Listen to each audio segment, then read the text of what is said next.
You're on.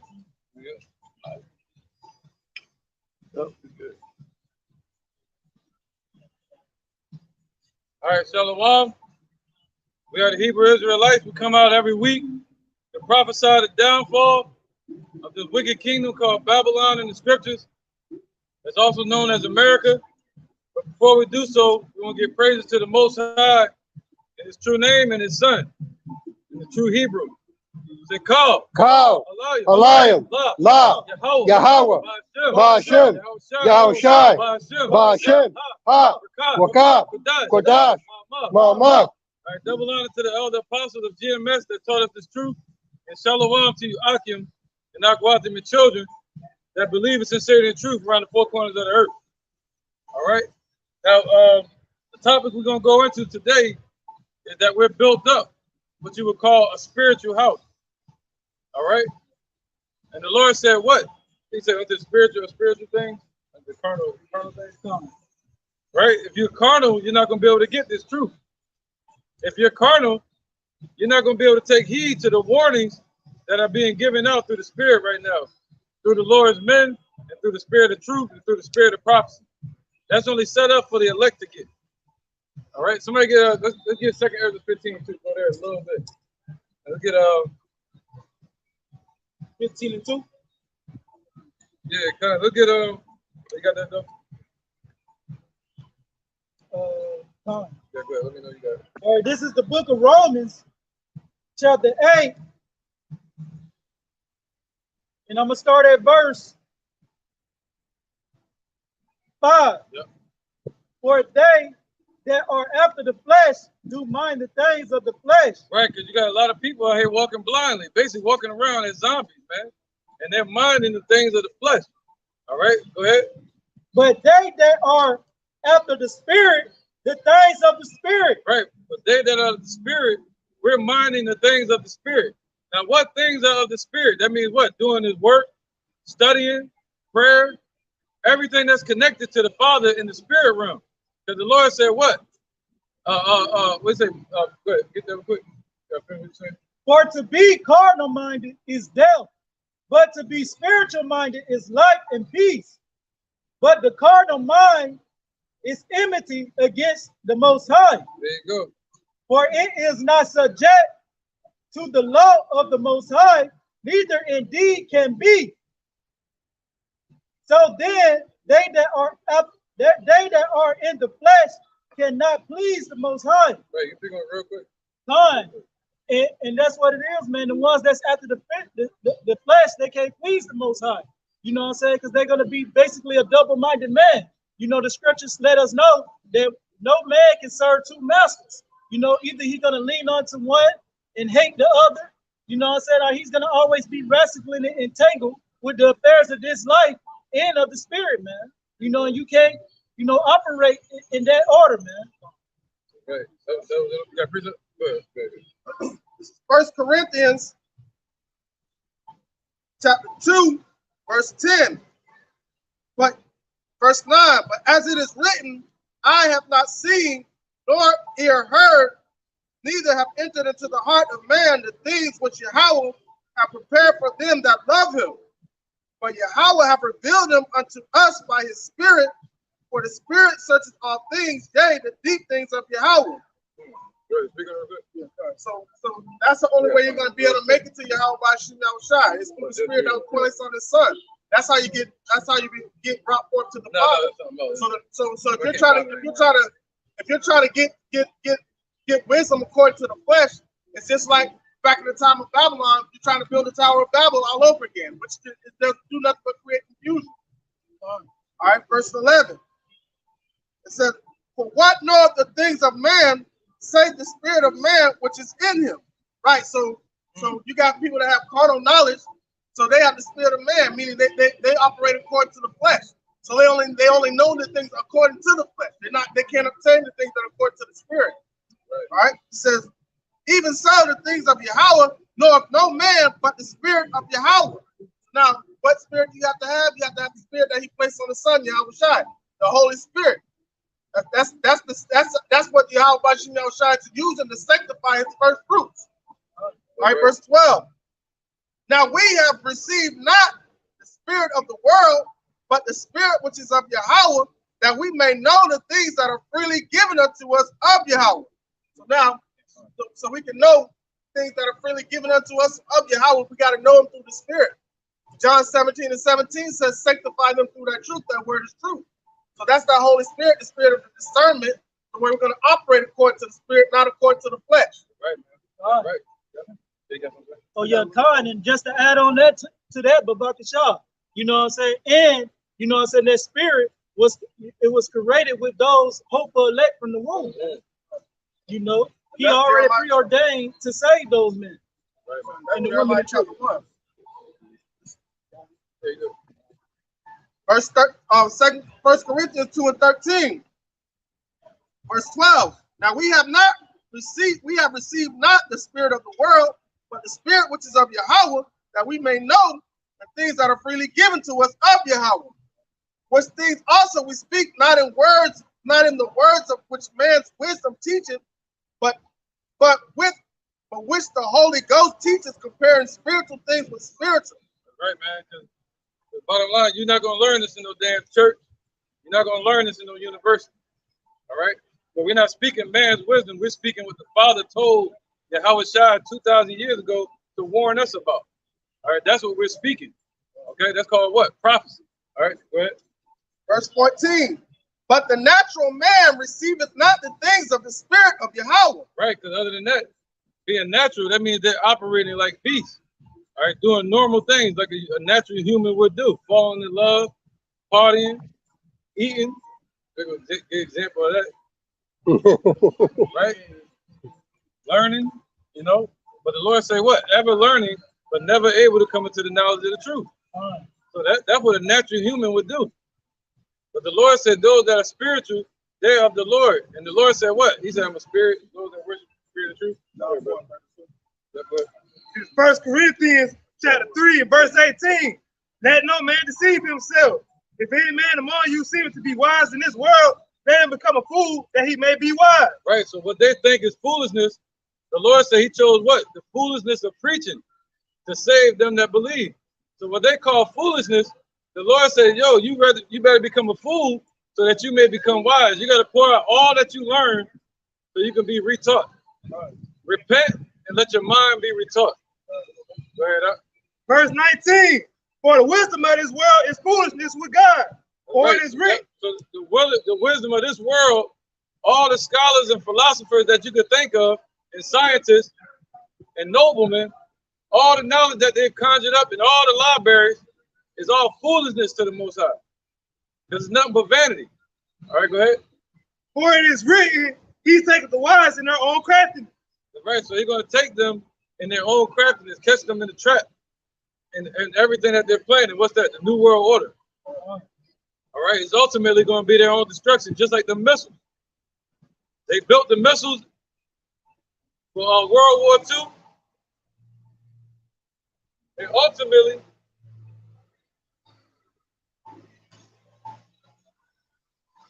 you had America, the one that established the atomic bomb, the atomic missiles, and ultimately that's what the Lord going to use to destroy this damn place. Like you got Russia coming out last week, brandishing this ICBM missile called Satan 2 missile, or something like that. All right, go ahead. You get more on it. Yeah. It's 1 Corinthians chapter 2, verse 13. Verse 12 again. Now we have received not the spirit of the world, but the spirit which is of Yahweh, that we may know the things that are freely given unto us of Yahweh. Which things also we speak not in the words which man's wisdom teacheth, but which the Holy Ghost teacheth, comparing spiritual things with spiritual. But the natural man receiveth not the things of the spirit of Yahweh, for they are foolishness unto him, neither can he know them, because they are spiritually discerned. Right, see, you got to be a spiritual man. That's why if somebody is a damn Muslim, they most likely not going to get it.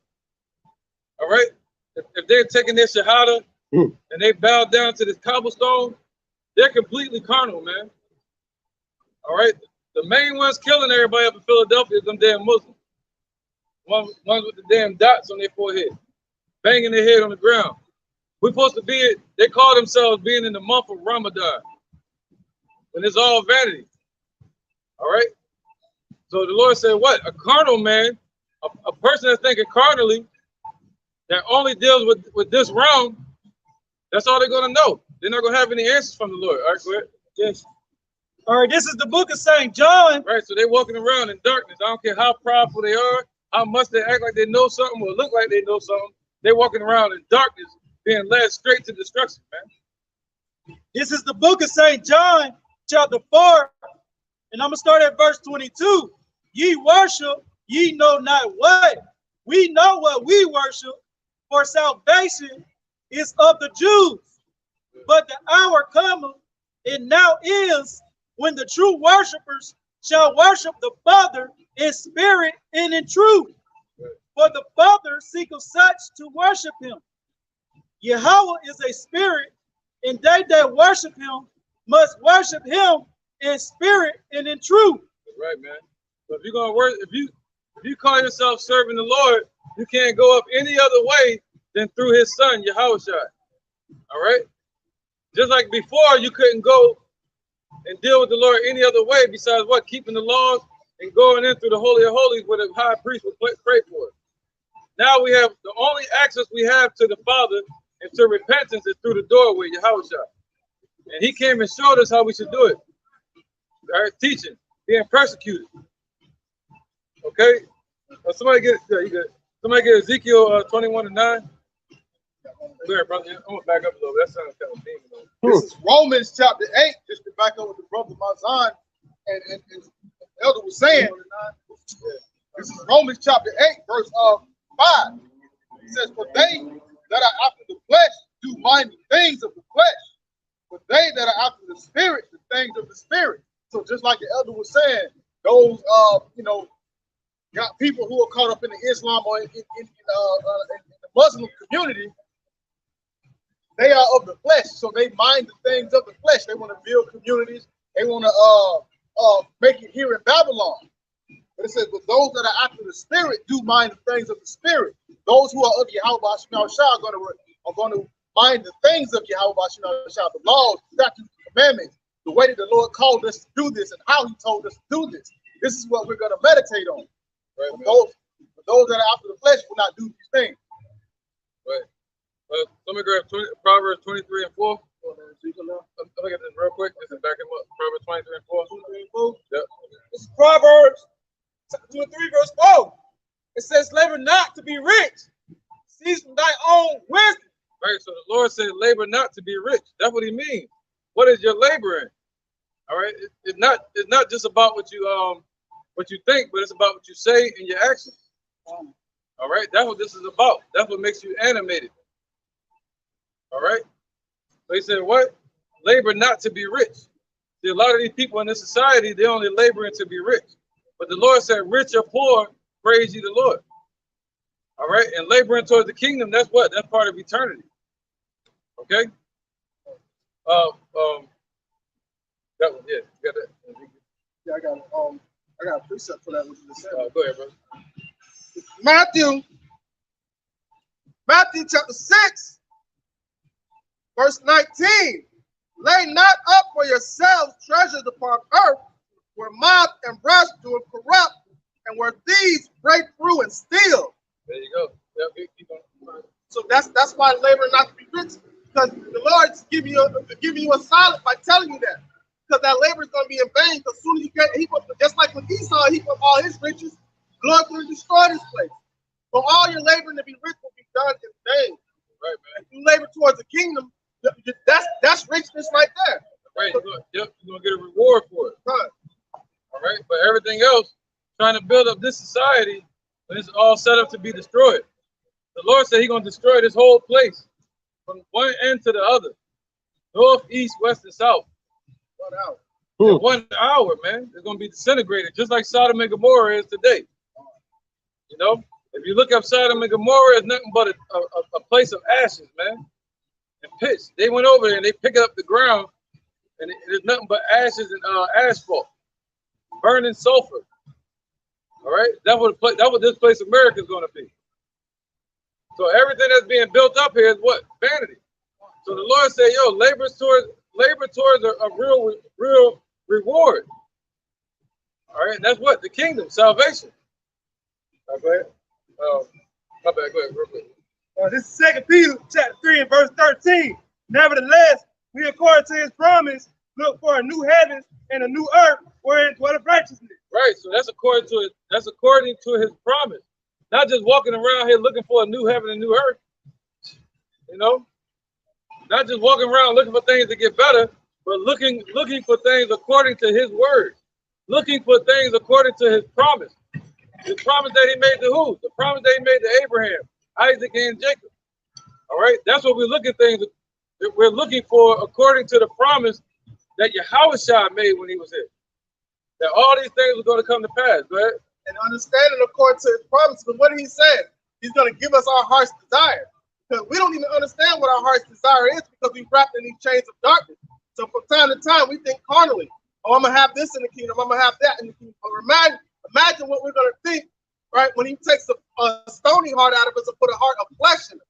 All right, that's when we're going to know what our true heart's desires are. And right now, too, he's giving that to us now because he put in us his son into our heart, crying out, Abba, Father. And that's our heart's desire. Is for what? Revelation 13. Let's get that real quick. All right. And he said, what? All our prayers going to be answered. We praying to the Father to bring fire upon this place. He's going to do that. You know, Revelation 13. I think 13. Okay. In Revelation chapter 13 verse 10. He that leadeth into captivity shall go into captivity. He that killeth with the sword must be killed with the sword. Here is the patience and the faith of the saint. Right. So if you call yourself a saint, meaning cut off from this society, then this should be in your heart. This should be meditating in your heart that the Lord is still going to bring that judgment on these heathens for what they did to us, man. That the Lord is not slack concerning his promise as men count slackness. But we're what? We're hoping for his promise according to his word. All right. The Father, whose true name is Yahweh, and his son's name is Yahushua. He's about to return. All right, go ahead. 1 second, one more. I think it's an interjection. Go ahead. This is the book of Sirach, chapter 2, verse 7. Right, that's what the Lord said. My sheep hear my voice. That's what this is about, man. Go ahead. It says, ye that fear the Lord, wait for his mercy. Right, so if you fear the Lord, that means stay patient, stay enduring in this truth, and wait for his mercy. What's his mercy? That means not destroying your ass. You know, and also freeing you from this bondage that we're here to serve, freeing you from this system. That's mercy. You know, us being put into slavery and still being here under social security number, birth certificate, that you got to go to work and dealing with their currency. They can put you on lockdown at any second. You got to get a passport to be able to leave this place. And if you stay too long, they come in and take your ass to jail because you're American property. So we got to get free from that, man. But these people walk around thinking they're free. One more Go ahead, bro. It said, verse 8, it says, ye that fear the Lord, believe him, and your reward shall not fail. Right, so believe him. How do you show you believe him? What did he tell Peter to do? He told Peter to walk out on the water. Don't look down. So the Lord is telling us to do that. All right, to walk out on faith. And how do you do that? You leave this world behind you, and you step out here and you do this work. And you believe in your spirit that it means something. Not like these cowards that don't want to serve the Lord. They got 2 legs to stand on, but they don't want to stand for shit. And don't be as those the ones that turn back, man. That's the part of looking down. Don't turn back. All right. Once we step out here on faith, when stuff is gonna get hard. Yeah. It's gonna get extremely hard.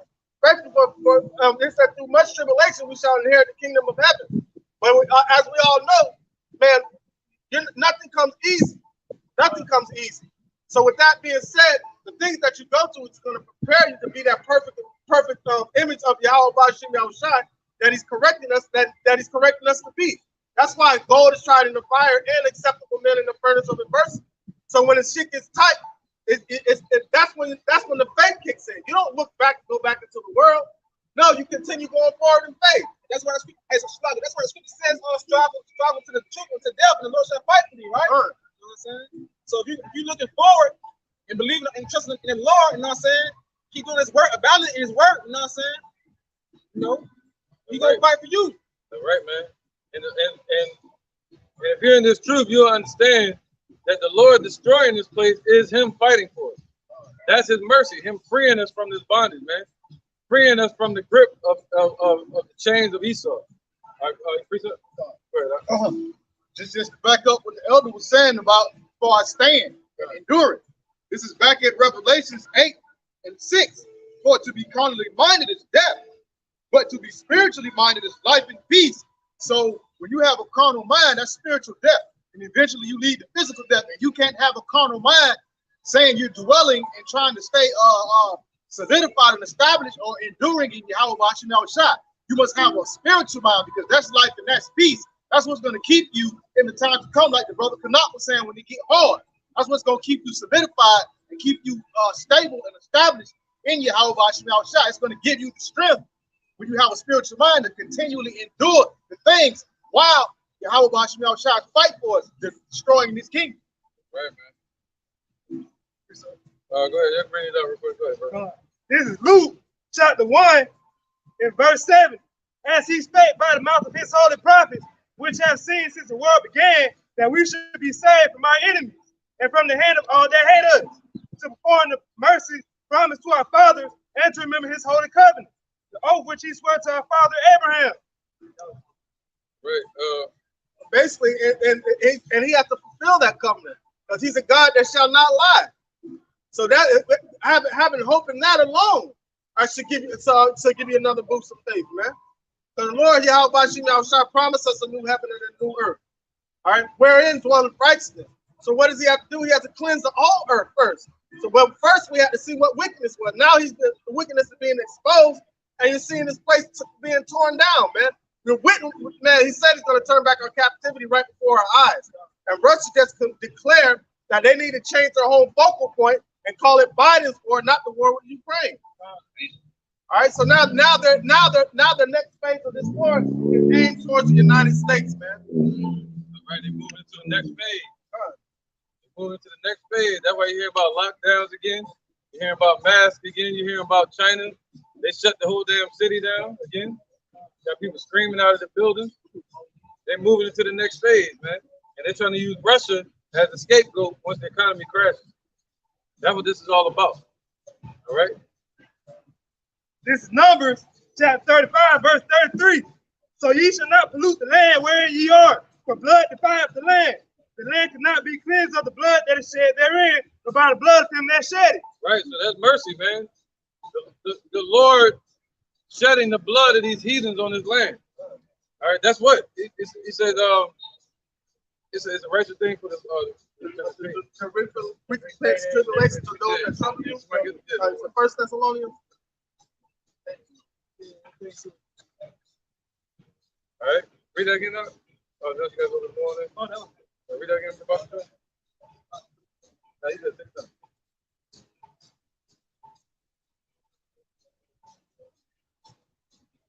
All right, got it. It's 2 Thessalonians chapter 1, verse 6. Seeing it is a righteous thing with Yahweh to raise tribulation to them that trouble you. Right, and to you who are troubled, rest with us when the Lord Yahweh shall be revealed from heaven with his mighty angels. Right. So how did Esau trouble us? They troubled us in slavery, right? But you got idiots out here like Tazariak of ISUPK saying that this was the time of Jacob's trouble. Really? Yeah, that's what he's teaching, man. He's teaching that this was the time of Jacob's trouble. No, the time of Jacob's trouble is coming. All right, that's the last time for us to be in that type of trouble. What type of trouble is Esau going to bring? Let's get Revelation chapter 6, death. All right, this is going to be trouble for Jacob. And that's not necessarily, I mean, that's troubling, but think about it. We were able to come up out of that. All right, 2/3 of our people ain't gonna come out of this next trouble that's coming up. Right, that was the yoke. See that? That was the yoke of iron. Now that yoke has moved to a spiritual yoke. All right. Revelations chapter 6, verse 8. And I looked, and behold, a pale horse, and his name that sat on him was Death, and hell followed with him. There you go. That's them damn Edomites. All right. And what? And death and hell followed them. Okay. So anywhere these damn heathens, they push their agenda and their philosophies, their democracy, whatever you want to call it, Christianity, anything. They bring what? Hell afterwards. Hell represents sorrow and destruction. All right. A lot of death and mourning. So that's what they're going to bring. That hell that they're bringing is going to be what? Trouble for Jacob, man, for Israel.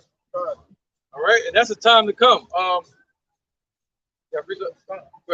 This is Malachi chapter 1 and verse 4. Whereas Edom saith, we are impoverished, but we will return and rebuild desolate places. Thus saith the Lord of hosts, they shall build, but I will throw down. And they shall call them the border of wickedness, and the people against whom the Lord had indignation forever. Right. So they're the ones that create that part of that trouble is this system, man. Because it's the system that's the yoke on our people right now that's going to force them to take the MOTV. Yeah. All right. So now, if you're still locked in with the system, man, you locked into the time of Jacob's trouble, man, and you're going to fall a victim to it. But the scripture says, but he shall be saved from it. Who are going to be saved? The first fruits, man. So America's going to be destroyed with thermonuclear warfare. Thus saith Yahweh Bashim Yahushai. You want to go back to the lesson? I got Ezekiel 21. Well, we kind of freestyle. I didn't get to the lesson. Oh, okay. All right. Romans 12 and 19. Somebody get Romans 12. And it might be 18. Let's see real quick. If it be possible. Oh, I'm at Ezekiel. My bad. Yeah. Yeah, good. Romans 12 and 19. Romans 12 and 19. It said, dearly beloved, and be not yourselves. Right. So the Lord told us, don't be like these Black Panthers. All right. You're supposed to walk spiritually. You know, trusting in the Lord, waiting for his promise. I guess that's the message for today. Waiting on the Lord for his promise, man. Avenge not yourselves, man. All right. We can't avenge ourselves for the slavery that they've done. We cannot avenge ourselves for the slaying of our people in the streets that they're about to do and that they've done. They're about to kill a lot of our people, man. That was nothing. Trayvon Martin and all of them. Wait till they kill a whole group of people. On TV, on social media. You know, but the Lord said, well, we're supposed to remain spiritual, man.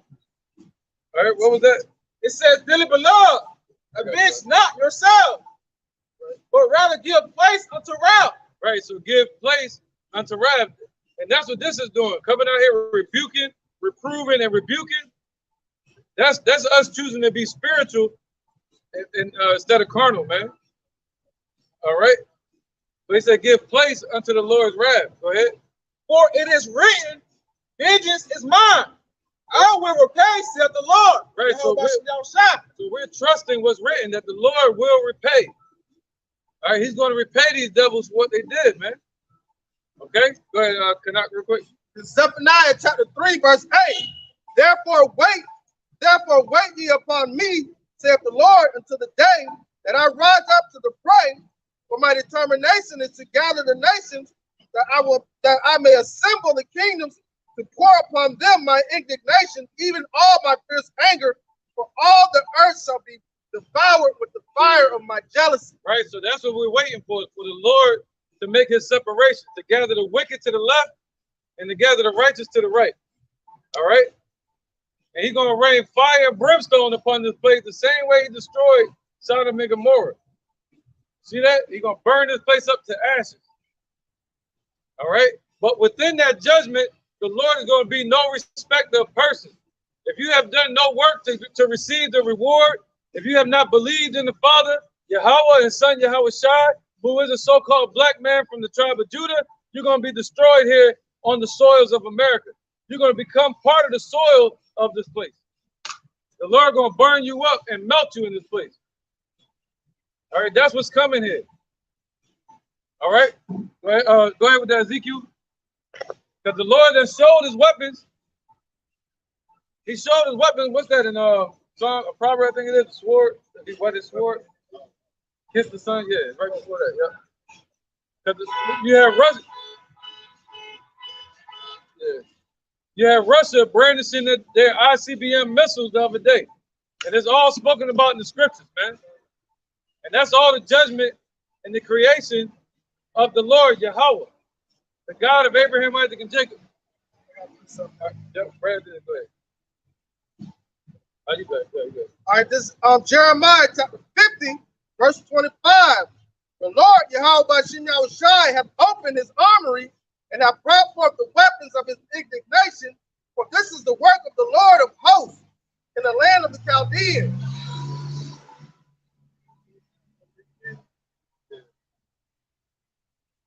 This is Jeremiah chapter 50, verse 24. I have laid a snare for thee. Right. MOTB, son. Go ahead. So the Lord, this trap that's being set for this whore America, because that's what it's known as in the scripture, the whore of Babylon. The trap that the Lord set for this place goes all the way back to the beginning of time. All right, and as far as we can know, it goes all the way back to World War I and World War II, where they established the nuclear age, which was basically a setup to destroy this place, America, called the Babylon in the Bible. Go ahead, brother. All right, Jeremiah. Right, you seen it on the Terminator. What's her name? O'Connor. When she got burned up, the Lord said that in the scripture, the eyes are going to burn in their head and their tongue's going to burn in their mouth. Old, adult, and young. And all the damn animals. All right, go ahead. This is Jeremiah 50 and 24. I have laid a snare for thee, and thou art also taken, O Babylon. Right, they're already taken in it. They're already taken in the snare. There's nothing America can do right now. Every step they take is like a walking in quicksand. Every move America makes, the Lord gonna be right there, like Bobby Brown. Go ahead. All right, it says, and thou wast not aware, and thou art found and also caught, because thou hast striven against Yahweh by Shem Yahushai. Right. How did they strive against the Lord? How did this place America strive against the Lord? By putting up stuff like that at the library, the damn owl, Molech. You see that? The owl is not the problem. It's these damn Edomites, these devils that worship the owl. It's paganism. Look at Drake. Even our people, he got around his neck. All over his album. They Masonic. How else? Washington, D.C. is built up based upon a pagan map. What else? All these damn wicked pagan folly days that everybody's celebrating going back to Babylon and Assyria. What else? Their damn president, which is nothing but a warlock, when he's sworn in, which the Bible says you're not supposed to swear, he swears in on the Bible. What else? They hold this Bible up in court, and they cause the most crime in the world by throwing the mass majority of our people into prisons for wrong reasons. And the Lord says an unjust balance is an abomination to the Lord. All right, go ahead, brother. All right. So the Lord is showing everybody that the judgment is at the door. And the real revealing is by seeing his men. Because before the Lord destroyed any country or any kingdom, he raised up his men first. Somebody will get that. It's all, yep, let me know. Go ahead, brother. All right. It's Jeremiah 50 and 25. Yahweh by Shem Yahushai hath opened up his armory and hath brought forth the weapons of his indignation. For this is the work of the Lord, Yahweh by Shem Yahushai, power of hosts in the land of the Chaldeans. Right. So those ICBM missiles that you see Russia and these countries talking about shooting at America and blowing it up, those are written in the Bible. And everybody has no clue that it's talking about you walking right on this soil. All right? That's right. They don't want to hear the Lord's word.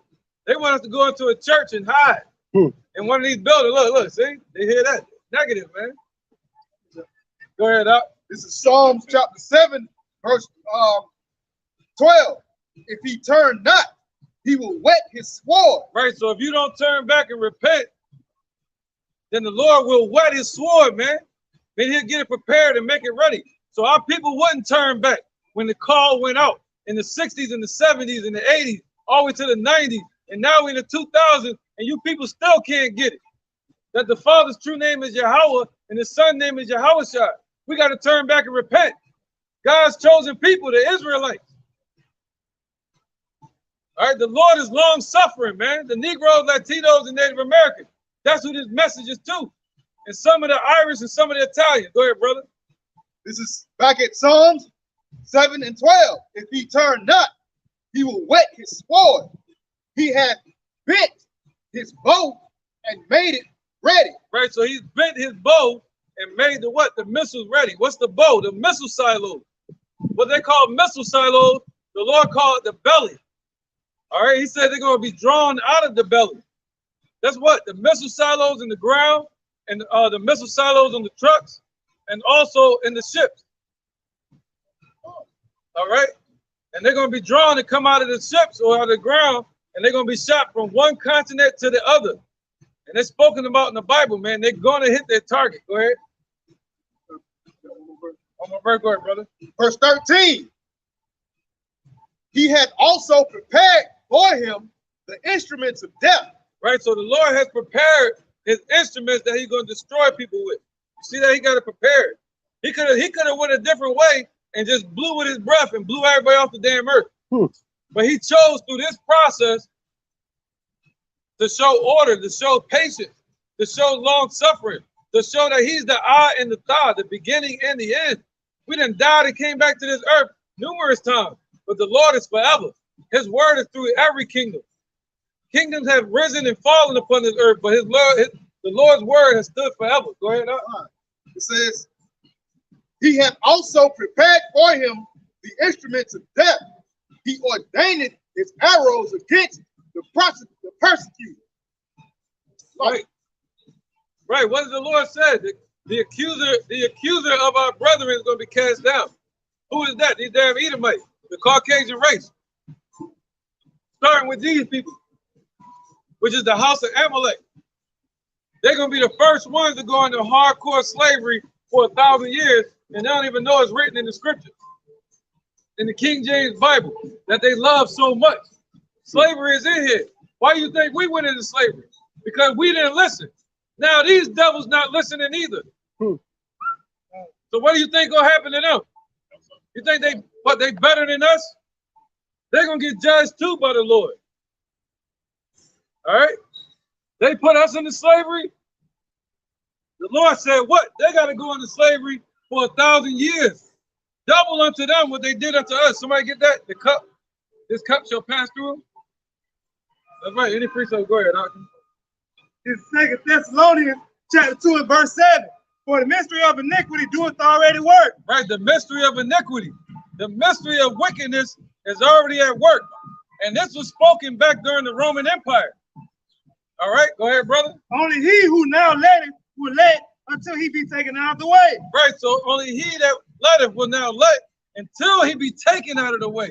There's nothing that we can do to remove these devils or the system that they set up called racism. We cannot remove it ourselves. We got to wait for the Lord to do it. And that's a beautiful thing, man. I wouldn't want to free myself because I wouldn't know what to do afterwards, man. Our people don't know what the hell to do. We're like a body without a head. We need our head. We need our king, Yahushua, to return. But they call him Jesus in these churches, but his name is not Jesus. His name is Yahushua. Jesus means Hail Zeus. Our people are praising Zeus. And the name Zeus goes back to Baal. It's an ancient name going back to the time of what you would call the Babylonian Empire and the Assyrian Empire. All right, around the 6th century and the 5th century BC. Go ahead, brother. Verse 8. Bring that power. And then shall that wicked man be revealed. Right, so that wicked man is being revealed. How? Through the word, the book of Revelations. The word revelation means what? Revealing. So this book is that light that's revealing them. All right, go ahead. Then shall the wicked man be revealed, whom the Lord shall consume with the spirit of his mouth and destroy with the brightness of his coming. Right, so they're being consumed with the spirit of the Lord's mouth. All right, to know that they're going into slavery, to know that they're going to be destroyed. When they put out nothing but lies into this world, telling us that the Lord, I got it. Telling us that the Lord looked like this. But the truth consumes that like a fire. The scriptures say the Lord is a consuming fire. And he looked like a so-called black man from the tribe of Judah. Yeah, go ahead, brother. So we're going to show you an example of how this word consumes these devils. The word devil means diablos, deceiver, all the deception they put up here. Go ahead, brother. Revelation chapter 1, verse 13. And in the midst of the 7 candlesticks, one like unto the Son of Man, clothed with a garment down to the foot, and a girt about the paps with a golden girdle. Right, he had on a garment like us. You read the book of Numbers, it tells you to make these garments.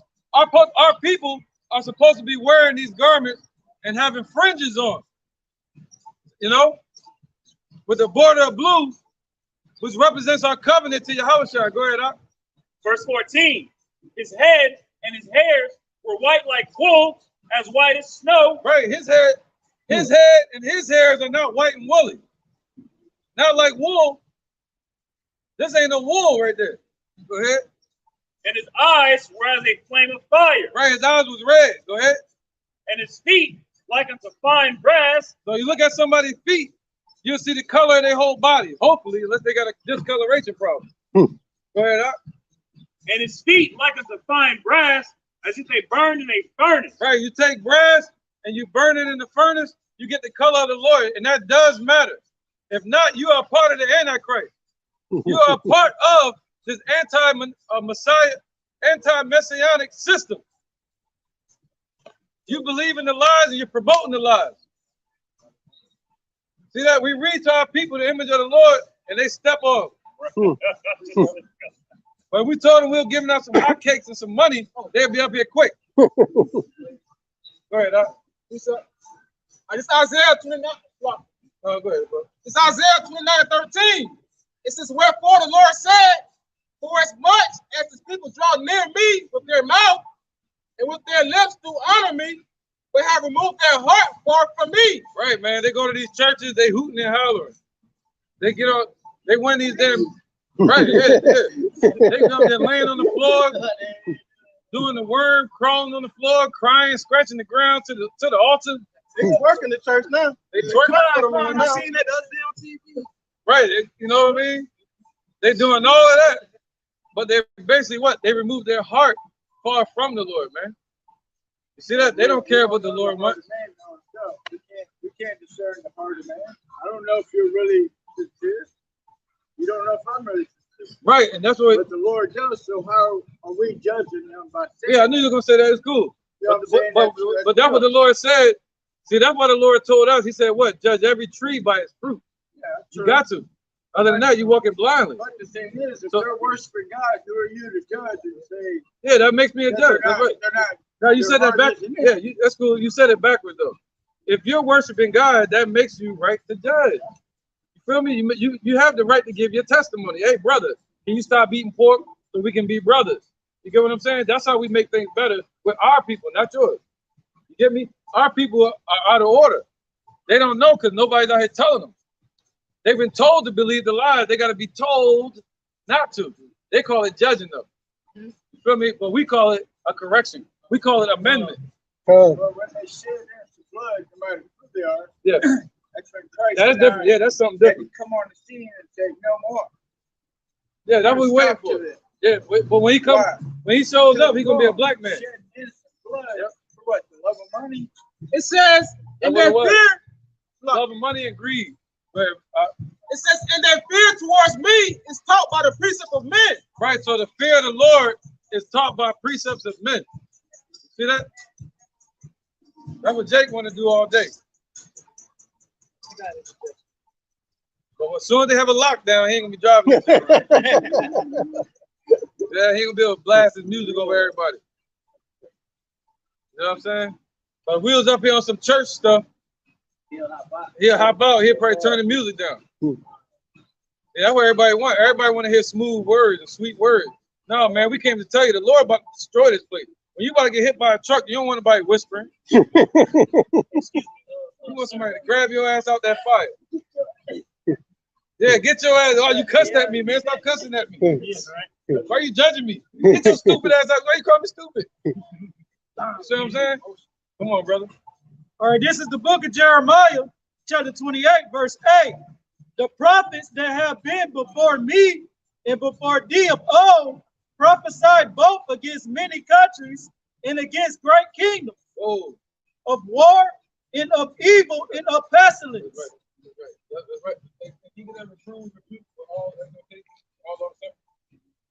The prophet which prophesied of peace, when the word of the prophet shall come to pass, then shall the prophet be known that the Lord have truly sent him. Right, and that peace that the Lord is talking about is peace between these people and the Father. And there's nothing nobody can do about it. Nothing. Ain't nothing you can do. They done lied. They done killed our people. They done took the land from us. They done did everything to us, man. Even brought in the other nations. They still can't get rid of us. We still here in their face, still telling them that we love the Lord. Back again. And they're like, no, you're going into slavery. Yeah, you this, you know, whatever. Go ahead, brother. So what you said again? The last part? What was the last part? He said, I'm gonna start from the top again. This is Jeremiah chapter 28, verse 9. The prophet which prophesied of peace, when the word of the prophet shall come to pass, then shall the prophet be known that the Lord have truly sent him. Right. Now the first point was what? All the prophets of old have been sent before the Lord destroyed even Egypt. When the Lord was about to destroy Egypt, he sent Moses. See that? When the Lord was about to destroy Sodom and Gomorrah, he had Lot there. Every time the Lord was about to destroy a place, he woke up Ezekiel. He woke up Jonah to go to Nineveh. He woke up Daniel. You see that? To the brothers in Babylon during that time. Isaiah during the 9th century to 8th century BC. So what's the difference between now? Go ahead, brothers. So aren't we judges? The Lord said what? Rise up and be wise. Be instructed, ye judges of the earth. He said, yo, ye shall judge angels. Are you not able to judge these small matters? You see that? Go ahead, brother. This is Romans chapter 15, verse 4. For whatsoever things were written aforetime were written for our learning, that we through patience and comfort of the scriptures might have hope. That's right, man. We need some damn hope through comfort of the scriptures. All right? Yeah, we ain't got to see no more of this madness. Yeah, they keep looking back. We might get their attention. We ain't got to see no more of that. All right? That is what it is. He could be a J. He could be one of our people. We don't know according to color. We don't know. But I'm just saying, you know, just the mindset. She'll look down on us and then praise him. Go ahead, brother. We need hope, man. Other than that, what did Tupac say? If young and I'm hopeless. That's the reason I say Tupac, because he called himself speaking for the minds of our people. And that's the mindset of the people that's in the ghettos. They're hopeless. So they want to die today or tomorrow. They want to get the riches and die trying. They want to kill their own brother just to get by. Go ahead, brother. That was it? Yeah, go ahead. We still gonna get back to Ezekiel 21. It's Isaiah 58 and 1. Cry aloud, spare not. Right, that's what we out here doing, is crying aloud, and we're not sparing these damn people. We're not worrying about the feelings police. We out here to warn our people and to get the bloodshed off our hands, man, so we can get the hell out of here. We want this place to be destroyed, man. Look at Dwayne Wade and his son. You know what I'm saying? Got him sitting up there with little Big Bird. Hugged up and kissed up. Adam and Steve, you know what I'm talking about. Go ahead, huh? All right. Isaiah 58 and 1. Cry aloud, spare not. Lift up thy voice like a trumpet. Show my people their transgression and the house of Jacob their sins. That's right, man. So we got to walk into the fire to show our people their transgressions and their sins. Not the rest of these nations, but to show our people their sins. That means we got to say, hey, man, you got to stop eating pork. Stop judging me. I'm just telling you what the Lord wants. But the thing is about it, the trick is this. I can't tell a person to stop doing it if I didn't stop. I can't say, hey, I stopped eating pork, or I'm still eating pork, so I can't tell you, you know what I mean? So that's the first thing. The Lord said we got to get ourselves right first, and then we're able to judge. See the balance? It's still a balance. You can't just walk around judging people. You know what I mean? You got to do something to deserve it. All right, go ahead. All right, this is the book of Proverbs, chapter 31, and I'm going to start at verse 8. Open thy mouth for the dumb in the cause of all such as are appointed to destruction. Open thy mouth, judge righteously, right, and please the cause of the poor and needy. That's right, man. So plead the cause of the poor and needy and judge righteously. And what's that? Going out and teaching, doing his work, man. That's it, man. Judge righteously. Even amongst your camps, amongst your brothers, amongst your household and your house, amongst your family members, if you don't have a house, amongst your friends, you got to judge righteously every day. All right? Precept, anybody? If not, we can get back to Ezekiel. Go ahead, y'all. This is Hebrews 5 and 12. Yep. For when for the time you ought to be teachers, ye have need to one teach you again. Right, so once you come into this truth, you got to be retaught. You got to get the milk, and then you go to the meat, just like any baby on this earth. You become a babe again. You got to throw away all that stuff that you learned, man. And you got to become a babe and grow from that stage. Let the word be your milk. Go ahead, brother. Which by the first principles of the oracles of Yahweh Bashim Yahushua are become such as have need of milk, right, and not of strong meat. Right. So once you come into this truth and you forget, hey, Yahweh Bashim Yahushua, and you forget, that means you need to be taught again. You know, that this scripture is more for like Lahab and all them, the people that have walked away. All right, you need to be retaught. All right, let me get a different one. Yep, that's different. Ahead, this is Hosea chapter 4 and verse 6. My people are destroyed for a lack of knowledge. Because thou hast rejected knowledge, I will also reject thee. Right, so they reject. That means if they're here rejecting the Lord today, rejecting this truth, then that means they rejected Yahushua 2,000 years ago. See that? That means they rejected the laws going all the way back to the time of Egypt. So they're back here today still rejecting the Lord. And they're going to get the judgment that comes with it, which is nuclear fire. You're already seeing part of the plagues kick off now. Go ahead, brother. I will also reject thee, seeing that thou shalt be no priest unto me, seeing thou hast forgotten the law of thy God. I will also forget thy children. Right, so the Lord said, since you forgot him, he's going to forget you, man. He's not going to set you up to be a minister or a judge. All right? So he's not going to set you up to do that for salvation. He said he chose through the foolishness of preaching to save them that believe. So you got to put in his work. And if you can't teach, you got to join the camp or just believe. All right? And just believe and keep the laws to the best of your ability. And it says, since you forgot the law of thy God, you rejected the knowledge, you're going to forget your children. You want an example of that? Look at the Christian church. What they say about pastor kids, they're the worst ones out here. Yeah. Right. That's all I want to say. Right. Clear example. Yeah, come. Right, go on. This is the book of Isaiah, chapter 1, verse 3. The ox knoweth his owner, the ass his master's crib, but Israel doth not know. My people doth not consider. Right, so they walking around not considering it.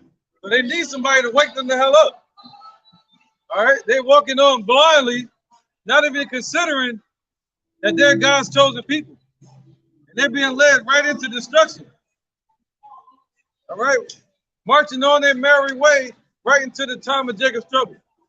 He said, my people ain't even considering their wrongdoings, man. So that's how you know the Lord's going to wake up people to wake them up. All right? Raise up men to wake them up, man. All right, go ahead, Rocky. We might have to move, too. And also, one more thing. If we're not supposed to be judges, why is there a book of Judges in the Bible?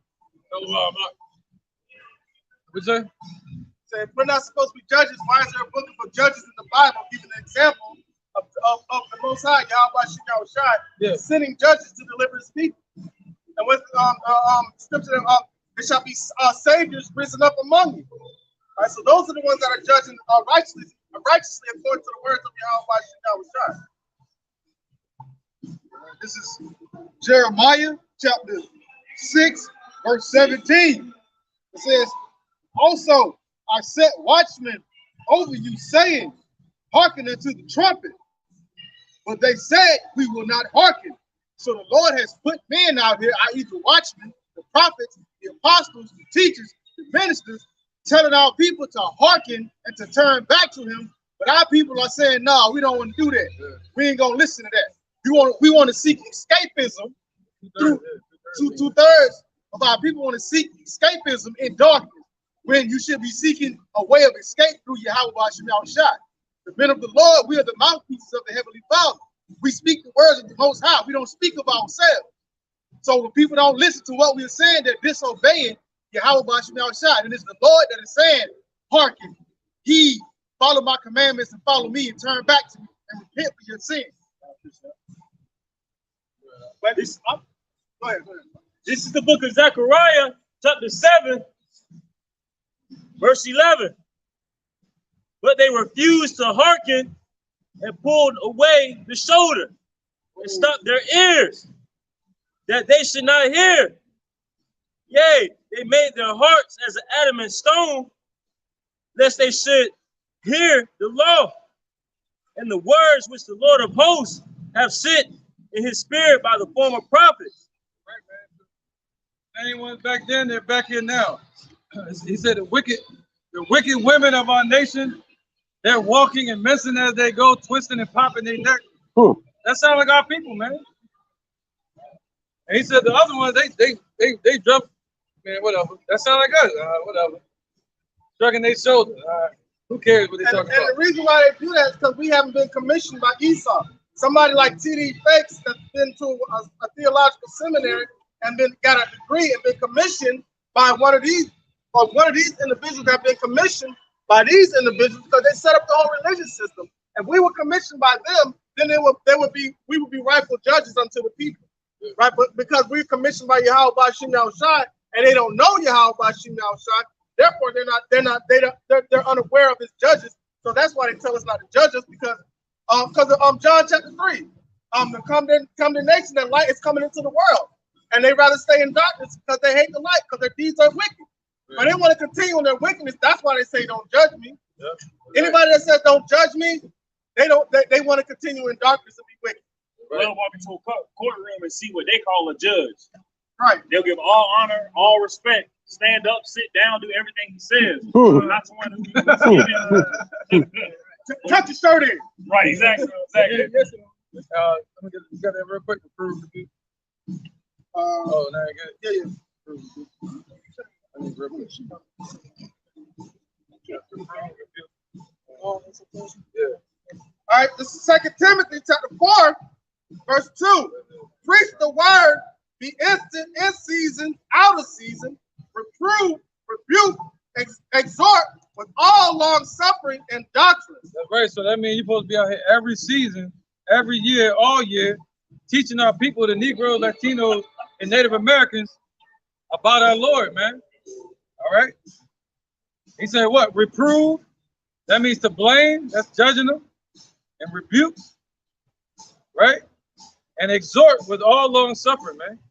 I mean, with all patience. I mean, you got to come back out here the next day. You got to come back out here the next week. You got to keep coming out here, man. Just like you do with a garden. All right? That's what the Lord called us, man. The Lord's garden. Whether Noah prophesied for like 80 years or something like that? I think Noah prophesied for 100 years. 100 years? Yeah, I think it was 100. Long time. 150. Yeah, 150 years. God. Yeah, Noah prophesied for 150 years. Wow. Mazan first, real quick. Then This is the book of Proverbs, chapter 15, verse 10. Correction is grievous unto him that forsake the way. right. So if somebody is forsaking the way of the Lord, which is the righteous way, and they love wickedness and evil, they're gonna hate correction. They're going to hate being corrected. That's why I told this man here that what we're doing is more so correction instead of judging. See, the Father is the judge. We're just out here giving our testimony and a warning to our people. See that? But the Father is about to judge. Okay, go ahead. And just to add on real quick with Baba Shah, and the correction that we giving unto our people is restrictly from the scriptures. It ain't nothing how we feel. Yeah. That's right. Thus saith the Lord. Sorry. And he that hateth reproof shall die. Woo. And he that hateth reproof shall die. As the brother just said, we're supposed to go out and reprove and rebuke our people. And those that hate that blame, and that the Lord is blaming them, saying you're being wicked, they're going to die in that wickedness, man. All right? Go ahead, Daria.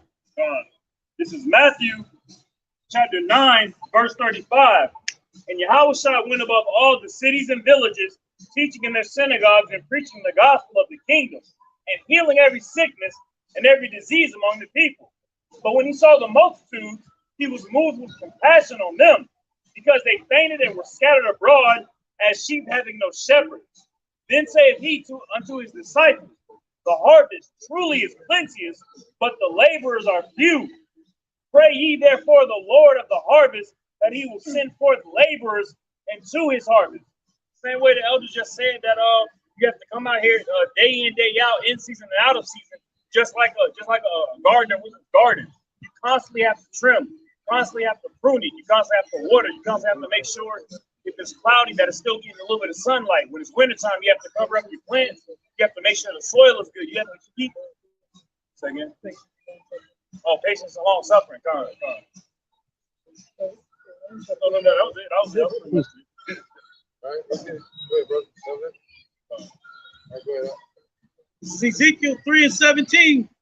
Son of man, I have made thee a watchman unto the house of Israel. Right, so we're supposed to be watchmen. We're supposed to watch. The Lord spake all these things from the beginning. Let's get that Second Ezra chapter 9. Real fast. I'm real fast. Right, because the Lord gave the word. Somebody know what it is? Psalm 68.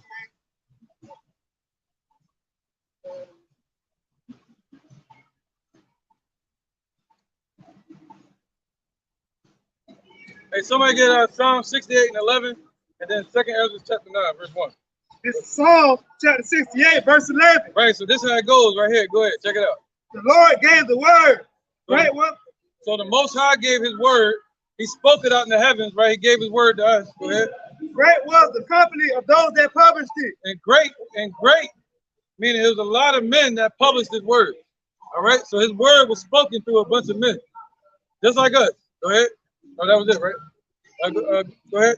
Second Ezra chapter 9, verse 1.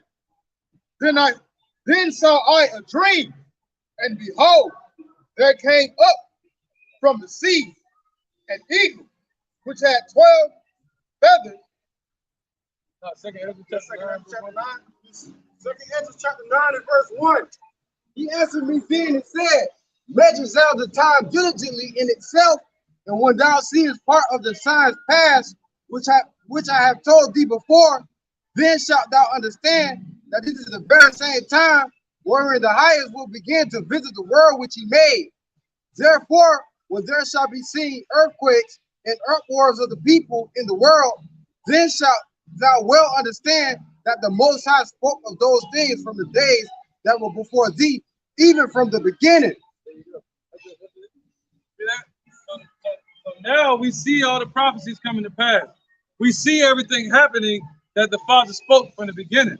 All right, and we're supposed to hold on to that. Go ahead, Son of man, this is Ezekiel. So now in these times, we're supposed to be watching for what the Lord said is going to come to pass. The MOTB, cashless society, ICBM missiles being shot, burning this place up, martial law, famine, no food, race wars. Go ahead. All this in the Bible. Ezekiel 3:17. Son of man, I have made thee a watchman unto the house of Israel. Therefore, hear the word at my mouth and give them warning from me. See that? So the Lord sets you up to be a watchman. You're supposed to watch for what the Lord says is going to come to pass. And you're supposed to warn our people from the danger. All right? And just like with any deliverance of any child, there's always pain involved. So the Lord is saying, for our deliverance, we got to go through some pain, some persecution, some suffering. All right, so when we see these things coming upon the earth, we know that it's not for our destruction, but it's for our salvation. This is Isaiah chapter 34 and verse 16. Seek ye out the book of the Lord and read. So seek ye out of this book, not no damn toilet paper Quran. Seek ye out of the book of the Lord of Yahweh and read. Why? Because Yahweh said he spake the word, and great was the company of them that published it. So it's his word. All right, and his spirit have gathered it. See that? So not no other book, not no Keeper Negas, the damn Jamaicans, damn dreadful ass people. Not no, what's his name? Joseph Smith, Mormon book, false doctrine. Charles Taze Russell. Not Charles Taze Russell, the damn Holy Scripture translation. what they call it? Jehovah's Witness. Jehovah Wickedness. Who else? These damn Muslims, man. The Catholics. The Catholics that be eating that damn dirty ass paper that they got, they call it the Lord. Every year they eat it, they put it on their tongue and they eat it. They said, this is the Lord's body, eat it. And they really think it's the Lord's body and they be eating it. And then the Catholic Church make millions off of that. The Lord never said do that in the Bible, man. Go ahead, yo. Seek ye out the book of the Lord and read. So seek ye out of this book and read. Now try to get somebody to do that. They might try to fight you. All right, you want to be an enemy? Go up to somebody and tell them to read the Bible. Okay? They might have it right on their dashboard, but they're going to fight you over it. Go ahead, brother. No one of these things shall fail. Not one of these prophecies are going to fail, man. Not one of these words that the Lord has spoken is going to fail. That's why I say there's nothing anybody can do about it. Because the Lord's words will not fail, man. They didn't fail Moses. They didn't fail Abraham. They didn't fail Lot. They didn't fail Daniel. They didn't fail Azariah, Mishael, and what's his name? Azariah. Huh? Azariah. Hananiah. It didn't fail them. It didn't fail Paul when he was bitten by a serpent. It didn't fail Peter. So what make you think it's gonna fail us? It's not. The Lord's word is not gonna come back void. Go ahead, bro. You might fail your damn self. Your people might fail you. Your family might fail you. Your job and these nations, but the Lord ain't gonna fail. Go ahead, brother. It's Sirach chapter 2, verse 10. Look at the generation of old and see, did ever any trust in the Lord and was confounded? Or did any abide in his fear and was forsaken? From whom did he ever despise that called upon him? That's right, man. So if you look in the past, who did the Lord ever despise that loved him, man, that called upon him? Even the devil tried to play a trick on Lot and say, hey, the Most High don't love you. But in the end, Lot kept his faith and he was able to see that the Father did love him, man. And he chastens who he loved. That's why we went into slavery. The Lord whooped us like children so he can correct us, man. But this Caucasian nation here, he left them to be the devils they are just so he could judge them in these last days. They weren't given the laws like us. They weren't given Yahweh Shai and mercy and a grace period like us. They were given everything they wanted. Money, drugs, guns, killing, blood, land, power. And that's all set up for destruction. Because the Lord said, he that killeth with the sword, dummy, must be killed with the sword, dummy. So it's a setup. That's why he said, I've laid the snare from him from the damn beginning. Esau was born on the snare. That's the biblical name of the Caucasian race. They're called Edomites. That word Edom means red. But they call themselves white. That word white goes back to what? It's just white, they call supremacy, all right, racism. All right? That's what they are, Edomites. The Romans were Edomites. These people here, Israelites. But they call us everything but a child of God. Go ahead, Doc. This is Proverbs chapter 16, verse 4. The Lord Yahweh Shai hath made all things for himself. Yea, even the wicked for the day of evil. Right, so don't be mad at me. Don't kill the messenger. the Lord created these people for the day of evil, like the movie Predator. Remember the one with the big predator? And then they found out in that movie why humanity was created. It was like a big game so they could hunt them down. Well, that's why these devils were created, so Yahushua can hunt them down. So Yahushua can have power, an enemy to show his power on, just like Pharaoh. So the Lord raised up these devils, let them take over the whole earth. Why? So the Lord can show his power in the whole earth. But not just them, but the Africans too, the Arab, the dot-head Indians, the Chinese, Japanese, they're all going into slavery for what they did to our people. Do we deserve it? We deserve slavery again, if you ask me. See, but what is Esau? See, even saying that probably got a chill to go up Esau back. But we deserve that. What does Esau deserve? What do these nations deserve? Do they deserve anything? See that? Well, go ahead, brother. This is Psalms chapter 2 and verse 1. Why do the heathen rage and the people imagine the vain thing? Right. So they're raging right now. They're riled up, but they're imagining a vain thing. That new world order that they're trying to bring in, right? But they're trying to bring that supremacy back in play. It ain't going to work. We ain't going back into slavery. It's your turn. Our turn already passed, and we went through it like a mother, and we still going through it. We're still going through it. They gunning us people down in the street.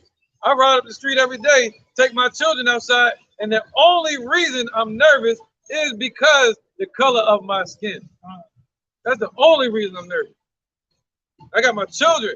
I can't even bring them out like that. Y'all don't know what that life is like to have it that way.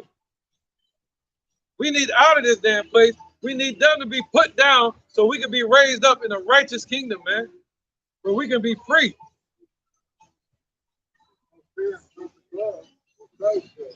Yeah, but this ain't love. Putting us in slavery is not love. This is not love. He really protects me from both really fires me and my kids. Really, That's only just to preserve you for judgment. I don't want to feel it. Why should I?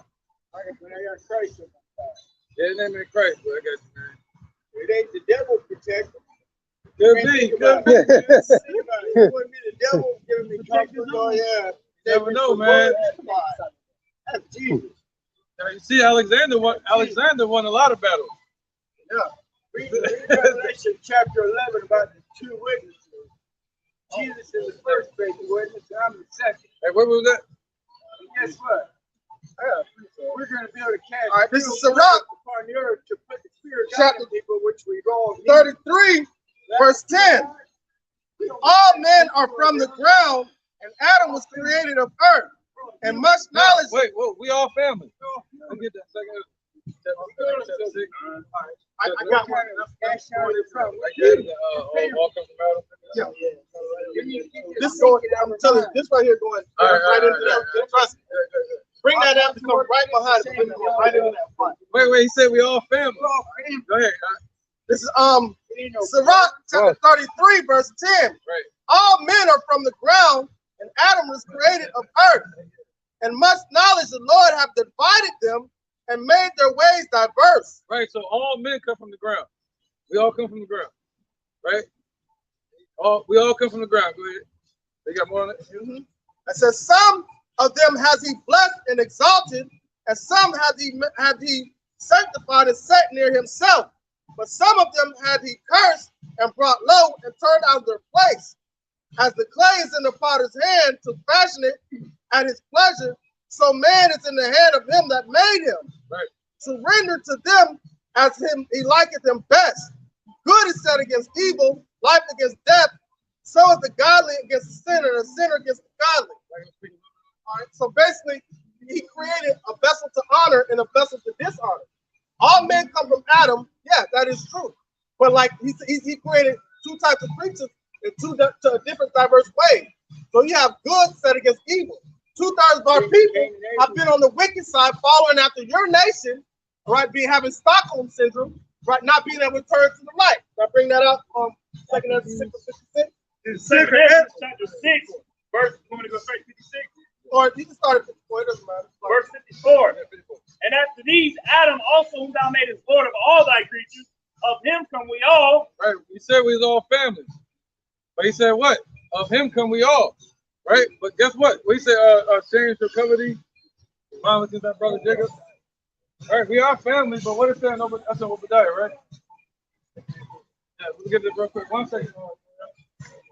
Right, since we all family, check this out. Look what our brother did to us. You know, we are he right. We are family.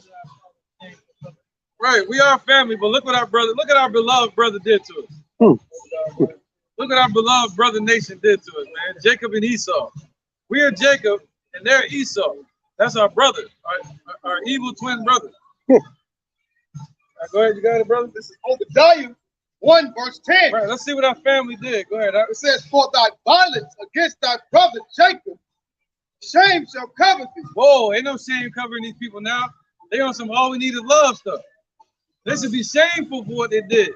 But why are they not shameful? Because they haven't met the judge yet. They haven't met the judge, man. See, that shame is going to cover them real soon, though. Because Revelation 7, somebody get that, 1 and 7. Oh, yep, where you at, brother? Revelation. Right, the shame going to cover them. Chapter 1 and verse 7. That's right. Behold, he cometh with clouds, and every eye shall see him, and they also which pierced him. That's right. That's right. And every eye is going to see him, man. And guess what he looked like? Guess what he looked like? Every eye is going to see him. Guess what he looked like? He looked like Kimbo. He looked like the Caucasian race's worst nightmare. You never know. The second witness in Revelation. Okay, let's get that Daniel 10, 5, and 6. Second witness, second coming, who knows? All right. What's the title for Revelation? The revealing The revealing.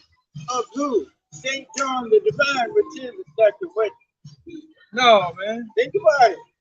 No. Sure. You got that all wrong. The Lord God revealed. This is the book of Daniel, chapter 10, verse 5. This is Daniel 10 and 5. Go ahead. This is the image of the Lord, what the Lord looks like. See, that's what the Lord said, blessed is he that readeth. All right, go ahead. Then I lift up my eyes and look, and behold, a certain man clothed in linen, Right, he had a garment on like this. Go ahead. whose loins was girded with fine gold of Uphaz. He got gold of Uphaz like a warrior. Go ahead, brother. Or like a royal, more like a royal person. A warrior, they would wear their girdle around their waist to block their loins.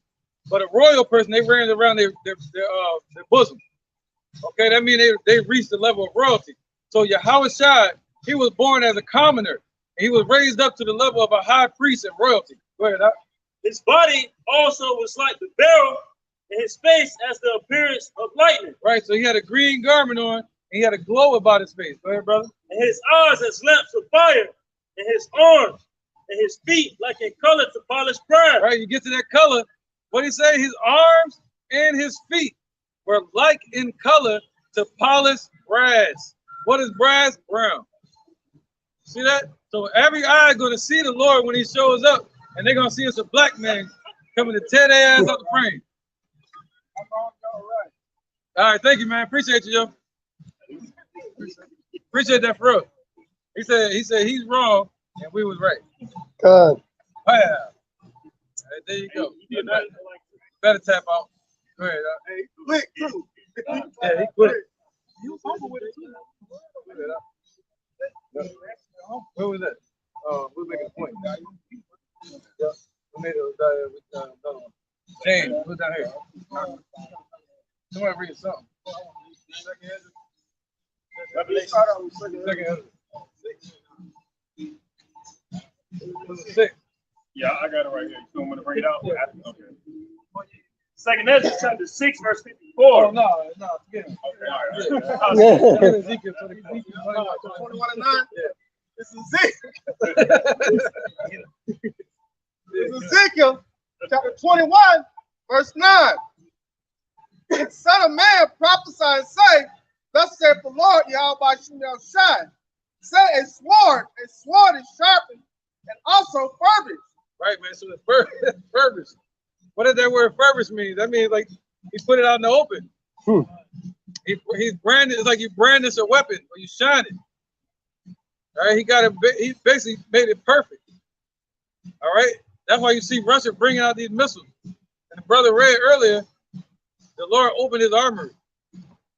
You know, so that missiles that Russia talking about is really the Lord's creation. It's a snare, and it's part of the trap that the Lord got for these devils. Go ahead, and it's gonna be brought down upon who? What does the word Satan mean?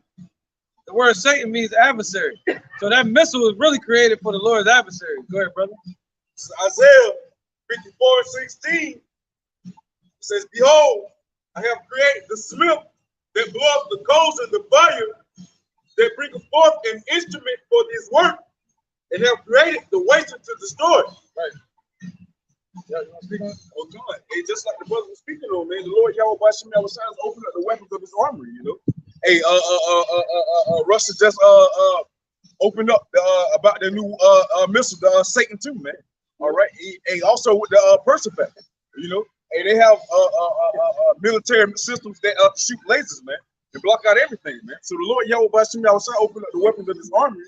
All right, getting ready to unleash him over here on Babylon, man, also known as America.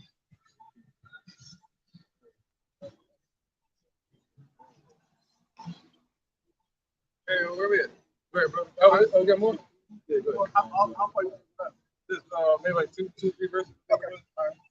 I got a precept after this. It's Ezekiel chapter 21, verse 10. It is sharpened to make a sword slaughter. Right. It's sharpened, meaning what? Perfected. To make a sword slaughter. That way you're going to have nuclear fire, man. People don't know what that means. They're going to cook people on the earth. And not only that, the blast is going to be like the Lord's breath. See that? The Lord set it up that way. And you got to blow your way with it, bro. He's going to create a missile to do it. Say something like a speaking vessel across the earth. Yeah, yeah, a vessel of destruction. Yep. Like a broom sweeping across it. Ezekiel 21 and 10. It is sharpened to make a sword slaughter. It is purposed that it may glitter. Yeah, yep. Should we then make mirth? It is what is contempt? Contempt. Yep, come on, brother. Contempt. Yep, contempt. All right. It contemneth the rod of my son as every tree.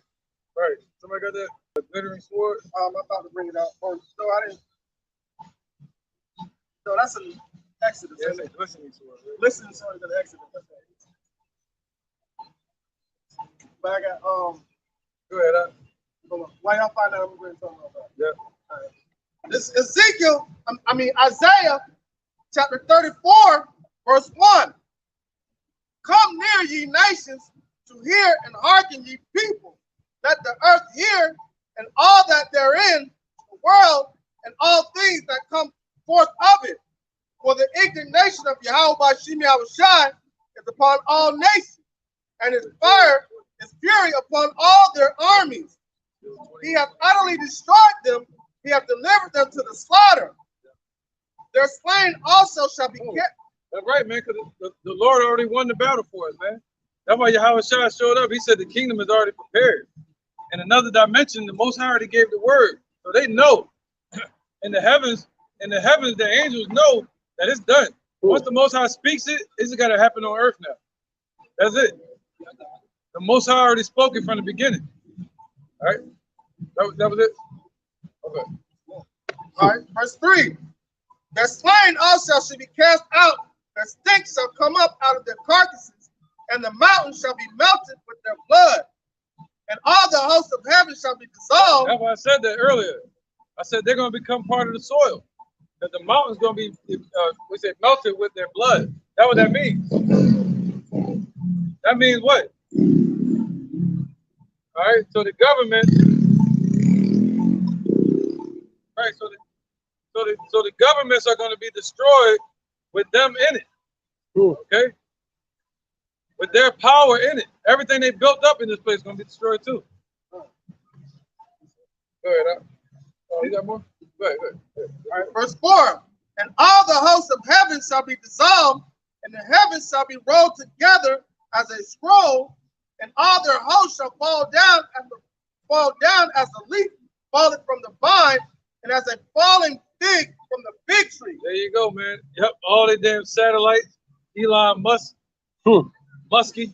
He just sent another one off the other day. Yeah. All right, verse 5. Yep. For my sword shall be bathed in heaven. Behold, it shall come down upon Idumea and upon the people of my curse to judgment. Right. So today, modern day Idumea is America. Okay. Where the founding fathers were people like Andrew Jackass, and all these rest of these Edomites. All right. So Idumea is this place, Babylon, which is about to be destroyed. All right. Go ahead, brother. Verse 6. Oh yes. Oh yes. It's coming. The sword of the Lord is filled with blood, and it's made fat with the fatness and with the blood of the lambs and goats, with the fat of the kidneys of rams.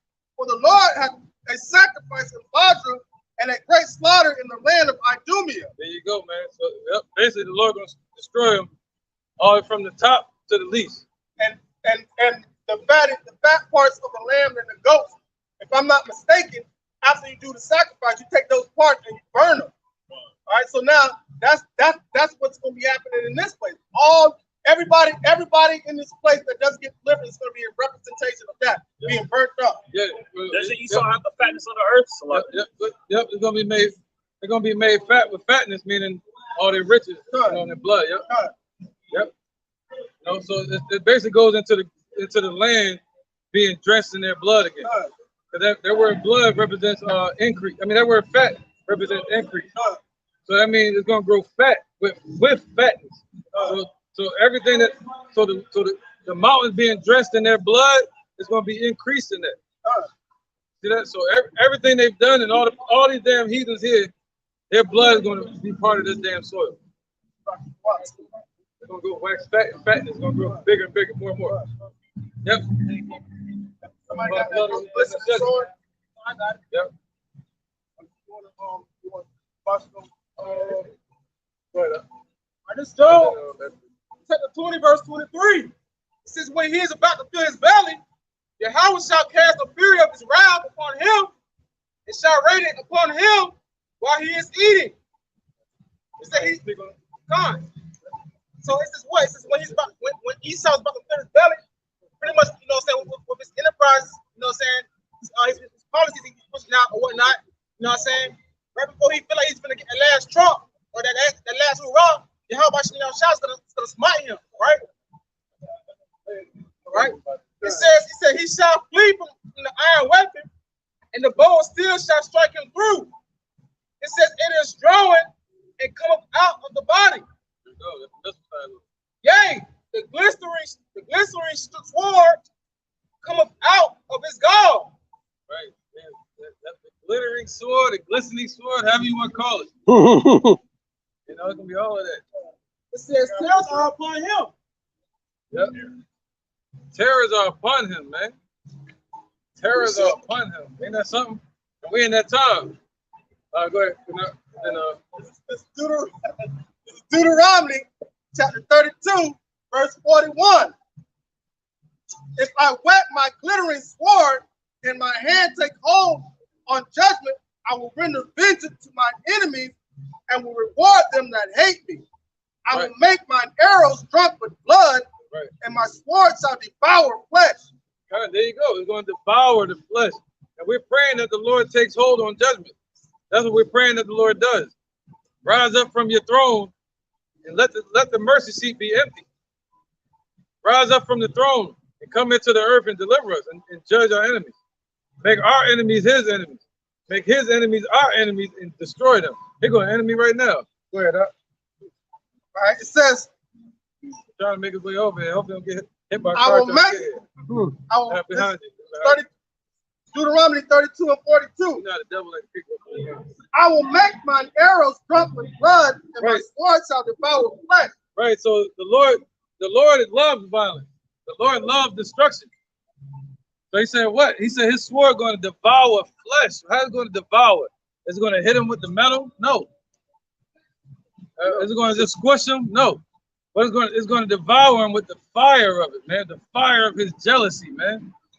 That's how mad the Lord is. He's as mad as nuclear fire. It says, and that with the blood of the slain and of the captives from the beginning of revenge upon the enemies. Right, man. So good. Basically, that's it. From all the enemies from the beginning all the way to the end are going to be gathered here today to get their judgment. Yep, that's right, man. And that's why he said he's going to be what? He's going to have upon his head many crowns, all the way from the beginning. All right. So all what's that? All the kingdoms that were upon this earth in wickedness, the Lord going to destroy them and subdue them in one swipe by destroying America. Yahushua going to have the throne back. But the Lord said his throne is going to be a scepter of righteousness. So the old world going to be done away with. All right. And we might have to move though. This get loud. Speakers. Right now, big time, probably. Yeah. And we're gonna walk up the street, man. Find some more shade up the block. Cause we get too loud with the speaker over here, man. Let's just stack the signs up. We're gonna rock and roll.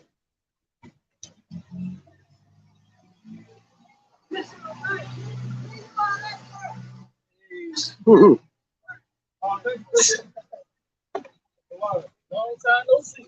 Right.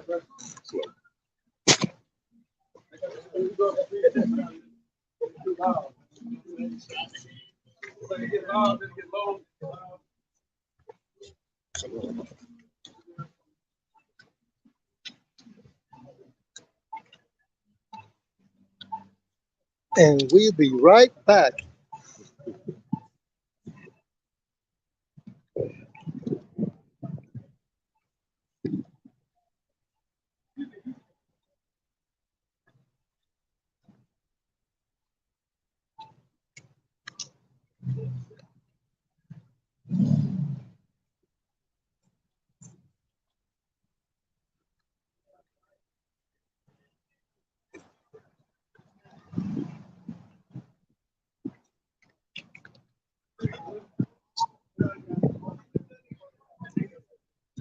It's company, you know what I'm saying?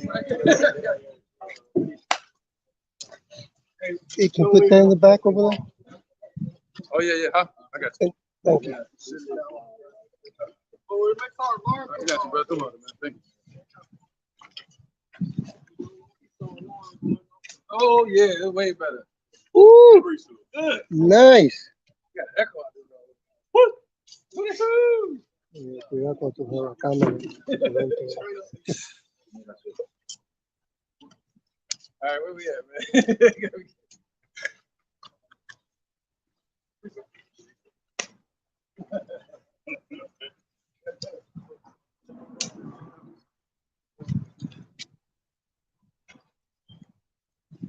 All right, yeah, let's get it. Nothing, man. Since y'all cluttered up down there, somebody will come down this way, we can spread out. They probably a couple more. Yeah. Yep. So we got some room here too if y'all want maybe double up between sardine effect going on. You heard the butterfly effect, you didn't hear the sardine effect. All right, let's get it, man. Where we at? You want to bring that up? It's Ecclesiastes chapter 39, verse 28. There be spirits that are created for vengeance, which in the fury they on sore strokes. In the time of destruction, they pour out their force and appease the wrath of him who made them. That's right, man. So the Lord is holding back all of those spirits that he created. One of those spirits is that ICBM missile. And the Lord said his spirit is going to be in the fire and in the missile. He's going to make sure he hit his target. All right. So the Lord is holding all that back. But now when the Lord is ready to render his judgment, they're going to appease him, man. All the anger and frustration and wrath that he's been holding back and building up, they're going to appease all of that. They're going to burn down to the lowest hell, meaning to the damn earth. Skip verse 31. Okay, no, read 30. Teeth of wild beasts and scorpions, serpents, and the sword, punishing the wicked to destruction. Right, man. Teeth of wild beasts, the scorpion, and the sword. All right, you've been hearing about that. All these damn animals. Snake, something that happened right a couple weeks ago. Matter of fact, I just saw one the other day over in Elon, down here in India. The damn monkey was sitting on the couch. They just snatched, bit his forehead and cut that shit off. You saw that too? That shit like an orange peel. Yeah, it peeled it back like an orange peel. That's just all white, all the way down to the white meat. He didn't know what to do. Snatched his hair off, all that. Like everything right here, just like to some dude, yeah. Jumped on him, and slapped him in the face, and just ripped the shit off. Scalped him. That's what they do. Scalped. Yeah, scalped. Yeah. Yeah, man. So it's like, yo, teeth for wild beasts. There you go. Don't get more teethy than that. Go ahead, bro. Verse 31, they shall rejoice in his commandment, and they shall be ready upon the earth when need is. There you go, like that big giant crocodile. What's bigger, alligator, crocodile? Crocodile. Crocodile. I think it might have been an alligator though. It was out there in Florida, walking around the alligator. Yeah, man. There you go, brother. Descendants of Esau. Hey, look at that. Look at that. Most hated. That's right, brother. That's right, brother. See that? See that? Nobody like Esau. He said, look, he tight. He said, you ever heard of everybody hates Chris, everybody hates Esau? Yeah, he walking with one of our people. He's mad. She's telling him to chill the hell out. You think she was saying that? Yo, chill your ass out. Hey, she don't know nobody. Keep going, yo. Oh, somebody got anything? Go ahead, bro. Obadiah 1:16. For as ye have drunk upon my holy mountain, so shall all the heathen drink continually. Yea, they shall drink, and they shall swallow down, and they shall be as though they had not been. Right, man. They got drunken off of our destruction. You know? So the same way we had to drink of the Lord's cup. The same way we had to drink of the Lord's cup, they're going to drink of the Lord's wrath as well. All right? And just the thing about that is the Lord he's gonna enjoy it a little bit more having them drink.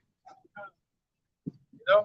He had us drink it too, but he didn't really like it doing that. But with them, he's gonna enjoy it. All right, precepts. Go ahead. All right, this is the book of Proverbs, chapter 14, and I'm gonna start at 11. The house of the wicked shall be overthrown, but the tabernacle of the upright shall flourish. Matter of fact, that's right, the tabernacle of the upright. What's that? The spiritual house. That goes into the topic of the lesson.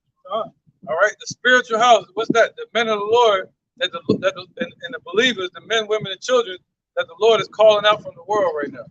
That's the spiritual house. And he said, your house will not fall. What did he say? Read it again, brother. All right, this is the book of Proverbs, chapter 14. Right, but the house of the thief is going to fall. Verse 11. The house of the wicked shall be overthrown, but the tabernacle of the upright shall flourish. There you go. The tabernacle of the upright shall flourish, man. It's going to start from you. It's going to grow all the way to the kingdom, man, to a glorious kingdom. A never-ever kingdom, never-ending kingdom. See that? Go ahead, brother. This is the book of Nahum, chapter 1, verse 7. It said, the Lord is good, a stronghold in the day of trouble. Right, man, but this kingdom is going to be overthrown. But he's good to our people. He's good. He's going to be our stronghold in the day of trouble. Not the Black Panthers, not your gun at home. You know, nobody, but the Lord is going to be our stronghold. Go ahead. It says, and he knows them that trust in him. Right, and the Lord said he knows them that trust in him. You can't walk up to him and say, I'm an Israelite too. He ain't gonna care. He gonna say, nah, I've been watching this whole time. I know those that are mine. Depart from me, you workers of iniquity. All right? So the whole path they've been walking their whole life has been doing nothing but walking contrary to the Lord. All right? Walking in iniquity. Any more precept?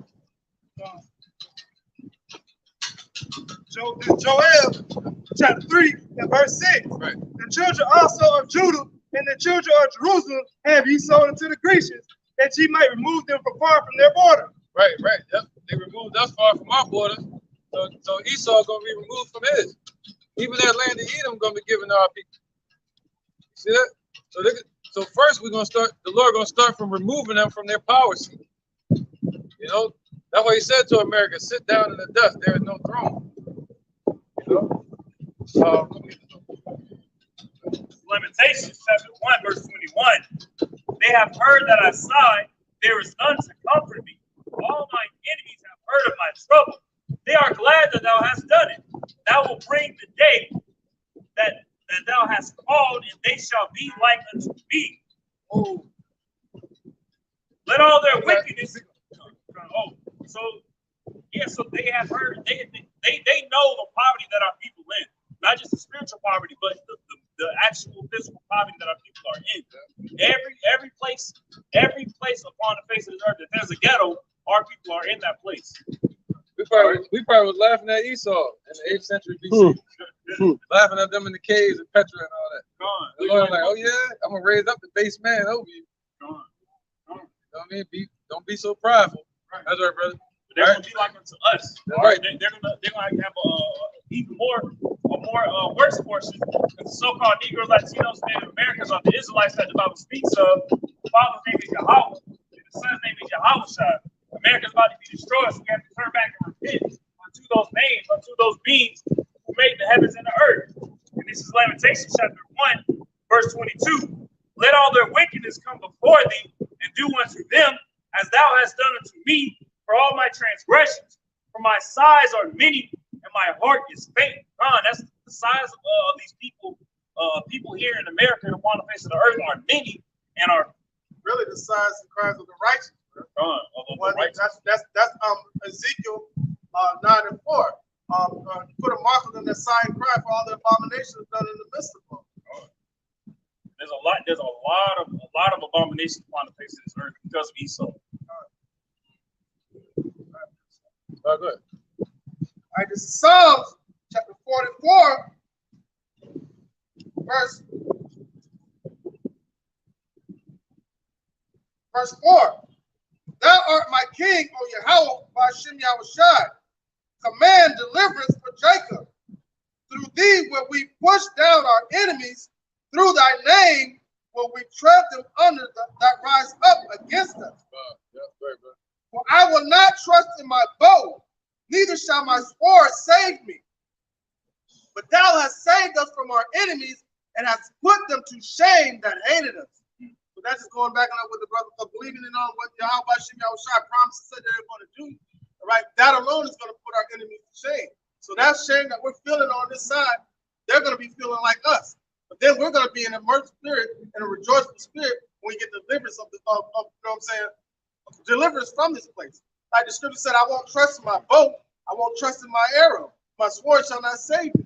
But we will be saved through the deliverance of Yahweh Ba'ashem Yahushai. But he said, through me, well, through us, will we tread down our enemies, man. We'll get deliverance from Yahweh Ba'ashem Yahushai. Then after that deliverance, we get our crown. Then we're going to kick some ass. Samson slew a lion, not with the bow and arrow or sword, but with his bare hands, using the spirit of Yahweh Ba'ashem Yahushai. And what did he say? And what did he say at the end when they had that big ass? He said, "Lord, is that you? If you be with me, give me my strength back one last time." And when he destroyed that place, they said he destroyed more in his death than he did while he was alive. And what was that? His last hurrah was having that faith in Yahweh Ba'ashem Yahushai. It wasn't by strength. Right. That represents Yahushua. Destroying more in this day than he ever did in any other time before. He's gonna destroy them all at once. That was symbolic of Yahushua. Go ahead. Yep, go ahead, brother. Book of Jeremiah 46 and 28. Fear thy not, O Jacob, my servant, say the Lord, Yahushai, for I am with thee, for I will make a full end of all the nation whither I have driven thee. But I will not make a full end of thee, but correct thee a measure, yet will I not leave thee wholly unpunished. That's right, man. So the Lord said what? He's going to correct us and measure. All right, that's why we go through hell in this place. You know? And 2/3 of our people are going to be what? They're going to be measured off, meaning they're going to be cut off. All right? And 1/3 going to be delivered. But the rest of these nations, they're going to all be cut off. See that? But the Lord said he's going to correct us and measure. But he's going to keep a remnant. All right, go ahead. It's the book of Luke, chapter 16, and verse 20. And there was a certain beggar named Lazarus, which was laid at his gate full of sores. Right, Lazarus represents Jacob, right, Israelites, laying at the gates of Esau, laying out in their communities, poor, right, go ahead, and being full of sores represent being sinful and wicked, all right, and darkness, go ahead, brother. And desired to be fed the crumbs which fell from the rich man's table. Right, so that's 2/3 of our people that's still leaning upon Esau, desiring for crumbs. Just, you know, the crumbs is like the leftover from this place. All right, what we call that? The crumbs will be rice. They're looking for rice. All right, our people want rice from this place. They can't get it. Go ahead. Moreover, the dogs came and licked his sores. Right, the dogs represent these other nations. So Esau set up these other nations, saying, all right, you want some crumbs? Well, how about this? I'm gonna give you want some food?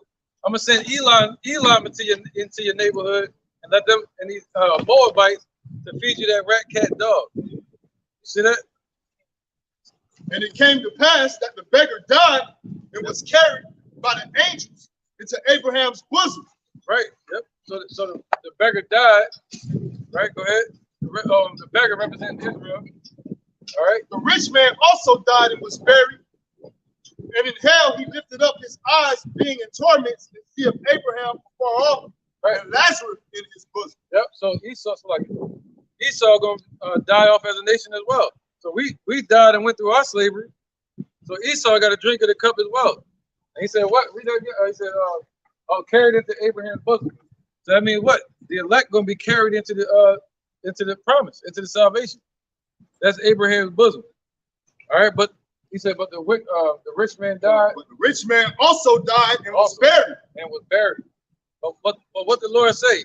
Esau gonna be cast out as an abominable branch. All right. Go ahead. He said what? They should not join him in the burial. All right, go ahead. Somebody bring a precept up. Go ahead. This is the book of Revelations, chapter 1 and verse 5. And from Yahushua Mashiach, who is the faithful witness and the first begotten of the dead and the prince of the kings of the earth, unto him that loved us and washed us from our sins in his own blood, and hath made us kings and priests unto Yahweh and his Father. To him be glory and dominion forever and ever. Amen. That's right. What do you call that? The tiller of the soil, man. He's long suffering. All right. Somebody get 1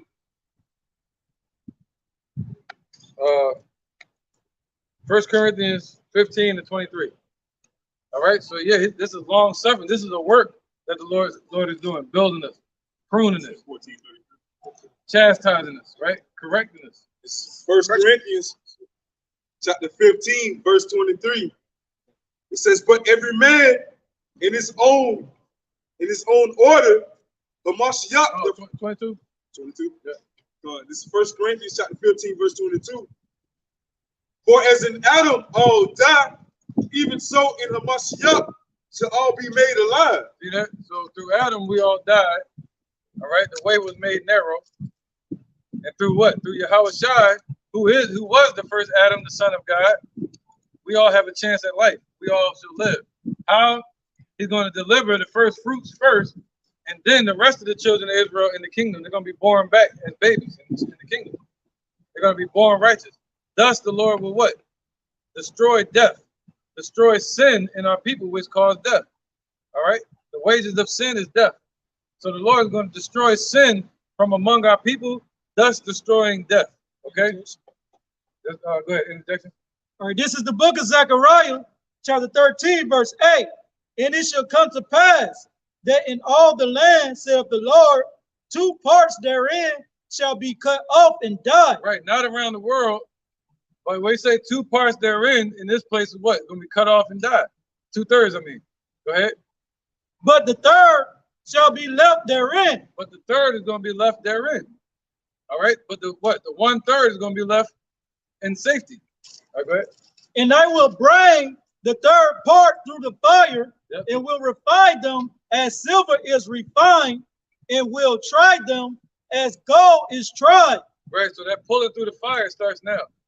The Lord said he's going to reach you with a stretched out arm. He's going to bring you all the way to himself. All right. And this is when the pulling starts at. pulling us all the way through the fire. What's that? Affliction, persecution, all the hell you got to go through in this place, and then ultimately the missiles. Right? They shall call on my name, and I will hear them. So the elect are going to call on the Lord's name, okay? But the rest of these damn heathenites, they're going to be calling on every other name besides Yahweh and Yahweh Shai. But the Lord said they're going to call on his name, he's going to hear him. Go ahead. I will say, it is my people, and they shall say, the Lord, Yahweh Ba'ashem Yahweh Shai, my power. It's my power. So this is going to happen. That's just like the other day, Zariah, you said the moon and the stars. He said the moon and all the planets lined up. That was this morning. So this month is a special month. It's like two new moons this month. Yeah. That's April. Last month had 2 March. Yep. This month got 2 new moons. What does that mean? That's like saying when the stars align. So when we're saying this on the earth, calling Yahweh Ba'ashem Yahweh Shai our power in the time of Jacob's trouble, there's going to be a moment, literally, when Yahweh Shai is going to say, "It is my people," and we probably going to be saying it at the same time. Reset. All right, like an echo. Reset. I have an injection. Go ahead, bro. This book of Joel 3:14 and 15. Multitudes, multitudes on the valley of decision. For the day of the Lord is near, and the valley of decision, right? This is decision. Yep, valley of decision. The sun and the moon should be darkened, and the stars should withdraw their shining. Right. That's talking about the battle of Armageddon. Armageddon one, which is ultimately the battle of Armageddon, which means mountain of gathering of troops. For all the world's troops are going to gather in what they call the Middle East for the war. And that's going to build up to a hot war where they're going to be shooting missiles everywhere. All right, just like over in Ukraine. All right, so that's what that means. Go ahead, brother. This is Luke chapter 21, verse 25. And there shall be signs in the sun, and in the moon, and in the stars, and upon the earth, distress of nations. Right, I'm glad you brought that up. That was in my spirit earlier. Because there are signs in the sun and the moon and the stars. All right, that the Lord is about to return, man. That's why they had the whole the planets and the stars aligning last night. The Most High called that into being. They got real loud out of nowhere. And there shall be signs in the sun, and in the moon, and in the stars, and upon the earth, distress of nations, with perplexity, the sea of waves roaring, men's hearts failing them for fear. Right, because when things happen out in the heavens, with the sun, moon, and the stars, you've been having like four solar flares last week, man. It's not supposed to be like that. And the reason it's happening is because they're messing with the sun with these chemtrails, reflecting the sun rays back at itself. Now letting the sun do what it's supposed to do and giving off its proper pressure and heat to the earth. And he said, what? There's going to be signs in the sun, moon, and stars. Then it's going to affect the earth. On the earth, you're going to see perplexity of nations, sea and the waves roaring. What's that? The tide, floods, earthquakes, hurricanes. Got it damn snowing. It's damn almost summertime. Yeah. It's snowing up north right now. Philadelphia, at least. You got a point? Oh, I was just gonna say I was reading an article where they say they feel like they see that the moon has its own moon. Yeah, forget them on that. Yeah, well, that's them just adding, you know what I mean? Yeah, forget Esau on that shit. But the thing about it is, why are they doing that though? Why are they using the chemtrails to reflect the things back to the sun? All right, it was the pandemic first, and what are they going into? Global warming. So that's them. That's another reason for them to do another lockdown. We need to get the carbon emissions down. So they're doing all this on purpose to promote their little global warming campaign, man. It's all a setup. It's all a preliminary for it, yeah. Hey, if I may add on, I was reading an article this morning where they said global warming is the reason why they want to get rid of communism. You know, that's what it said. Global warming They want to get they using that to get rid of communism. No, I got a video I got to do tonight. It says man caught his first case of global warming. I got the video on it, like the video. Fever? You got a fever? He got the first case of global warming. Oh boy. Yeah, it's like how do you tell somebody that? You got to show somebody that. Go ahead, bro. Revelation chapter 12, verse 12. That's right, man. America about to be destroyed, man. Get ready. Therefore rejoice, ye heavens, and ye that dwell in them. Woe to the inhabitants of the earth and of the sea, for the devil is come down unto you having great wrath, because he knoweth that he have but a short time. That's right, man. Any points on that? I'm just going to say the reason why I brought that out, because he has a short time, man. So he's going to blame it and use the excuse for every little thing. And it's all by design, ultimately. All right, because he knows he has a short time for the Lord to send judgment upon this place. It's about time for him for the Lord to deliver his elect. Right. That's right. That great wrath, that great wrath that Esau is coming down with, their last hurrah, that's gonna be hell for Jake, man. See that? At their rising, it was hell for us, and at their fall, it's gonna be hell for 2/3 of our people. But they're gonna fall with him. Esau type, you fall, he fall, he gonna drag you with him. He gonna grab the closest one to him. You don't want to be near him. Hey, what does the scripture say? And 2/3 of our people hold the hand. Oh yeah. The wicked shall not go fight. So he ain't gonna be able to swim out them deep waters of destruction. So he's gonna fight. He's gonna put him down right. He's gonna pull him down with him. Yep. Well, you better get far away from this Edomites as possible. Or the wicked, I should say. Even 2/3 of our people. Yep. Because when they come down with that great wrath, that's gonna be hell for Jake, man. Thus going into Jacob's trouble. All right. Yep, them that trouble. Chapter 10 and verse 18. And he said unto them, I beheld Satan as lightning fall from heaven. Right, so it's gonna be quick, it's gonna be fast, man, when these devils fall. Right? Right. So just that being said, just getting straight to straight to the point of scripture. Hey, you're not going down without a fight. Yeah. You're sore loser. And what the scripture also said, they shall see him, they that see him shall say, where is he? So if it was a slow process, you can see him appreciate. But when something just disappears like that, you're like, where is he? That's how fast they're gonna be brought down. Yeah. You see, it said you're gonna catch Esau off guard. Sure. Something catch you off guard, you try to grab something. That's what's gonna happen, man. That's the first thing you do is grab whatever's next to you. Yeah, Precept. Yeah, go ahead, brother. This is 1 Peter chapter 5, verse 8. It says, be sober, be vigilant, because your adversary, the devil, as a roaring lion, walketh about, seeking whom he may devour. As the elders in the house was just speaking on, man. Hey, Esau's trying to bring down, whoever we're closest to him, man. They're trying to bring you down right with him, It's talked about in Revelation 12 and 12, they're coming down with great wrath, shit. They don't want to go down alone, so shit. That's why they're spewing out wickedness everywhere. Hey. And think about how that wrath is going to be. That wrath is going to be, he's the master of subtlety. Going all the way back in the garden, he was the most subtle of all creatures on the field. Right. So he ain't going to just be, He's going to do subtle shit to keep your mind up and think about what's about to come. Right. That's him bringing you down. Yeah, they want to take the blessing back. Right. That's the whole goal. They want to take the blessing back from Jacob so they could be in good sights in the sight of the Most High. They want the Most High to replace Jacob with Esau. So it ain't gonna happen.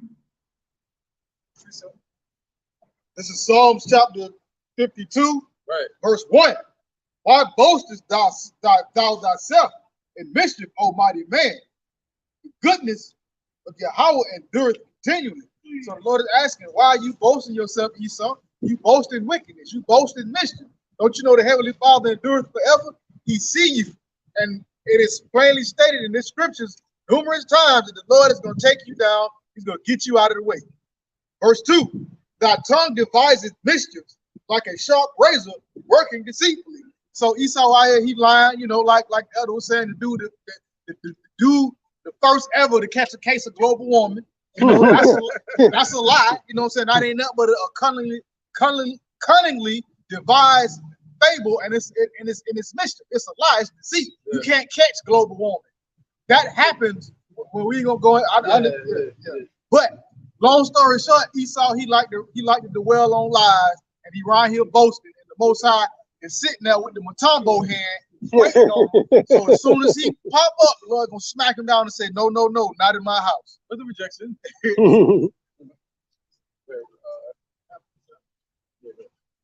All right, this is Zephaniah chapter 3, verse 12. I will also leave in the midst of thee an afflicted and poor people, and they shall trust in the name of the Lord Yahweh Bashim Yahushai. The remnant of Israel shall not do iniquity, nor speak lies, neither shall a deceitful tongue be found in their mouth. They shall feed and lie down, and none shall make them afraid. All right, because we have our faith in Yahweh Bashim Yahushai. And I brought that out, IUIC, because they like to start at verse 8, when it says, wait ye upon me till I rise up against the prey. But in verse 12, he said, I will leave in the midst of thee upon the afflicted people that shall call upon the name of Yahweh Bashim Yahushai. So we're trusting in that name, all right? And according to Isaiah chapter 10, verse 20, they shall no longer stay upon them that smote them, but they shall stay upon the Lord. And that's that remnant left in the midst that's going to focus on Yahweh Bashim Yahushai in these times. So what type of mindset are you on? What type of mindset are you on, knowing that all this place is going to be destroyed, man? So that's another way that the devil Esau could bring you down by your mind not being in the right place. Now you see the Edomites and those two Jakes walking with them, playing some Pokemon. All this destruction and all this calamity is going off in the world, and they trying to catch some fake stuff that don't even exist. Spend hours out of a day doing that. Right. Hey, can you bring that up again? This is Zephaniah chapter 3, verse 12. Right. I will also leave in the midst of thee an afflicted and poor people. Right. What did the Lord say? What did it say? He said, not to take them out of the world. John chapter 17. Somebody go there real quick. No, chop it up. There's a lot of research came to me. Yep. Somebody get it. Whoever get it quicker.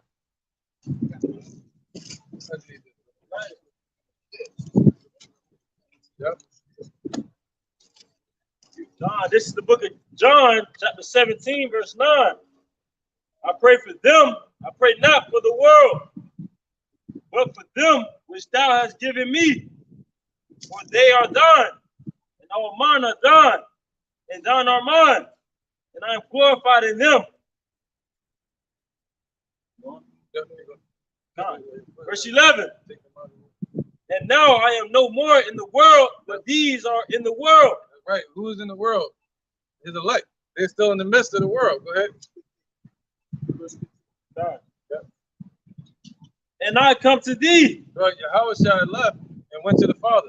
Okay, as we were reading a minute ago. Go ahead. Holy Father, keep through thine own name those who thou hast given me. Right. So the Lord is keeping you in the spirit of Yahushua. All right. And in the name of Yahweh, he's keeping you in this truth. Go ahead. That they may be one as we are. Right. So that we may be one with him, even though we're in the midst of this world. We were sent here to change the world, not be changed by the world. Go ahead. While I was with them in the world, I kept them in my name, in thy name. Those that thou gavest me, I have kept, and none of them is lost, but the son of perdition. Right. You already went to 15? Oh, down to 15? Jump down to 15. Yeah. Okay, come on, verse 15. I pray not that thou shouldest take them out of the world, but that thou shouldest keep them from evil. Right, man. So that's what Yahweh is praying for out there. Not that Yahweh will take us out of the world, but that he'll keep us here for his name's sake, that we'll praise him in the last days, that we'll praise him as he delivers us, man. All right? So, yep. Read that again one more time. Zephaniah chapter 3, verse 12. I will also leave in the midst of thee an afflicted and poor people, and they shall trust in the name of Yahweh Bashim Yahushai. Right. So we're gonna be trusting in the name of Yahweh Bashim Yahushai. We're gonna trust in the healing and shadow of his wings. We got 2 precepts.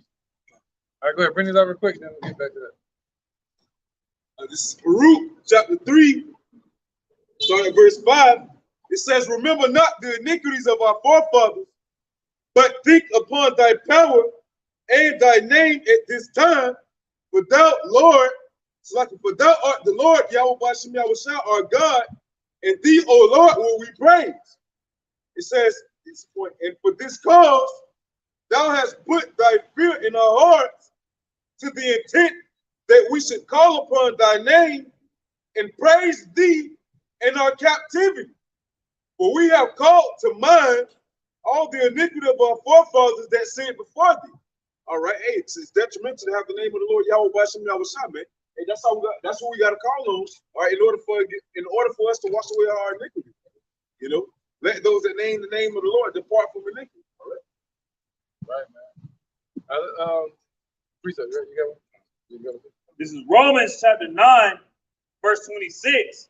And it shall come to pass that in the place where it is said unto them, ye are not my people, there they shall be called the children of the living power. And that's just really plain and simple. Right here, we're called everything but the child of Yahweh, the child of God. All right, and in this place, we're going to be called that it's going to be made known who his people are, who his children are. This is the book. Hey, you see how everything go viral so quick? That's why everything going viral. They're getting prepared for the manifestations of the sons of God. Because what does the scripture say? The whole world waiting for the manifestation of the sons of God. Yep. It's gonna go viral in a second. That viral speeding up now. It's gonna go viral in seconds now. Yeah. So if the Lord manifests his power through a man of the Lord, it'll go viral in a second.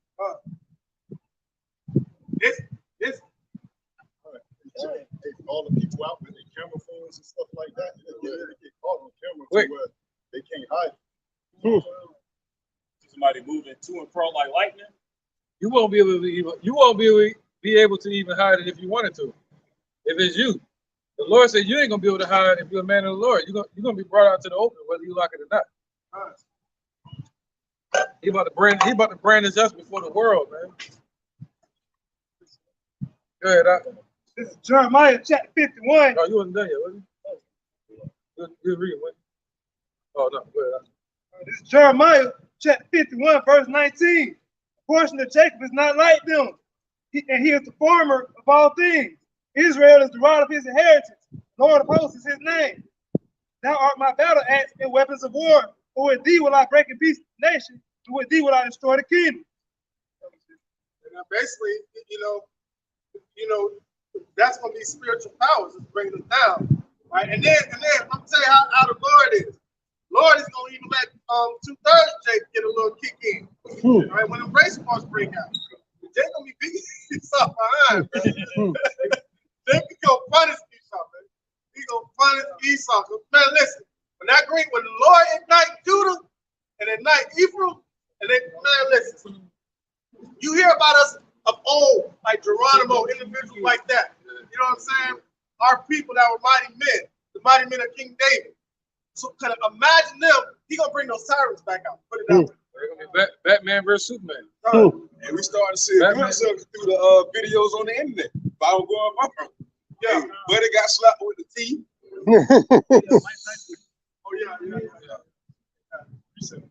Batman had all that technology. Right. Esau was Kal-El. He had spiritual power. Yeah, and we ain't got no kryptonite. Well, our kryptonite was sin. Sin. Gone. Right, man. Right. Esau, Lex Luthor,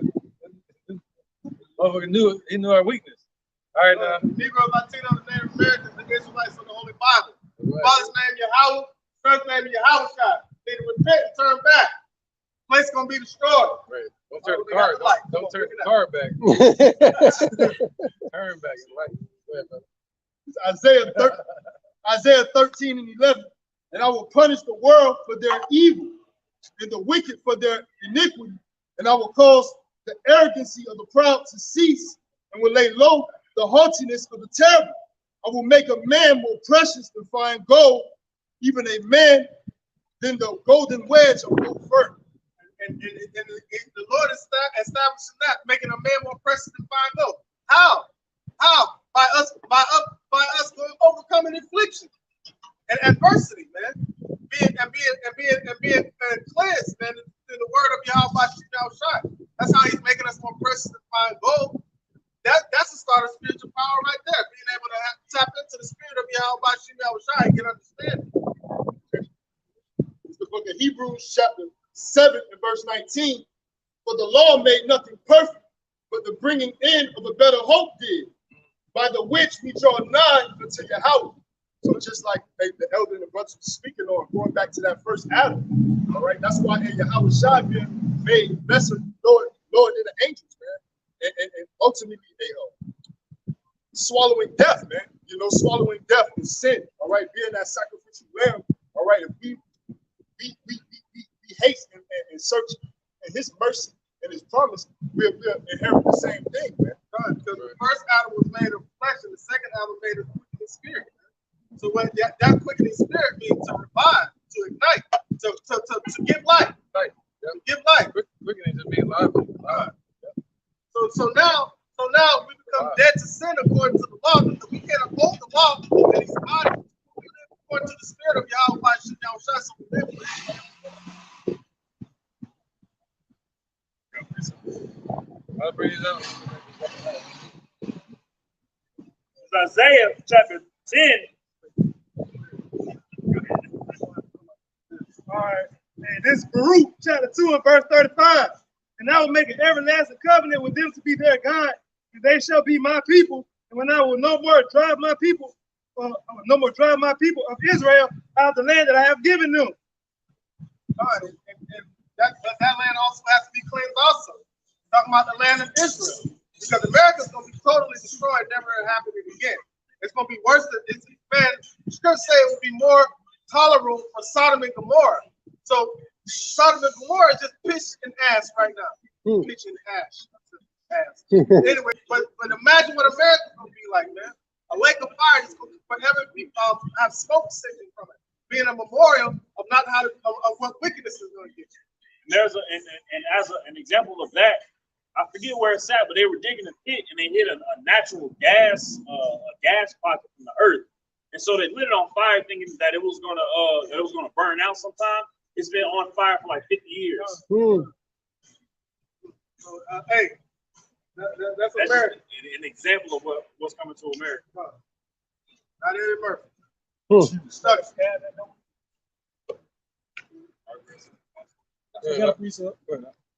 All right, this is the book of Proverbs, chapter 3, verse 33. The curse of the Lord is in the house of the wicked, but He blesseth the habitation of the just. So the curse of the Lord is in the house of the wicked, but the habitation of the just. Those that dwell inside the temple, all right, is going to be salvation, all right. But those that are outside the temple, in the house of the wicked, their reward is going to be destruction. What does it say from Revelation 11? Measure thou that are in the temple, those that are outside the temple, measure it not. It's for the Gentiles. All right? And 2/3 of our people have become are still in that Gentile state of mind, and they're not going to turn back to Yahweh Shem Yahushua, because the Lord don't want them. They were set up as to be examples of what the wicked of our nations are going to get, falling behind these other nations. Somebody get 2 Corinthians 4 and 11. Go ahead. 2 Ezra chapter 9 and verse 11.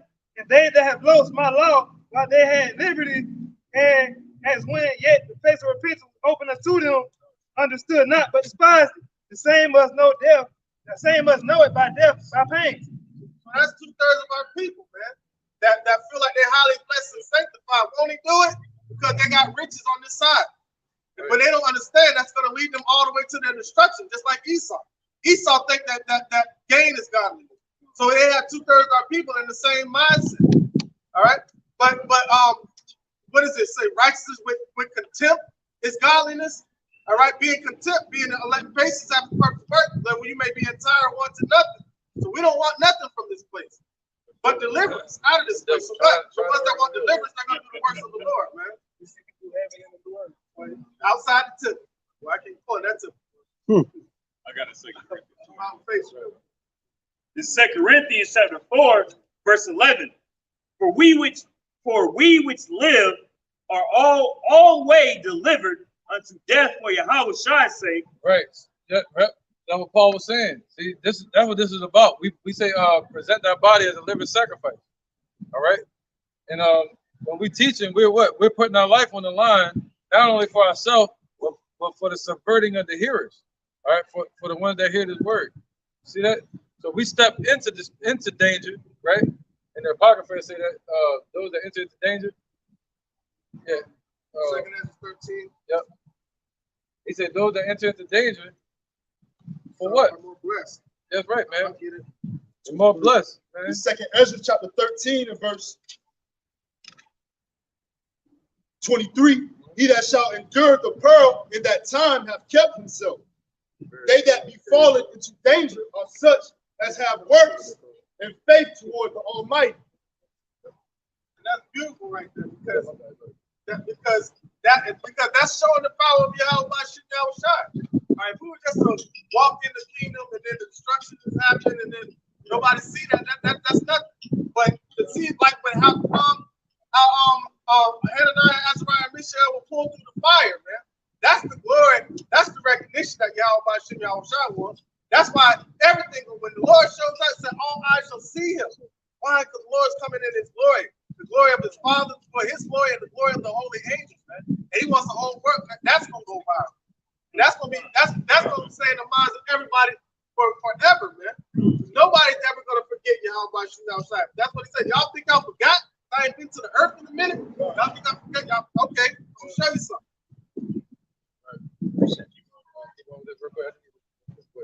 For we which live are always delivered unto death for Yahweh's sake. Right. That right. So we all, yep. So what?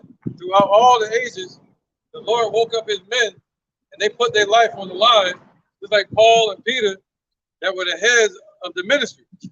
All right. Peter was sent to the circumcision, the Israelites that knew they were Israelites, and Paul was sent to the Gentiles, the ones that didn't know they were Israelites. All right. So he said, what? You got to come out and you teach out in the open. He said, wisdom crieth without in the streets. When you out in the streets, what you going to run into? The police. You're going to run into their nobles, their judges, you know. All right. You're going to run into scoffers. But the Lord said, I see you forth as sheep amongst wolves. All right. Go ahead, brother. So we entering in into the danger, into the fire to pull our people out. Just like Paul and Peter have done in the old time. All right. Well, you got some? All right, this is the book of St. Luke, chapter 14. Right, a lot of people not willing to do this. Come out here and bear the cross for Yahweh Shai for their people. I'm going to start at verse 26. If any man come to me and hate not his father and his mother and wife and child and brethren and sister, yea, in his own life also, he cannot be my disciple. Right. Does that mean you walk around just hating them? No, that means you like say for instance, your wife is into the world. That means you're not going to listen to her. You're going to listen to the word, to the Lord. All right. If your family is into Christmas and Halloween and all this bullshit, you're not going to listen to that. You're going to listen to the Lord. If the so-called white man Esau tells you to do this or shave your beard, you're not going to do it. You're going to grow your beard. You see that? Go ahead. And whosoever doeth not bear his cross and come after me cannot be my disciple. That's right. So if you don't want to bear your cross and follow after the Lord's footsteps that he left you in the sand, then what? You cannot be his disciple. And he said he chose through the foolishness of preaching to save them that believe. He said you will be no priest to him. All right. So you'll have no works to show, and you'll get no reward. Okay, the women and children don't have to worry about that. It's about the men. The women need to cling to a man of the Lord, or they're going to have no excuse. Go ahead. This is the book of Sirach, chapter 2 and verse 7. Ye that fear the Lord, wait for his mercy and go not aside, lest ye fall. Right, Yahweh, that's his name. Yahweh Shai is the son's name. All right, he's coming to save the Negro, Latino, and Native American, man, woman, and child. Not according to color, we're scattered amongst many nations. So it's not about that. All right, go ahead. My bad. I missed the point. Go ahead, brother. Ye that fear the Lord, believe him, and your reward shall not fail. That's it, man. Believe what he said. That's running the race righteously, man. Yeah, our righteousness is as filthy rags. We can keep the laws to the best of our ability, but the Lord gave us the way to be righteous, a path to walk, a door to walk through to be clean. All right, a name to call on. You know, a way to be righteous, man. He said, in that day, Yahweh, by Hashem Yahweh Shai, will be our righteousness. He set it up that way. So we can't say we did anything. We just did what we ought to do, what we were told to do. No man make glory in the flesh. That's right, man. Go ahead, go ahead, brother. This book of Romans 8 and 30 all the way to 33. Moreover, whom he did predestinate, then he also called. Right. And whom he called, then he also justified. And whom he justified, then he also glorified. What should we then say to this? Read that again. Who we call and he justified, then from the justification he glorified. So it starts with the calling in the beginning. All right, many are called, a few are chosen. The ones that are chosen are justified, and from that place, from that point, from justification, you get glorified. That's that pulling out of the fire. Good. All the way out of the fire, from the depths of hell, from the ground, not fire in the ground, but affliction, and pulling us all the way up to the heavens, to him. Yeah. Romans 8 and 31. What should we then say to these things? If Jehovah Hashem Yahweh Shai be for us, who can be against us? He that spared not his own son, but delivered him up for us all, how should he not with him also freely give us all things? So if he's willing to give his only son as a way for us to turn back unto him, his only begotten son, all right? What more should we fear? We shouldn't fear anything. If he's willing to do that, then he's willing to deliver us, to send him back to deliver us.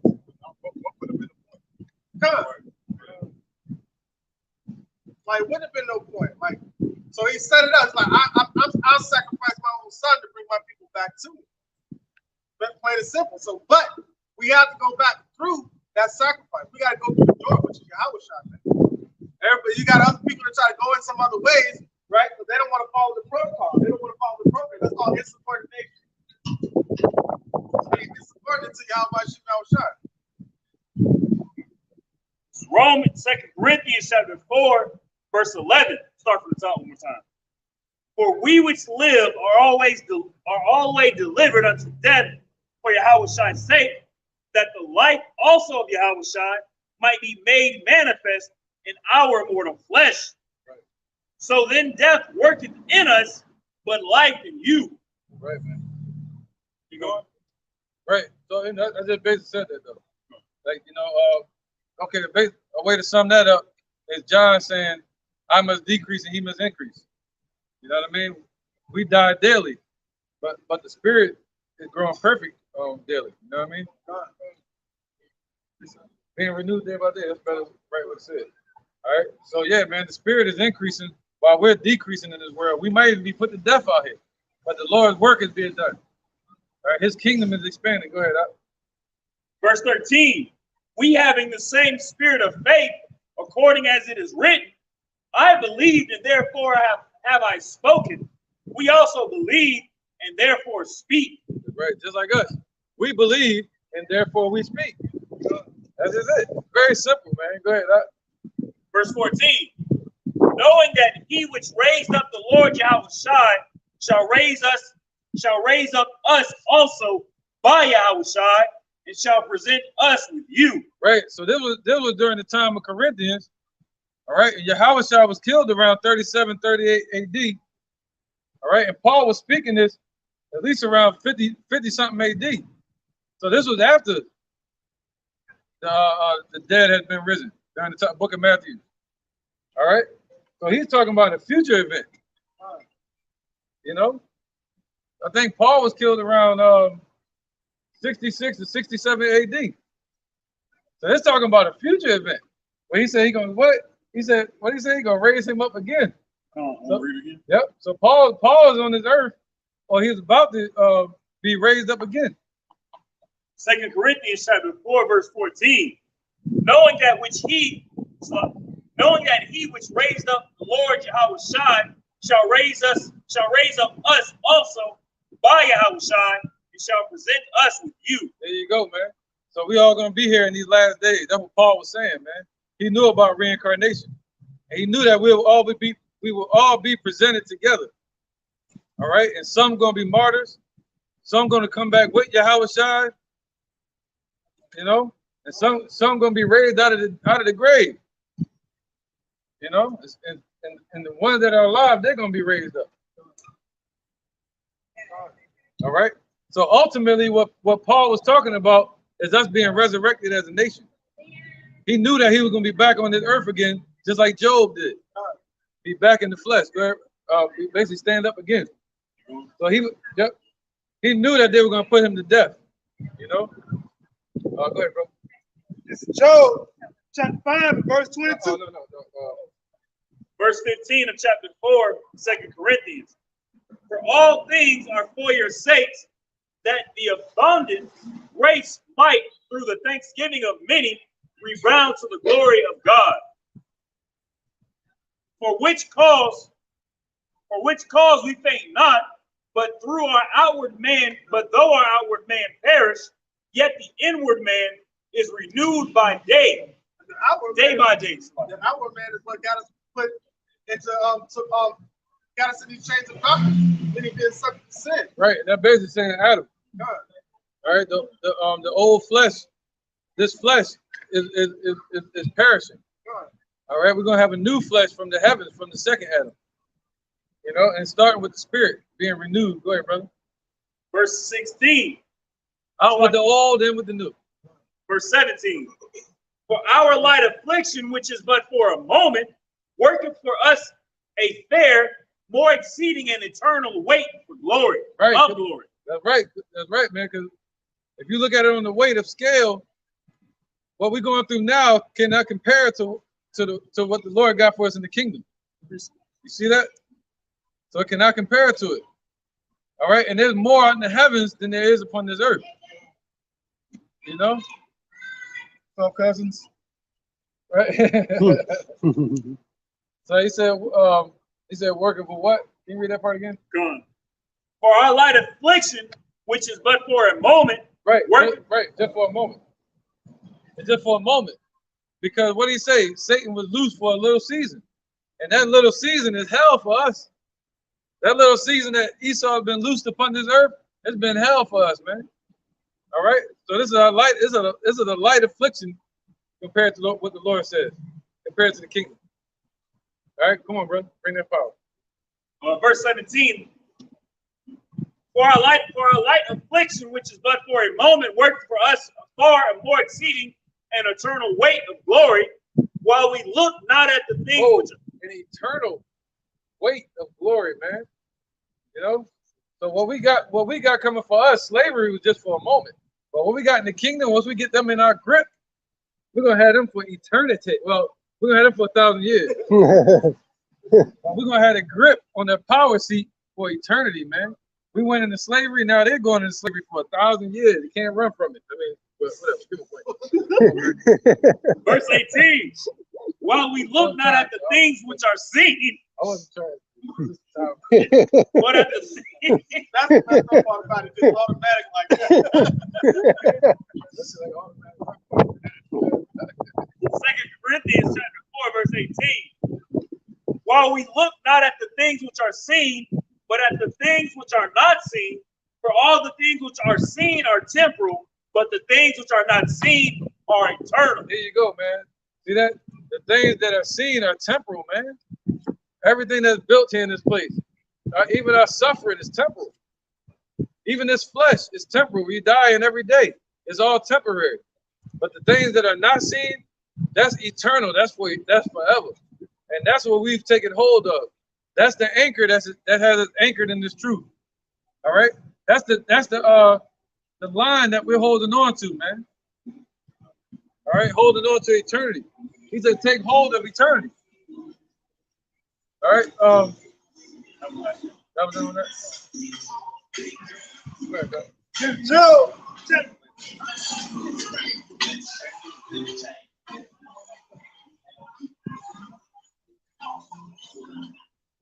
Job chapter 5, verse 17. Behold, happy is the man whom God corrected. Therefore despise not thou chastening of the Almighty, I'm skip down to 22. No. Because that's what Paul was talking about. Our light affliction was but for a little moment. That's all coinciding with the punishment for us transgressing against Yahweh Shai. But it's only for a little moment. But we get eternity, eternal life through Yahweh Shai. Having patience and waiting on his mercy. So verse 22, at destruction and famine thou shalt laugh. Neither shalt thou be afraid of the beasts of the earth. I think about it. We gonna laugh. Why? Because that's destruction and famine. We gonna know. Oh, this is our captivity being turned back before our eyes. We're looking forward for these days, man. You know, because that we're watching our persecution being cut off, and our deliverance being at hand. So when we should see these things, so look up, because your salvation is nearer than what you once believed.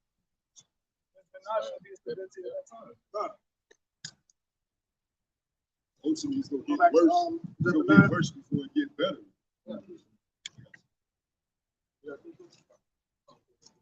This is the book of Jeremiah, chapter 31 and verse 31. Behold, the days come, saith the Lord, that I will make a new covenant with the house of Israel and with the house of Judah, not according to the covenant that I made with their fathers in the day that I took them by the hand. All right, so now all these Christians talk about a new covenant.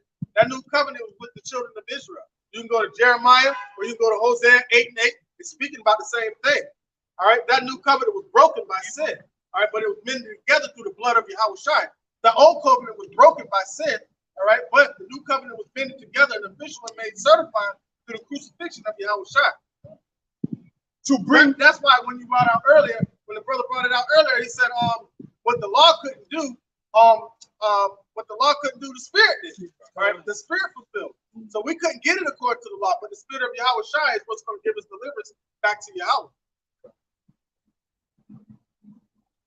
To bring them out of the land of Egypt, which my covenant they break, like the brother said. Sure. Although I was an husband unto them, saith the Lord. So and then what did we do? We committed spiritual adultery. And so he brought us back through Yahweh Shai. Now he's our husband. This is the point. But this shall be the covenant that I will make with the house of Israel after those days, saith the Lord. I will put my law in their inward parts and write it in their hearts, and will be their power, and they shall be my people. So when you have a wife, what do you want your wife to be? Like-minded as you. So when you tell her to do something, she follows instructions. Wife, this means servants. So us being a servant of Yahweh Shai, now we're more appealing to him, because guess what? We're thoroughly at like mind. So then we have the bodies that we won't transgress against. Right, yeah. And we're more appealing to the Father. Yeah, more appealing to him. By covering us in Yahweh Shai. Right, so you want your woman to be covered, you know what I'm saying? Just like, so we'll be covered with the Lord. You want your woman to be covered with your spirit, which is going to be the spirit of the Lord. And that's the order that was set up. You know? So having that, like what did Samson say when his first wife had deceived him? What he said? He said, I know y'all know this because one of y'all have clouds like heaven, meaning they dropped the seed into her mind and can think adversely to him. So now 2/3 of our people are still in an adverse state of mind, going against the Lord, being an adversary to the Lord. All right, but the ones that are of Yahweh Shai have what? 1 Corinthians 2:16. They have the mind of Yahweh Shai on my stuff. So we're being instructed by Yahweh Shai.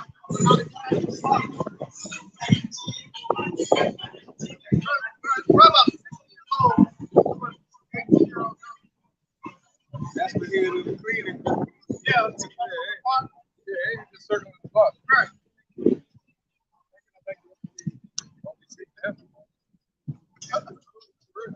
Yeah, well, Holly and Dolly the last time. Somebody grab 2nd Ezra 7 and 21. Back at the point. We're gonna read all the way to 27. Yeah. 2nd Ezra 7 verse 21. Yeah, any precept.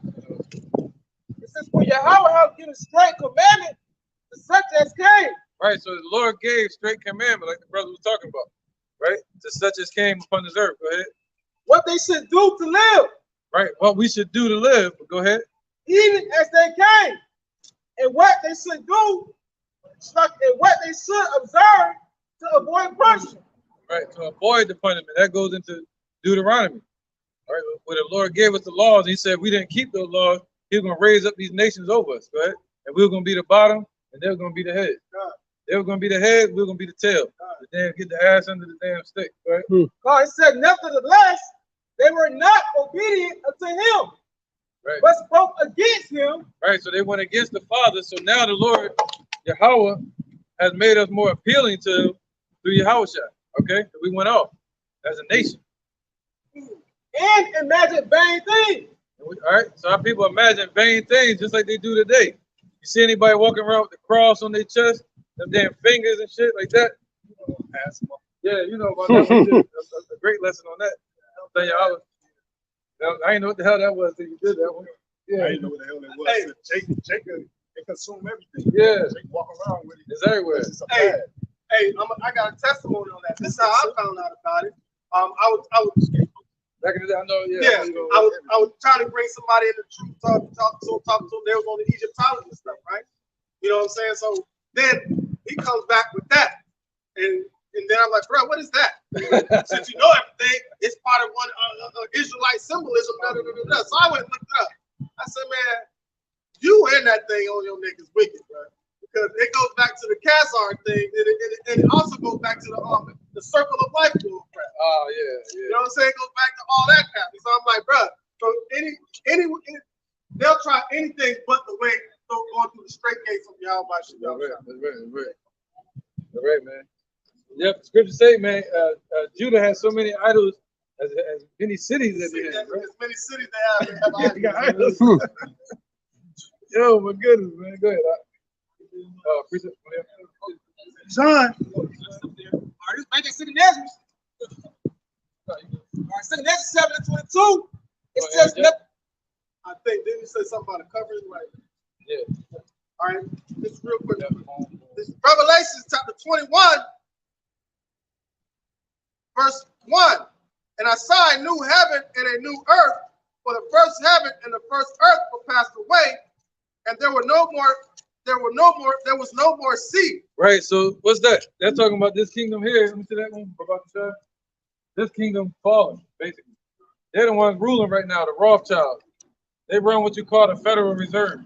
They run in Europe right now, and they split it down the middle. That's why they're going against Russia on Eastern Europe, okay? So it's a battle between them.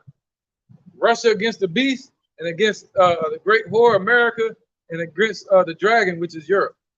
The European Union. My bad, brother. All right. So he said what? Their kingdom's going to fall. They've been ruling ever since the Greeks, the Romans. And then they fell during the Byzantine Empire and they rose again after the Ottoman Turks. All right. So you have the Roman Empire all over again, called America today. The word America goes back to Amerigo, which means bitter. Okay? And Babylon was a place of confusion. Go ahead, up.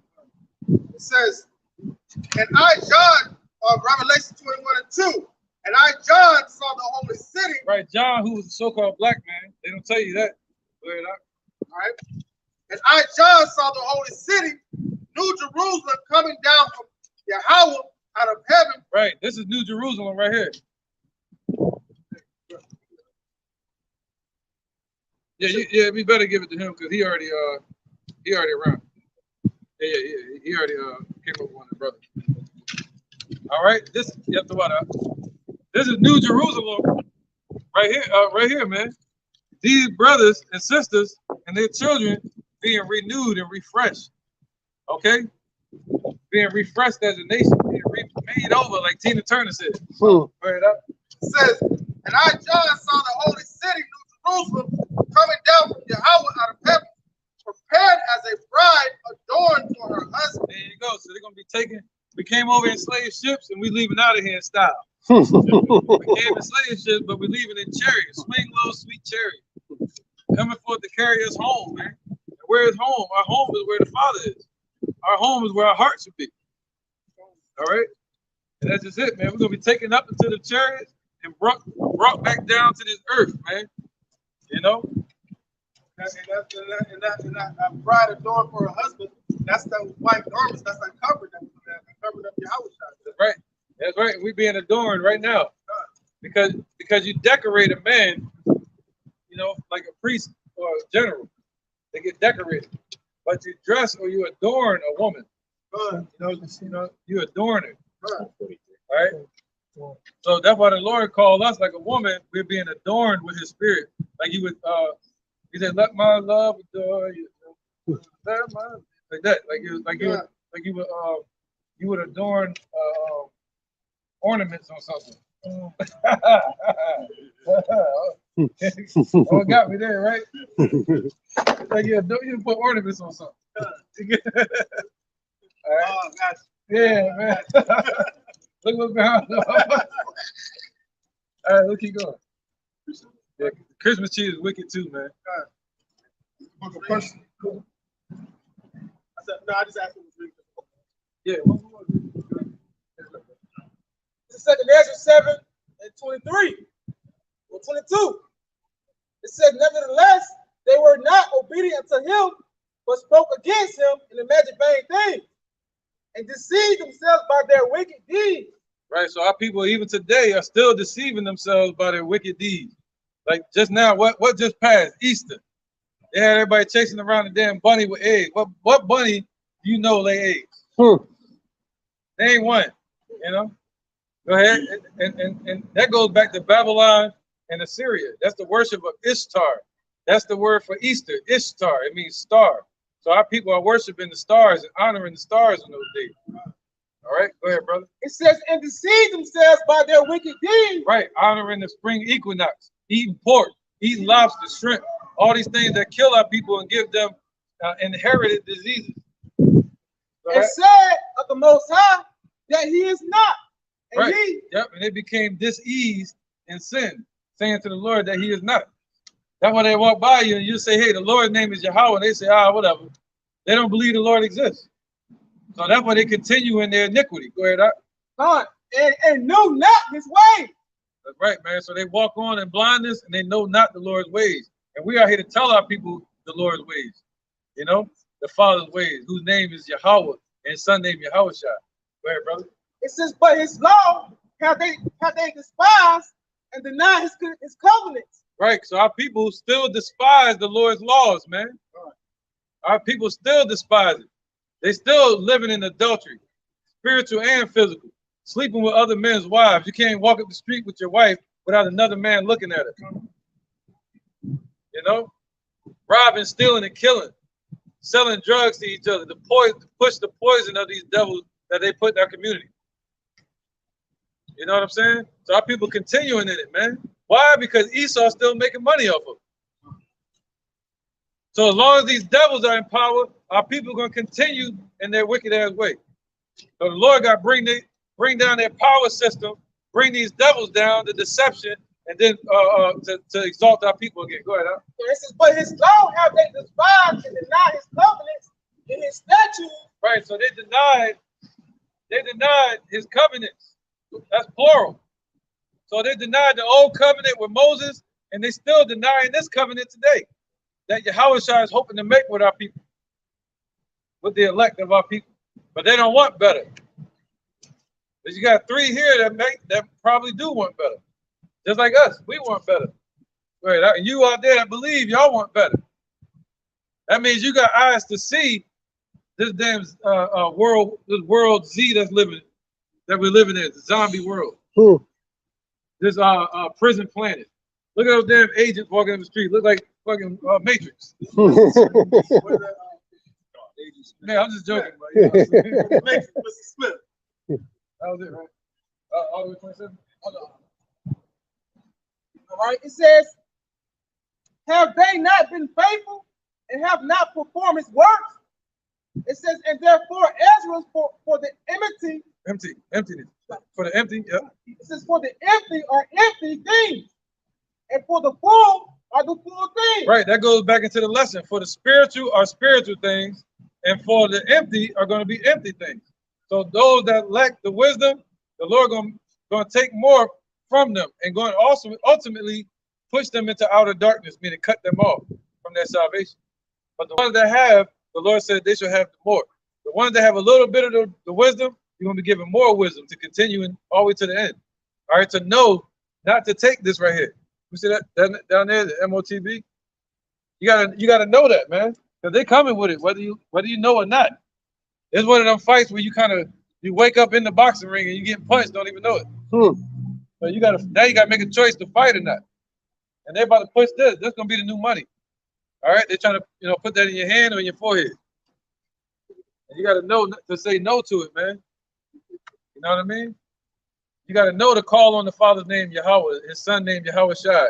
Don't go and pick up your gun and just shoot everybody, like Black Panthers wanted to do. You know, try to free our people that way. Go ahead. Verse 26. Yeah. It's the book of Romans, chapter 8 and verse 1.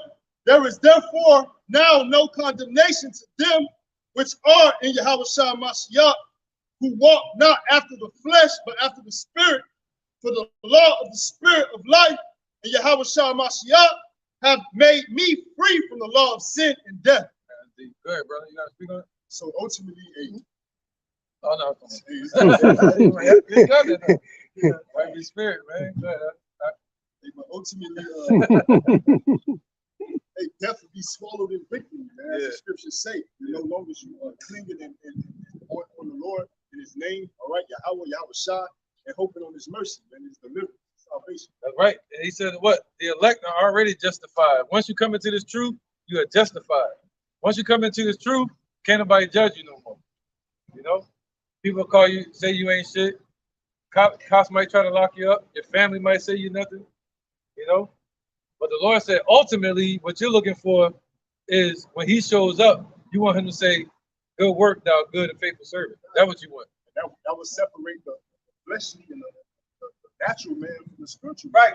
Because 1 Corinthians chapter 2:15 says, "But the spiritual man judges all things, but he is not judged himself." There you go. That's what that goes into. All right. Real quick, bring it up. This is John chapter 15 verse 7. If ye abide in me, and my works abide in you, ye shall ask what ye will, and it shall be done unto you. Herein is my Father glorified, that ye bear much fruit, so shall ye be my disciples. Verse 3 real quick. And now you are clean through the word which I have spoken unto you. That's our cleansing, that's our covering through the word that was spoken unto us, man. That's true. That's what cleanses us. John 17:17 says, "Sanctify them through that truth." That word is true. So that becomes our covering. That's what if we want to be adorned in truth instead of being like having being covered in lies, man. Right. Yeah, bring it out. Need the power. All right. This is 2nd Ezra 7:26. It says, "Behold, the time shall come that these tokens which I have told thee shall come to pass." Right. And right there, the tokens represent the prophecies. All right. So those tokens are coming to pass right now as we speak. You're hearing about World War III breaking out. You're hearing about the ICBMs being brought to the world scene. You know, ICBMs represent intercontinental ballistic missiles. Russia's talking about destroying America now with nuclear fire. You know what I mean? So everything's here. So it's right here. All the prophecies are being presented now. Where it up? Come on. It says, "And the bride shall appear." So the bride, who's the bride? The bride is the nation of Israel. All right, our husbandman is Yahweh Shai. But 2/3 of our people, they call them Jesus. They call him all kind of different names, Baal. But the Lord said, what? We will no longer call him Baal or any false name. We're going to call him what? Ishi, which means we're going to know who our husbandman is. All right, we're the servant. The word woman just means servant. All right. So as a nation, we're supposed to be the servant to the king. His name is Yahweh Shai. You see that? So he's the husband. So the father, what does the father do to a daughter or a son? He's supposed to give him away in marriage. So the father, Yahweh, is the one bringing this marriage together. What's a marriage? A marriage is a covenant. So the father is the one that's bringing this covenant together between us and Yahweh Shai. And only a few are going to have access to that covenant. You know, the Taz version, that's right. The Taz version. You got to have a version. You don't want to. Hey,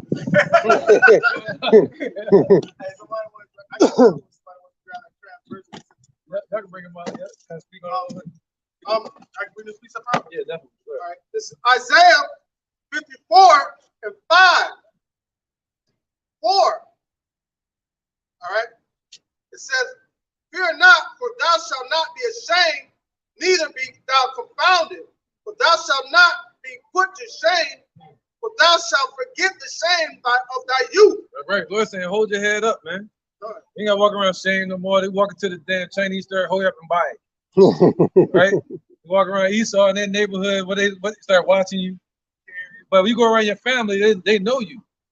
You know what I mean? Like certain people, you know, like the children and all that, they know your spirit.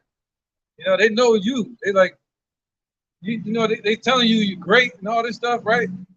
You know, growing up, you might have heard somebody saying that to you, like grandparent, anybody. But then you go into the world, they like looking at you like you're a demon. Yeah, like you ain't shit.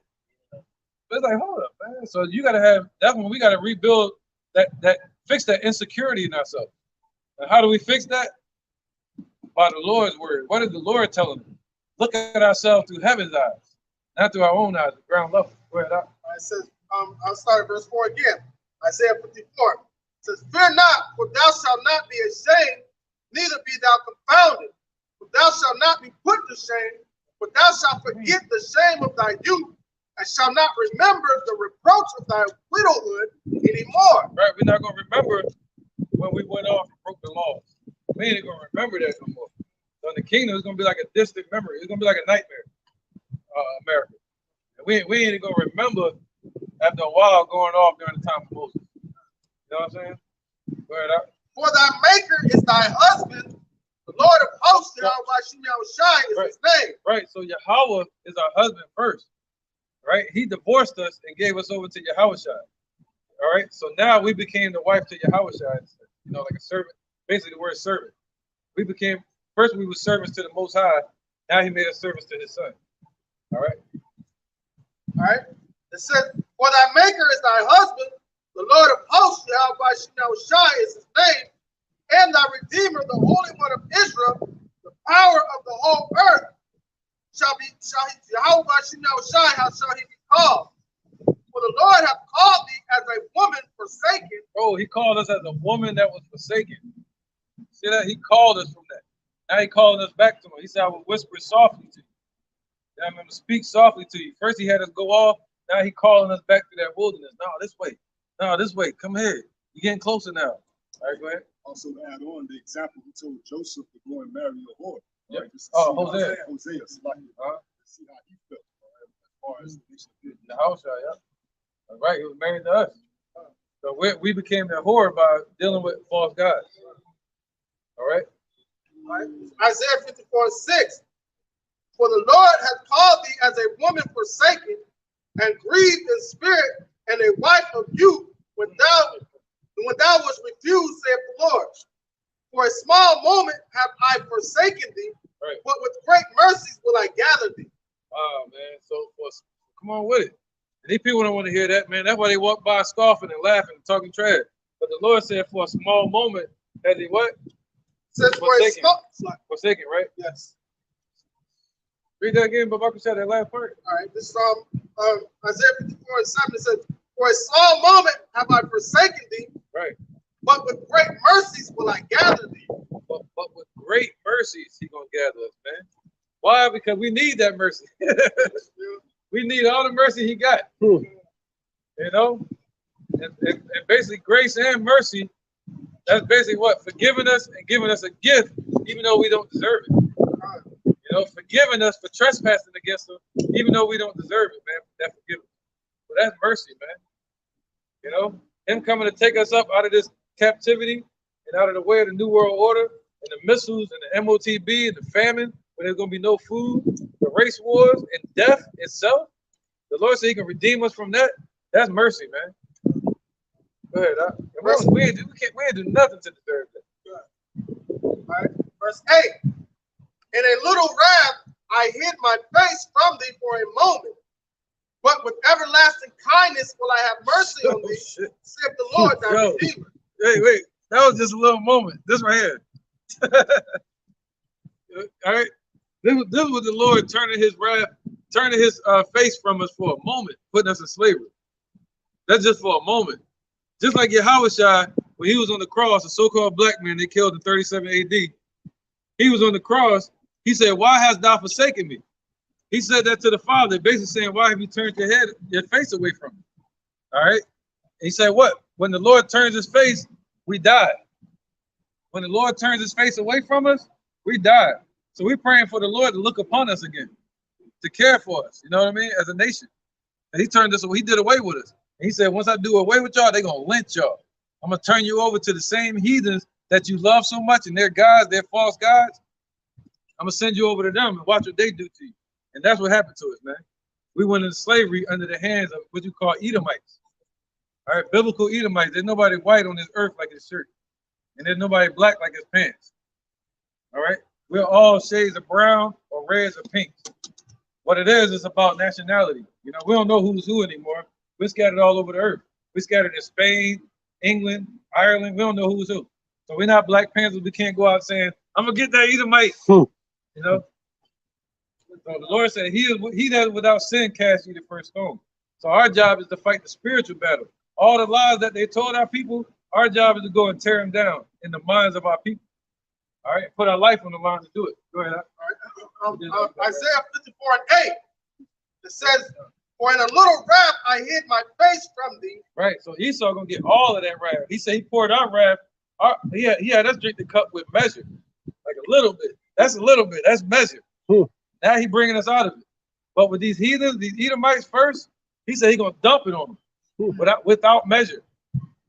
So we don't even know what that's like. We know what happened to us by the pictures.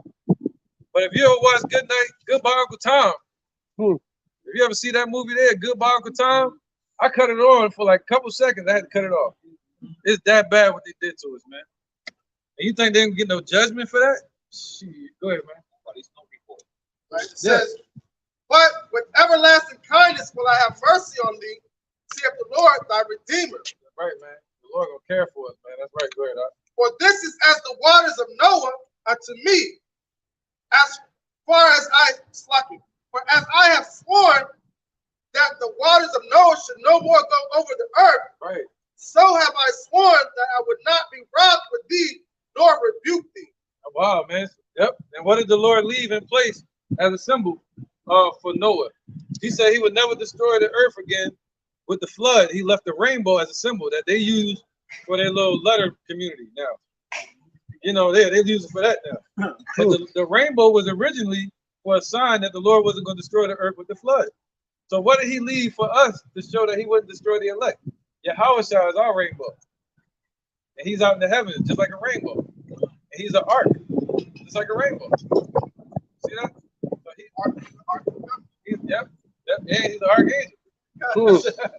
Right? His name is Yahushua. He's a so-called black man from the tribe of Judah. All right, the so-called Negroes here in America, they're not Negroes, they're Judites. All right, right here, let's go through it real quick. The Benjamites, the West Indians, they would be Benjamites, like Paul. The Haitians, you have the Levites. The Dominicans, you have the Simeonites. Guatemalans, the Panamanians, Zebulonites. Puerto Ricans, Ephraimites. The Seminole Indians would be Reubenites. North American Indians, Gadites. Argentinians, the Chileans, Naphtalians. Colombians, the Uruguayans, Asherites. Cubans, Manassites. The Mexicans would be Issacharites. All right, and then you got the rest of these people, they're scattered amongst a lot of the other nations, you know, so you might think it's an African, but it could easily be a Mexican, you know, you just don't know, a Negro. You know what I'm saying? Like you might think Matumbo is one of our people, but all right?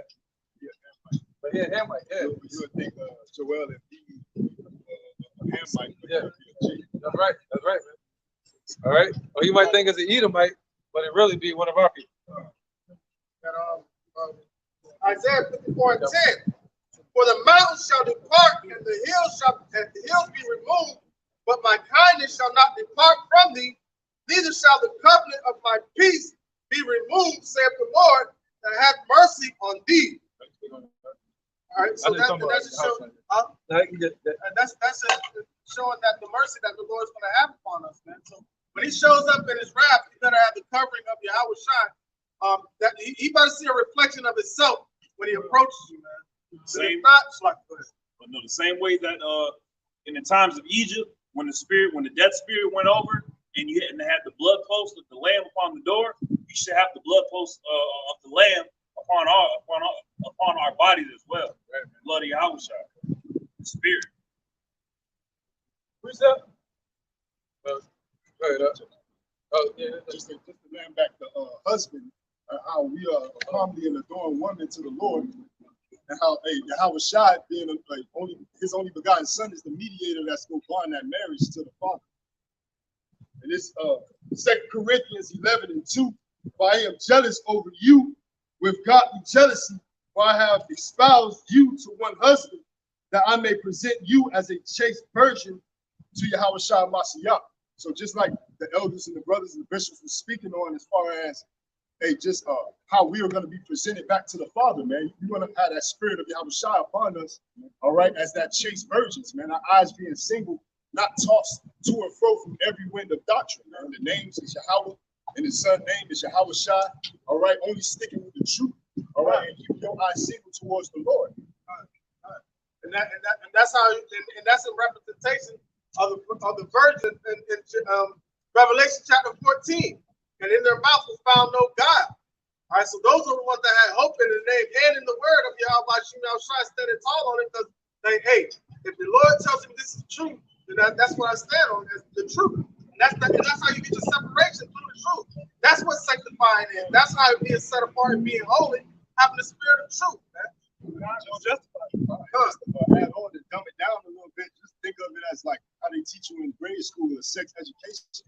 When you was to sleep with somebody like a physical, you can take it out as a physical adultery. You sleep with somebody, you take upon everybody who they slept with. That's the same thing with mingling with these other doctrines. Having itched ears, being tossed to and fro with every wind of doctrine, man. And that's the spirit that our people, is set in the division of nations. The Lord set a ruler over every people, but Israel was the Lord's portion. But our people chose to go thinking the grass is greener on the other side, and then found out they ended up with weeds and thorns over there. And he put us in beautiful green pasture with in a good olive field or vineyard, all right, to bring forth fresh grapes. But what happened? We looking at seeing what's going on across the field and brought forth wild grapes, man. So we became a degenerate plant unto Yahweh Shai. Imagine going 14,000 years with no praise. The earth has been around for almost 14,000 years. They say millions, but really been 14 years. We counted back to the time of creation. 14,000. So he went all that time and no praise on the earth. Man, when it come his time, he's shutting it down. He ain't trying to hit nothing, man.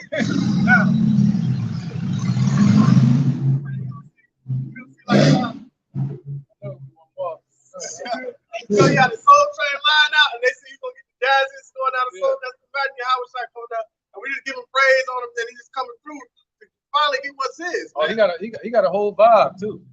Yahushua got a whole vibe coming with it. The trumpets blasting. He got King of Kings, Lord of Lords written on him in Hebrew. You know, he's gonna have bands of angels with him, people that have died in the truth. Chariots, giant chariots with him, shaking the earth. Imagine how he's gonna feel when he's able to just come up to us and both of us in our glorified form, all of us in our glorified form. He's able to hug us and embrace us. Right. He said he's not gonna drink of the fruit of the vine. They say he was a wine bibber. He loved to drink wine, but he said he's not gonna drink it no more until he's able to drink it with us in the kingdom. So he's sitting there waiting. He's already been glorified, but he loves us that much that he wants us to see us glorified also. Right, man. And that's showing the true balanced power, man. You show favor to the wicked, they will not learn righteousness. They gonna persecute. You know. Right. Yep. 2 people fall under that umbrella, under that title. Right. Who got a precept? I got one. Right. This is the book of 2 Ezra, chapter 14, verse 14. It's lucky. 2 Ezra chapter 12, verse 46. It says, "Be of good comfort, O Israel, and be not heavy, thou house of Jacob, for the highest have you in remembrance, and the mighty have not forgotten you in temptation." So I'm just going back to the point where Aki was speaking of, where Yahweh had turned his face from us temporarily, it was for a moment, Right. But Scripture says to be a good comfort, you know, because he has us in his remembrance. You know, What you do when you get out, you know, get mad at your wife? Get out my face, or get mad at your children. Get out my face, and you know, or you'll leave. You know what I'm saying? So what did he do? He exiled us out of our land and turned his face from us. So we became without our husband. So we became out here lost. And the book of Hosea explained that. It said, "I shall reveal to my lovers, we shall chase after our lovers, but shall not overtake them." Meaning we ain't gonna never catch up to what these heathens are doing in this society. We're never gonna prosper, and the only way for us to prosper is through Yahweh Bashem Yahushai. And it was set up like that. All right, so what does it say after that? I shall go to my first husband, because he's the one that gave me bread, wine, and oil. So now you're seeing that us turning back to Yahweh Bashem Yahushai, our first husband, and divorcing or becoming dead to the world. Right, bro. All right, keep on with it. Back at 2nd Ezra, chapter 7, verse 26. It says, "Behold, the time shall come that these tokens which I have told thee shall come to pass, and the bride shall appear, and she coming forth shall be seen, that now is withdrawn from the earth." Right. So our light was withdrawn from the earth. Our name was withdrawn from the earth as a nation. They said what? Somebody get that?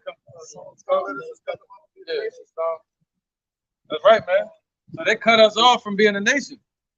All right. They don't want to hear about Israel. You say you're an Israelite, they don't want to hear that. You say you're African, they're cool with that. You say you black, they're like, oh yeah, he good. Psalms, yeah, we created that. Yeah, he good. It's Psalms 83:1. Keep not thy silence, O Yahweh. Hold not thy peace. Be not still, O power. Right, we're praying to the Lord to keep not silent. Be not still. So the Lord is being very still and patient right now. All right, we're praying for the Lord to raise up off that throne and come and destroy this place. Bring these devils down and lift us up, man. Go ahead, Art. It says, verse 2, "For lo, thy enemies make a tumult, and they that hate thee have lifted up the head." Right, they that hate thee is these damn Edomites. All right, and the rest of these nations, on the Africans, the Arabs, all these nations that are part of the UN, the United Nations, which we have no seat on. You know. So he said, what? It says, "They have taken, for lo, thy enemies make a tumult, and they that hate thee have lifted up the head." Right. They have taken crafty counsel against thy people and consulted against thy hidden ones. See that? So we represent the hidden ones. So they have consulted in secret. That's what we call that masonry that they're into, right? That devil worship. They little secret meetings, but they call what that one they having? The G7, the G7, yeah, all that. The G7 summits. They all doing that so they can set up more policies to put hell on us. All right, go ahead. All right. It says, so they all came together as a nation and said, let us cut them off from being a nation. That's what the Africans did. They sold us into slavery to these devils. They want to call the Africans our brother. These Africans are nothing but some Africans. Take that one. Take that one. We take that one. Psalm 83:4. They have said, come and let us cut them off from being a nation, that the name of Israel may no more be in remembrance. See that?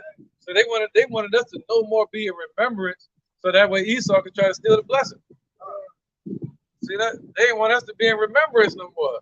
So what did they do? They started calling us black, wetback, jigaboo, all the other words I can't say on the internet. Yeah. Afro, calling us a hairstyle. You know, right? You know what I'm saying? So, yeah, man. So the scripture said that we're gonna go by bywords and proverbs. Go ahead. So that was it on that. Yeah, go ahead. The Psalms chapter 2, verse 1. Why do the heathen rage and the people imagine a vain thing? The kings of the earth set themselves, and the rulers take counsel together against the Lord and against the anointed, saying, let us break their bands asunder and cast away their cords from us. Right, man. He, No, you good. You good. Good. he that sitteth in the heavens shall laugh. The Lord shall have them in derision. Right, because they went through all this work to deceive us as a nation. So when they came over here to the North American Indians, they killed them all. They even paid them to go against each other. What do they think they're doing to us today?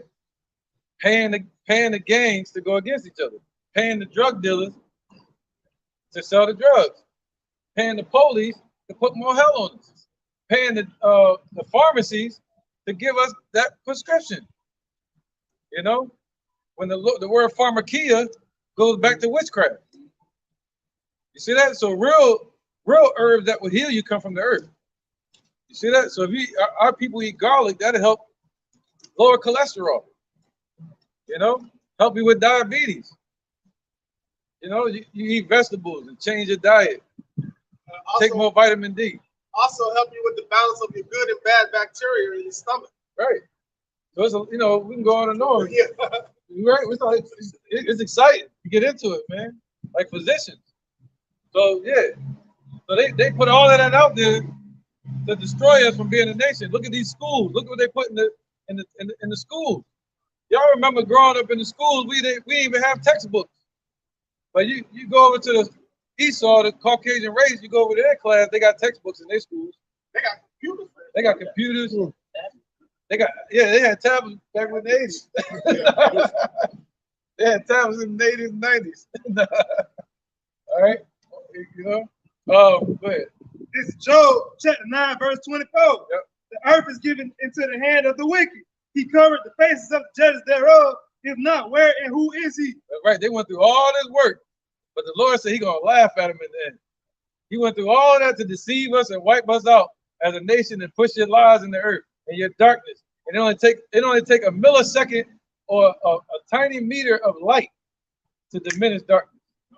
As soon as they cut that match on, that light on, it's a wrap. All that darkness, that in 1 hour, America gonna be destroyed. As soon as Jake open up and read the book. The book is over. That's why they wanted to read books of slavery. You know, keep them away from them books, whatever you do. Go ahead. This is the book of Isaiah, chapter 45 and verse 17. But Israel shall be saved in the Lord with an everlasting salvation. Right. Don't let nobody take your salvation. Your deliverance. What they'll tell you in these churches or these average church people walking in the streets, they'll say the whole world's gonna be saved. God is love. He loves everybody. But that's not what the Bible say. The Bible say only a few gonna be saved, and it's gonna be of Israel. Go ahead. Ye shall not be ashamed nor confounded, world without end. Right, man. You sitting out here telling people about the Lord, telling people His name is Yahweh, telling people His son named Yahushua, and about the prophecies coming. You ain't gonna be ashamed of that. Hey, shalom, bro. Peace to you too, man. Yeah, catch everything. Huh? Verse 18, for thus saith the Lord that created the heavens, Yahweh himself that formed the earth, Yahweh Shah himself that formed the earth and made it. He have established it, he created it not in vain, he formed it to be inhabited. I am the Lord and there is none else. Right. Hey, it's ultimately for Israel, man. You know, He created the world for their sakes. Come on, wait, you said it. You know, and the world, that world to come is that world in the earthly many sense. Those who dwell in that same mindset, that same mindset. I get excited thinking about it. The Lord said, "You ain't gonna be ashamed. They should not be ashamed. They should not be ashamed that wait for me, man." Go ahead. And just to add on to that real quick, Babaka Shah, that also goes to show you that heaven is going to be right here on the planet Earth. Yeah, Yahweh Bashin Yahushua said He did not make this earth in vain. He made it to be inhabited. Right. So therefore, the kingdom of heaven is going to be here. This is where the so-called Negroes, Latinos, and Native Americans, you know, the 1/3 women and children and the men that's part of that number, and 144,000 men, 1,200 from each tribe, have forward to look forward to ruling in the earth, man, as we should. Ruling in the same earth we fell on. Ain't that something, man? Go ahead, Alex. This book of Jeremiah 31 and 36. Yeah, He's gonna raise up the beggar out of the dunghill. That's the beggar. You know? If those rich man and Lazarus. The beggar, yep. Go ahead, bro. If those ordinances depart from before me. Oh, go one more. I have one more, yeah, 35, right? This book of Jeremiah 31 and 35. Thus say the Lord, Yahweh Ba'ashem Yahushai, which giving the sun for a light by day, and the ordinance of the moon and of the star for a light by night, which divided the sea when the weight thereof rolled. He went through all that work. The Lord of hosts is his name.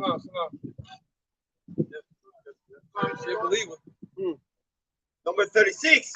If those ordinances depart from before me, say the Lord Yahweh Ba'ashem Yahushai, then the sea of Israel also should cease from being a nation before me forever. All right, so now if you wake up in the morning and the sun don't come up no more, then he'll cut Israel off from being a nation.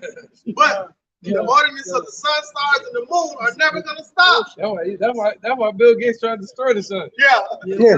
he read up. Oh, yeah. All right. It's on. Yeah, that would explain why he's trying to destroy the sun, man.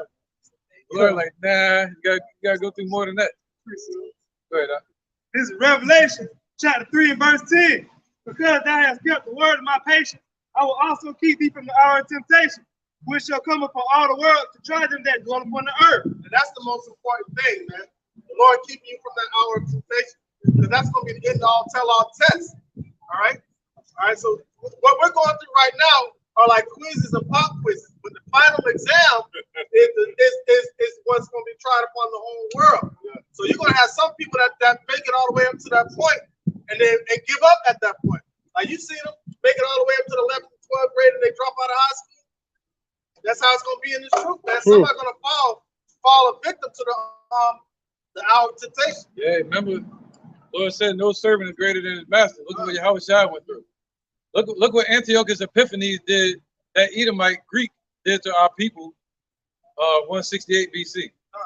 But he took an elder man of our nation, an older man, and he boiled him alive because he wouldn't eat pork. And he took that woman and took all her children and cut their limbs off their body one by one until they gave up. But they wouldn't give up. They wouldn't eat the pork because they believed in Yahweh Shema Shai. See, we got to have that type of faith in us for this temptation that's coming. That was their hour of temptation. Just like the cross was Yahweh Shai's hour of temptation, this is going to be our hour of temptation right there. So so that's why you got to be warned not to do it. See that? But the false teachers, they're not here warning people about that. The MOTB. Don't get it. Go ahead. Verse 11. Behold, I come quickly. Hold fast that which thou hast, that no man take thy crown. Don't let anything God gives you, don't let anybody take from you. Especially wisdom, knowledge, and understanding. That's what's going to stabilize. Right, man. Right. Anybody got anything else? Yeah, we're going to do it. Kind of change the topic, but oh no, yeah. Sure. Yeah. Okay. Second Ezra 7 and 27. It says, "And whosoever is delivered said evil shall see my woman." Right. So if you're set up to be delivered, what's that? Revelation 7, Babakusha? Right. He said, those that are delivered shall see his salvation. You're gonna see it with your own eyes, man. Thought it was over. Right, walking around here thought it was over. So it ain't. It's just a party just getting started. For us. Isn't that so? I was like, whoa, what? We just about to get started as a nation? And it's gonna be for eternity? Whatever eternity is, we don't even know what eternity is. Man, we just know about dying here. Go ahead. All right, this is the book. I just want to touch on that eternal. When you think about eternity, that's something that's everlasting. So when you think about how many years we've been in this captivity, a few hundred. So that's just a very short time. So we look at slavery and it's like, oh, we was in slavery so long, all this torment that we're going through. It's only a few hundred years. Our people are literally, we're supposed to be eternal. It's only been 2 days. No, it's only been 2 days. How was y'all? Going on 3 days. And our captivity hasn't even been an entire year. It's like a day. So think about it. Think about it. Being in a state of distress, when you're in distress, 5 minutes might seem like an hour. Right. Or when you're in a distressful situation. So in slavery and all that trauma, it seems like a long time. Segregation seemed like it was a long time. But really, 60 years ago, that stuff was still going on. So it hasn't really been that long. From Slackman, Peter, and Peter, Slackman, second Peter chapter. Yeah, well, yeah, go ahead, bring that up. It's Revelation chapter 7, verse 1. Right, you want to be in this number right here. Go ahead. And after these things, I saw 4 angels standing on the 4 corners of the earth, holding the 4 winds of the earth, that the wind should not blow on the earth, nor the sea, nor any tree. Right, so who's holding back the destruction is the Lord himself, Yahweh, and his son Yahushua. All right, they're holding back the destruction for us to wake up. Go ahead. And I saw another angel ascending from the east, having the seal of the living God, and he cried with a loud voice to the 4 angels, to whom it was given to hurt the earth and the sea, right, saying, hurt not the earth, neither the sea, nor the trees, till we have sealed the servants of our God in their foreheads. Right, so the Lord is waiting to bring his judgment. He's waiting for the elect to wake up to the truth about his existence, to wake up to the truth of his name being Yahweh and his son being Yahushua. All right, go ahead. And I heard the number of them which were sealed, and there were sealed 144,000 of all the tribes, maybe, of all the tribes of the children of Israel.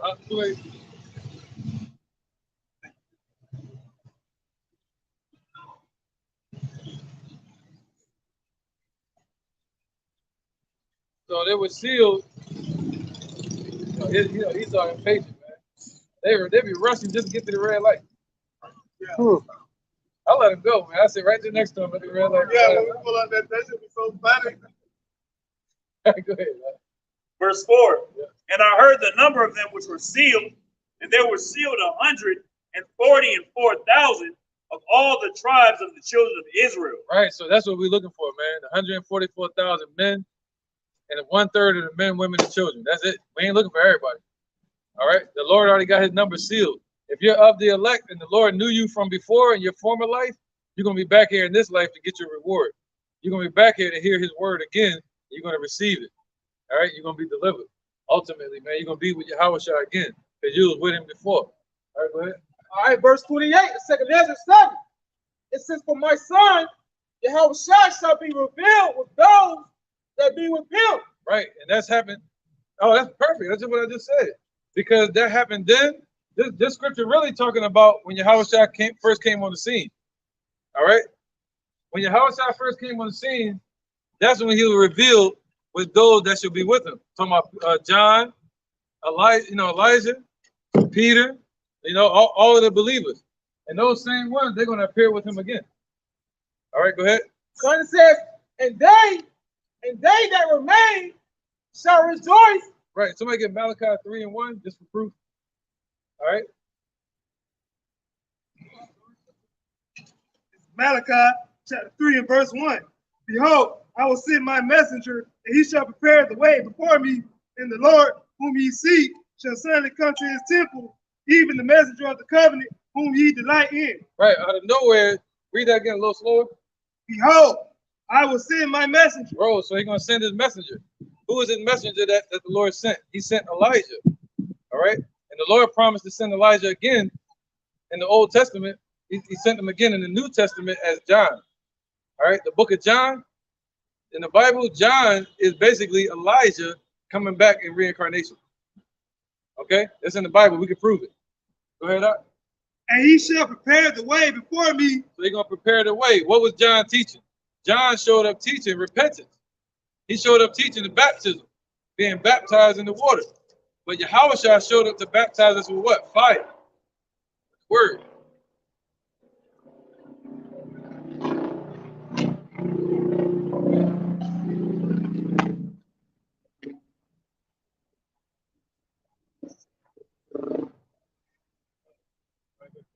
And the Lord whom ye seek shall suddenly come to his temple, Right, so the Lord whom we seek shall suddenly come to his temple. When did he do that? He did that during the time of John, okay?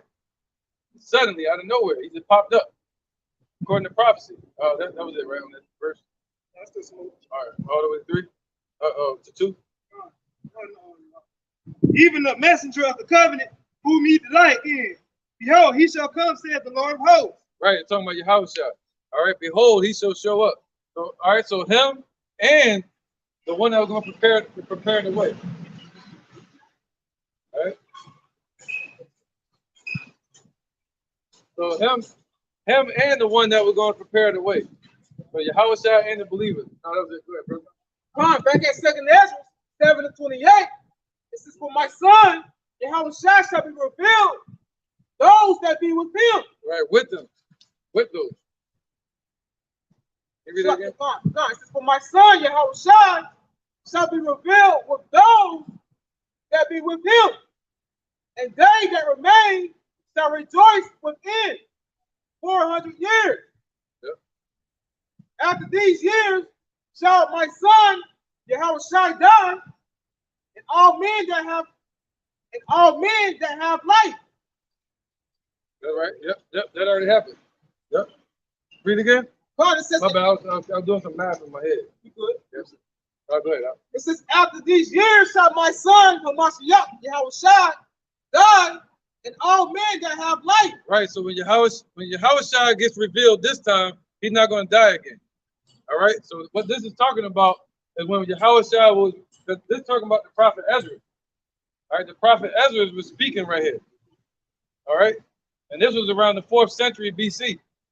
And when I think 432 BC, if I'm not mistaken. But when he was speaking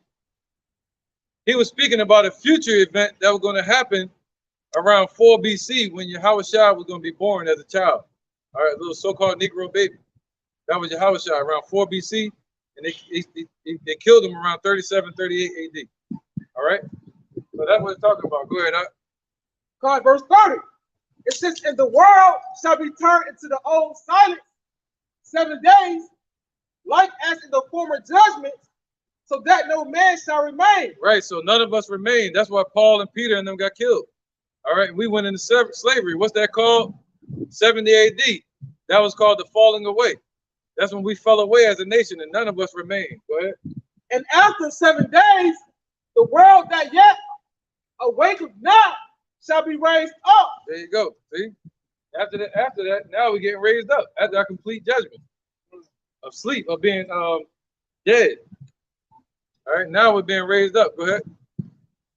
And that shall die that is corrupt. There you go. And Esau's world's going to die. It's going to die off, just like I thought y'all read about the rich man and Lazarus. Yeah, they died just like we did. Go ahead. It says, where you at? Verse 32. Okay. Look, it says, and the earth shall restore those that are asleep in her. And so shall the dust, those that dwell in silence, and the secret places shall deliver those souls that were committed unto them. That's right. That means anywhere we're scattered in the world, if you're of the elect, the Lord is going to draw you from that place.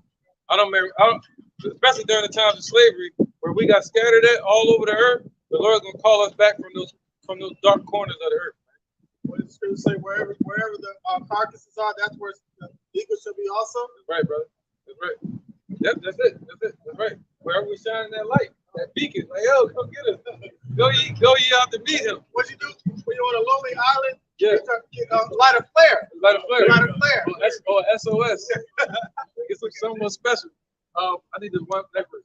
All right, verse 33 of 2nd Ezra 7. It says, and the Most High shall appear upon the seat of judgment and misery. That goes with Daniel 7 and Revelation with the Most High judgment seat. That shows you. If anybody know how to break that. Hey, appreciate it. At least he warned us. You know what I mean? So if nobody, you're right. I got you. If you want to know how to break that down, you'll see that it's talking about 2,000 years ago. All right, and then it's talking about now because it's talking about the Father's judgment seat. All right. God, it says, and the Most High shall appear upon the seat of judgment, and misery shall pass away. There you go. So the Most High is going to appear upon the seat of judgment, and misery, meaning what? Sin within our people is going to pass away. All right. The Lord is going to be, well, not only that, not only sin, but Esau's kingdom is going to pass away. Our bondage is going to pass away. All right. The Lord said He's going to wipe away every tear. Okay? And the long suffering shall have an end. Right, man. All our long suffering, even Yahushua is long suffering. He's up there long suffering, wanting His kingdom and wanting us to be free. All right. So He's waiting on the Father, though.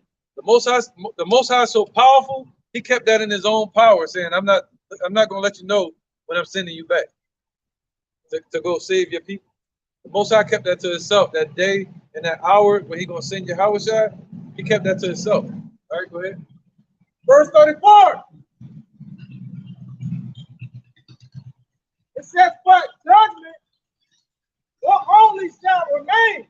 But he said what? But judgment only shall remain. Ain't gonna be no more suffering. It's just gonna be judgment. And what is the Lord gonna judge? Righteously. How you doing? The Lord gonna judge righteously. All right, Yahushua. All right. He's gonna issue out nothing but judgment. That's it. Ain't gonna be no more suffering. Go ahead. But judgment only shall remain. Truth shall stand. And truth shall stand, man. Truth shall stand. Not lies, not wickedness anymore. But truth shall stand. What? And faith shall wax strong. And the faith, man. He said, what?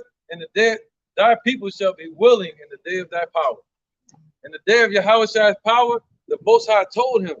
He said, thy people are going to be willing. Because our faith is going to be through the roof when you see Yahushua there. You might knock somebody over trying to get to him. Right? or be pop locking like King David. King David got so hyped. He was happy when they beat the Philistines. He got so happy his pants fell down. He was dancing. He was dancing so hard, like dancing like James Brown. Doing electric slide, all that. He was doing a hell. Doing the hell. Yeah. But see, like how they doing in the churches.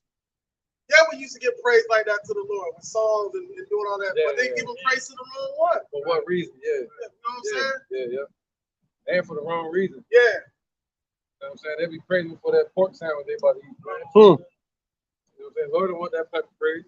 They be out of the barbecue cooking pork, shrimp and lobster, and praising the Lord. Praising the Lord. Pastor, come bless this food. Bless this food. Pastor. All right, go ahead. This First Thessalonians chapter 5 and verse. This First Thessalonians chapter 5 verse 9. For God had not appointed us to wrath, but to obtain salvation by our Lord Yahushua HaMashiach. Right, man. Viewing this truth, the Lord has not appointed you to wrath. He has appointed you to what? Salvation. To salvation, man.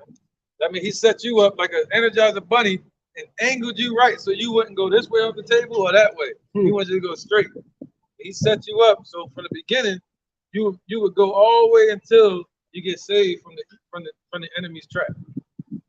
That's what path He got you on to be able to walk right here today. See that? He said, man's goings are of the Lord. So who can know their own way? You know what I'm saying? So the Lord led you in. Go ahead, brother. Just like He led us in. You know? Go ahead. Verse 10. Who died for us, that whether we wake or sleep, we should live together with Him. Right. So whether we wake or sleep. All right. So whether we are alive and you get taken up into the chariots, or whether you get killed in the time to come, or you die from some type of sickness or something, the Lord said whether you wake or you're asleep. He said what? That we should live together with Him. We're gonna live together with Him, man. Why? Because the dead He's gonna raise up. And the ones that are alive, He's gonna raise you up as well. And we all gonna be together in the chariots, man. The chariots are like many giant apartments in the sky, like the Jeffersons used to sing. Moving on up. Yep, get away from Pac-Man. Esau. Right? Yep. Good, brother. Anybody got anything? Just go ahead real quick, and then All right, this is the book of St. Matthew, chapter 19, and I'm going to start at verse 28. And Yahushua said unto them, verily I say unto you, that ye which have followed me in the regeneration, when the Son of Man shall sit on the throne of his glory, ye also shall sit upon 12 thrones, judging the 12 tribes of Israel. God. And I was just bringing that out, you know what I'm saying, to further and back up the elder point and the Archeon point, man. You know, when Yahushua Mashiach shows up, you know what I'm saying, and he sits in that holy seat, you know what I'm saying, the hopeful elect, you know what I'm saying, he's going to have them, the 144,000 are also going to judge, you know what I'm saying, the 12 tribes of Israel, man. So he was like, hey, these small things and these accounts of this, like how you can't, you know what I'm saying, basically reference the paraphrase of the scripture, how can you not handle these small affairs if you're going to have a so much greater responsibility, man? Right, man. Sitting on thrones, man. Judging. What was that dude? Remember that coming together, coming to America? He like, serve chocolate. Remember that? not him, but the guy that was sitting in the seat. He like, that boy good. How heavy he was? Like, yeah. That's how I'm gonna be sitting on that throne. You get me on the throne, I'm gonna be straight up house nigga. Yes. and Esau gonna be like the nigga sitting next to him tomorrow. Yep. All right, go ahead. All right, verse 29. And everyone that have forsaken houses, our brethren, our sisters, our father, our mother, our wife. Right, that goes into he that loveth his mother or father or daughter more than me is not worthy of the kingdom. So you gotta be willing to walk away from them, not leave them, abandon them, but be willing to say, hey man, I serve the Lord. I'm serving Yahweh and his son Yahushua. Well, what about Jesus? That's not his name. You gotta be willing to prove that. And they look at you crazy, they start straying away from you. You gotta be willing to let that be. A real king, a real champion knows how to call people to him and when to walk away from people, not to be in solitude. All right? Our children, our lands, for my name's sake, shall receive an hundredfold and shall inherit everlasting life. There you go, man. If you walk away from a wicked woman that's bogging you down, trying to put her foot on your neck, instead you let her pull you out of this truth, or have you start slowing up at teachings, or putting her before God, or got you doing wickedness like having sex with her on her menstrual, you know? Then what do you say? What that part say again? All right, I'm 29 of St. Matthew chapter 19. And everyone that have forsaken houses, our brethren, our sisters, our father, our mother, our wife, our children, our lands, for my name's sake, shall receive an hundredfold and shall inherit everlasting life. That's right, man. It's like that saying, get down and lay down. That's it, man. You ain't rocking with us, you're against it. You know, if you're against the Lord, we're against you. You know, that's right. And if you forsake, you got a woman that's baiting a child in front of you, walk away, man, and take care of that child from a distance. Just don't deal with that woman because you think she's your queen, you think she's your rib. When the Lord said you're gonna have thousands of wives in the kingdom. All right, if you believe in Yahushua, when all hell break loose, the Lord said you're gonna be like gold. You're gonna be like water in the dry desert. These women gonna flock to you when all hell break loose. So he said, let them go. If a woman want to leave you because you serving the Lord, you don't want to eat pork, you don't want to celebrate Christmas and all these folly, wicked holidays, let them go. And the Lord will give you thousands of women when all hell break loose. You're gonna have women banging on your door like Book of Eli. That's he said he said that's my word, right? I didn't know he'd Jake, man. But he said that's my word, that's his word, he has on me.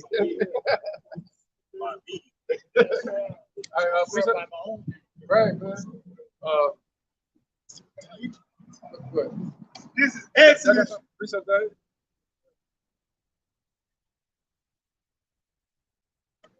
Right, go ahead, bro. This is Exodus chapter 14, verse 14. The Lord shall fight for you, and ye shall hold your peace.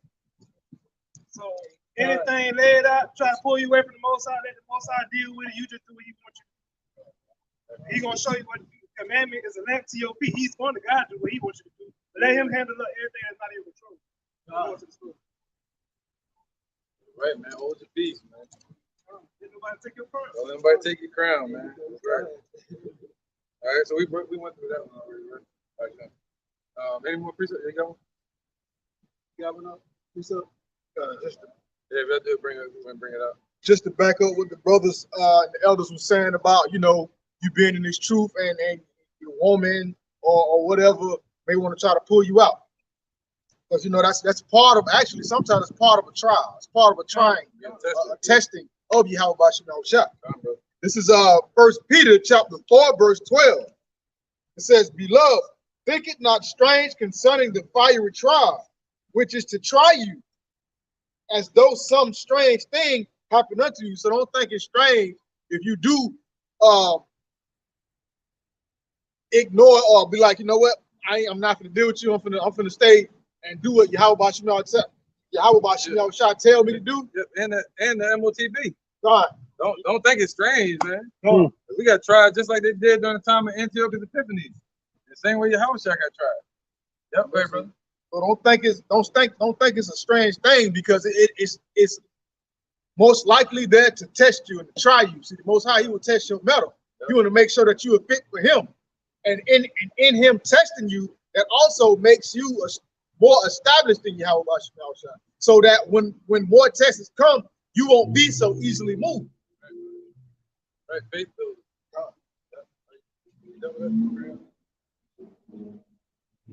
Verse 13. It says, but rejoice in as much as ye are partakers of a Mashiach's sufferings, that when his glory shall be revealed, ye may be glad also with exceeding joy. So the Lord is saying, rejoice that we are partakers of a Mashiach's suffering. Because when Yahushua was here, he went through trials and tribulations, and we following after Yahushua, so we're going to go through trials and tribulations as well. Because no servant is greater than his master. You know, it says that but when the glory of Yahushua be revealed, you're going to be able to be glad with exceeding joy. You're going to be glad when you see Yahushua come back. You're going to be glad when you see the Lord increasing you in this truth. You know, giving you more wisdom, giving you more patience, more understanding. Verse 14 says, if ye be reproached for the name of Yahushua or Hamashiach, happy are ye, for the spirit of glory and Yahweh resteth upon you. On their part, he was spoken of, but on your part, he is glorified. So the Lord says, if you are reproached for the name of Yahushua or Hamashiach, happy are ye. When people want to talk trash to you and want to talk trash about you because you believe in Yahushua, because you believe in the name of Yahushua and not Jebus Christos. You know? And it said, happy are ye for, and in that, that's how you know that the spirit of Yahweh, Bashim Yahushua, is resting upon you. And also in that, Yahushua will be spoken good of on your part, but when it comes down to 2/3 of our people, Yahushua is going to be evil spoken of. Right. Somebody grab Mark 13 and 24. Yep. If anybody got any precepts before that, they bring it up. I want to bring this out the end of it. We can mark it right after that. It's St. John chapter 16, verse 33. It says, these things I have spoken. It says, these things I have spoken to you, that in me ye might have peace. Oh, there you go. Hold your peace, right? Right. So that's our peace that surpasses all understanding. Yahushua. Okay, go ahead. It says, in the world ye shall have tribulation. So in this world we're going to have tribulation. All right, it comes with the territory, man. That's just it. Once you're born into this flesh, you're in danger. That's just it, man. Up under there, right up. It says, but be of good cheer. But be of good cheer. That's why he said, what? Though the outward man perish, the inward man is what? Renewed day by day. In the Lord. All right, go ahead. It says, but be of good cheer. I have overcome the world. Right, so be of good cheer. Yahushua has overcome everything that we can go through out here. Yahushua is on the right hand of the Father. There's no higher seat than that. You know? So he's saying, no, don't worry. Even though you're going through hell down here, know that Yahushua is on the throne. Go ahead. That's it. But you know, just like how it says in John 15, it talks about, it says, or if ye abide in me and I in you, right? You can do the same thing that I do, right? So it's pretty much, you know, if we are invited in your house shot, we can overcome the world as well, you know, right, through the Spirit. I always say, greater is he that is in you than that is in the world. That's right. Greater is he that is in you than he that is in the world, man. All right. So, bring this one out, then we get Mark and we wrap it up. This is John chapter 15 and verse 18. If the world hates you, ye know that it hated me before it hated you. If ye were of the world would love its own. But because ye are not of the world, I have chosen you out of the world, therefore the world hateth you. Remember the word that I said unto you, the servant is no greater than his Lord. If they have persecuted me, they will also persecute you. They're gonna hate you. If they have kept my sayings, they will also keep yours also. Right. So if they're gonna listen to us, that means you were around to listen to Yahushua back then. See that? But the ones that hated him, they're back here today. They don't even know who they are, and they still hate the Lord's message that he was giving back then. And they don't even know it. They're set up to get their judgment from Revelation. Look at that one more time, just to make the point. Revelation 1:7. Because everybody that was there during the crucifixion of Yahushua, so-called black man, all right, everybody that was there to crucify him, he's going to return and crucify their ass. Go ahead. All right, this is the book of Revelations, chapter 7, verse 1. And after these things, I saw 4 angels standing on the 4 corners. This is Revelation chapter 1, verse 7. It says, behold, he cometh with clouds, and every eye shall see him, and they also which pierced him. Whoa. So what? He gonna come with clouds, right? Hold that one up, chariots. So when the Lord show up, this is how he's showing up. And it's so beautiful that this is not church. This is not like church, you know, like these churches over here. You can go out here at nighttime, and when you're out here at nighttime by yourself, or you walking and you praying, you pray to that name Yahweh and his son Yahushua, and a chariot will come down up the sky, right over top of you. And it might take off. You might see it go like this. And it come down and go like this. Right when you're praying. Am I lying? Are we lying? Look at the witnesses. You see that? They even got videos of a chariot coming down over Jerusalem. And it's on the news. You can look it up. It came down over Jerusalem, then it took off. Boom. So that's how we're getting out of here, man. Right? The slaves sing about it. Swing low, sweet chariot, coming forth to carry us home. See that? But they called us Africans, but the slave was singing Israelite songs. Right? Yeah, they sing, swing low, sweet chariot, coming forth to carry me home, right? I looked over Jordan, from which cometh my help, coming forth to carry me home. See, Jordan's in Israel. Jordan's not in Africa. And Esau didn't have planes flying back then. They had a plane. Right, yeah, see that? So they knew about, you know, what the so-called white man called UFOs, meaning unidentified. You can identify them. You know that's the Lord, man. But they try to say little green alien. Oh, man. Butt naked. The Bible said the angels look just like us, but they're tall. They look just like us, man. All right. Gabriel, when he spoke to Mary and Joseph, she wasn't like, oh, look at this green man. She looked at him just like one of us. Right. Let's end it with that mark. I think it was, right? 24, yeah. Yep, 24. This is Mark 13 and 24. Stop you a lot.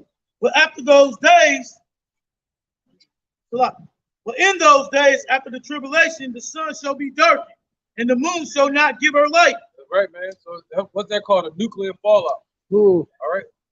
So when just like on Book of Eli, when the movie first started off, everything was just falling like a nuclear fallout. And you had that little naked cat running around, the hairless cat. Yeah. He tried to eat that, John. Yeah, the elect not gonna be doing that. Yeah.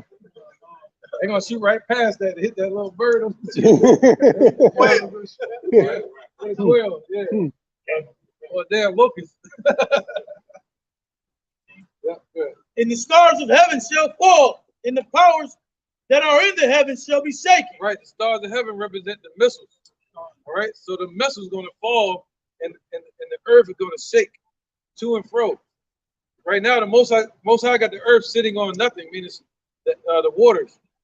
What they call space is really Shemayim, which means the waters. You go out there, it's another form of water. Just like if you come down into our atmosphere, you have water, but it's called air. But then you change that, you make it a form of water, meaning agua, or H2O, right? Or mayim, that's drinking water. Difference. Boom, boom, boom. All right. So the Lord put the firmament, the ozone layer there, to separate the waters from the waters. Makes sense, right? You got it, man. You got it. Go ahead, brother. And then shall they see the Son of Man coming in the clouds with great power and glory. Oh, we just read that. Revelation 1. He said, then, after all the nuclear missiles or nuclear missiles start getting shot off different places, there's going to be a buildup. It's not going to be one. There's going to be missiles in different places, a world war. When them missiles start flying, then we're going to see the coming of the Lord. Yahweh shall come in great glory. Trumpets blasting. Garment is up, man. Power. Coming to give us our reward. Go ahead. I'm going to step on somebody's back to get to him. And then shall he send get out my way. And then shall he send his angels and shall gather together his elect from the four winds, from the uttermost parts of the earth. Right, so Yahweh Shai is going to do it. Yahweh Shai is going to show up. Look at Mr. Giggles over here. But Yahweh Shai is going to show up. Now, you all right. Yahweh Shai is going to show up. Our people like to giggle. They see us and they start giggling. It's like, ain't that funny, man? But Yahweh Shai is going to show up, and then he's going to send his angels out to gather the elect from around the four corners of the earth. So he said what? In Psalms 91, he's going to give his angels charge over thee to keep thee in all thy ways. That you don't even dash your foot against a stone. You won't even be able to trip on the rock. He's going to make sure that you don't fall when he take you up into the chariots. You're going to trust him, and you're going to be like, yo, I'm going up. All the way up. Right, man. We're going to a little meat, but it's cool. They get the milk. To the outermost parts of heaven. Now learn the parable of the fig tree. Right, this is a parable, meaning a mystery. All right, just like a fig tree. Right? When her branches yet tender and put forth leaves, ye know the summer is near. That's right, man. So you know that the summer is coming near. You see a fig tree, you start seeing the fig, not the figs, but the leaves budding, you know that it's summertime approaching. So ye go ahead. No, go ahead. So ye in like manner, when you shall see these things come to pass, know that it is nigh, even at the doors. Come on with it. So other people, when they see the martial law troops, when they see this right here is about to happen, but you know, the whole lockdown and stuff like that, it's gonna move into this soon. When this happens, they're not gonna know that this has to do with the Lord's salvation. This is how we're getting out of here. All this gotta happen. But no, don't worry about that. Don't worry about that. She good. She probably like one of y'all. Yeah, she probably like one of y'all. Go home and look at the picture. All right, so our people, when they see this, they're gonna bow down to this. You see that? I don't want to die. I'll do whatever. But when we see this, we're gonna be like, yo, you wouldn't be here except my Father sent you. Same thing Yahweh Shai said. You ain't got no power to be doing this except the Most High did it. Do what you got to do so we can get the kingdom. What's the next thing? The MOTB. That one down there. So when we see that, we know that has to do with our salvation. We know that's a test. You see that? That's a test that we got to pass. They're going to present us with death. They're going to say you either die or take that. You either go to jail or take that. Go to sleep. That's it. But we know through the scripture that sleep is just, death is just sleep. And you'll be with the Father. You'll be with Yahweh Shai. You know? So to be in these bodies is to be separate from the Lord. So that's what we really should fear. You know, that's death. This is death. That's life. All right. What else? Verily I say. No, my bad. There's one more. The chariots. That's another sign. When you see that happen, they're gonna think it's aliens. You feel me? They're gonna think it's little green aliens when the Pope put it out there and said it's aliens. When you know what did Ronald Reagan say? We need some outside force to come in. Right. Ronald Reagan said that. They're gonna try to say it's aliens, man, or they're gonna try to say it's fake. But it's gonna be it's really the Lord showing up to deliver us, man. And when we see World War III break out, You know, World War III is in the Bible. When World War III breaks out and they shoot the missiles, the ones of our nation that are asleep, they're not going to know that that's our salvation at the door. All right? So they're going to run and stick their head in there in a hole like a fucking ostrich. All right, man. Go ahead, brother. Verily I say unto you, that this generation shall not pass till all these things be done. Right. When you start seeing all the prophecies that we're telling you about, when we start seeing them come to pass, that lets you know that this generation ain't going to pass. It ain't going to be like another Roman Empire, you know. He's saying this is the one. That's the one you win. If you'd have met us, or we'd have met you, you was out here teaching, and we were telling you, or y'all were telling us, right? Hey man, y'all about to fall away, and the prince of this world is coming, and you're going into slavery. We'd be like, oh shit, we about to go into slavery. That happened. You feel me? That's what the Lord came to tell us. Like, yo, y'all about to go into slavery soon. It happened. Now, so if you heard it then, that means that generation shall not pass until that prophecy happens. You feel me? So now we in this time hearing the prophecies, but we hearing about salvation. Now we're hearing about Esau fall. So that let you know when you see the signs, the prophecies happen of that age, of this age, you know that you're in the right time. You're in the time period where you talk about deliverance. You know what I mean? According to the prophets. Heaven and earth shall pass away, but my word shall not pass away. So he's showing you that all those ages, all those different kingdoms, they've come and gone upon this earth. And they had prophecies set with all those kingdoms. See that? Just like Egypt, it was prophecies set for that. You know, Sodom and Gomorrah, Babylon, all these different kingdoms, they all have prophecies to them that the Lord raised up prophets to go prophesy to, right? So now in this one, the Lord said all these kingdoms gonna fall. No, America ain't gonna never fall. He's saying all the kingdoms gonna fall, but his word gonna last forever. See that? We're gonna live it out. Be the witnesses of that. Go ahead, brother. But of that day and that hour know no man. Right, but of that day, there's a specific day that we get the hell out of here. And an hour that the Lord got set. An actual moment where it's gonna happen. The Lord said America's gonna be destroyed in 1 hour. So of that day and that hour, no, of no man. Nobody can tell you that on earth. Oh, I know when the day, I know when it is. Hey, it's gonna happen on this day. This day is doomsday. You know what I'm saying? Come over, I can show you where the Lord at. No, you can't. The Lord said when he show up, it's gonna be like lightning shooting across the earth. You know, you're gonna know it. You know what I'm saying? Nobody gonna be on earth saying I'm the Lord. You know what I'm saying? No, not the angels which are in heaven, neither the Son, but the Father. Right, not the angels in heaven, not the Son, but the Father. Right? Take right. Not even Yahushua knows what day he's gonna be sent back. Not even the angels know. They said the angels desire to look into this. They desire to know, but it's like the Most High, like, nah, I can't tell you. One day he's gonna, what we call days, and that sun going around the earth like a clock. At one moment he's gonna say, go. And Yahushua gonna be like, the throne's gonna be empty. Yeah, he's gonna lament. The scripture said he's gonna lament. The day of vengeance is in his heart. And he said he's gonna lament like a woman in travail. You know, travail means pregnancy. So you heard a woman cry, pregnancy out of like that. And Most High said, go get him. We're gonna hear Yahushua yelling. He's gonna be yelling, screaming from the heavens, man. It's gonna scare the hell out of everybody. It's called a war cry. He's gonna give out that war cry. Ah, we don't know what it's gonna be like. Go ahead, brother. I'm going over to that. Take ye heed, watch and pray, for you know not when the time is. Right. So the Lord said, take heed, man. Take heed to what we're telling you. And watch the prophecy. What's the main thing they say in America? We don't want to talk about news and religion and politics. That's what you gotta watch. You gotta watch the news, and you gotta know who, you know, spiritually who you are. So they're taking it from you right there. Before you even get into the fight, they're taking the sword out your hand. Go ahead, Doc. That was it on that? That's right, man. So you, yep.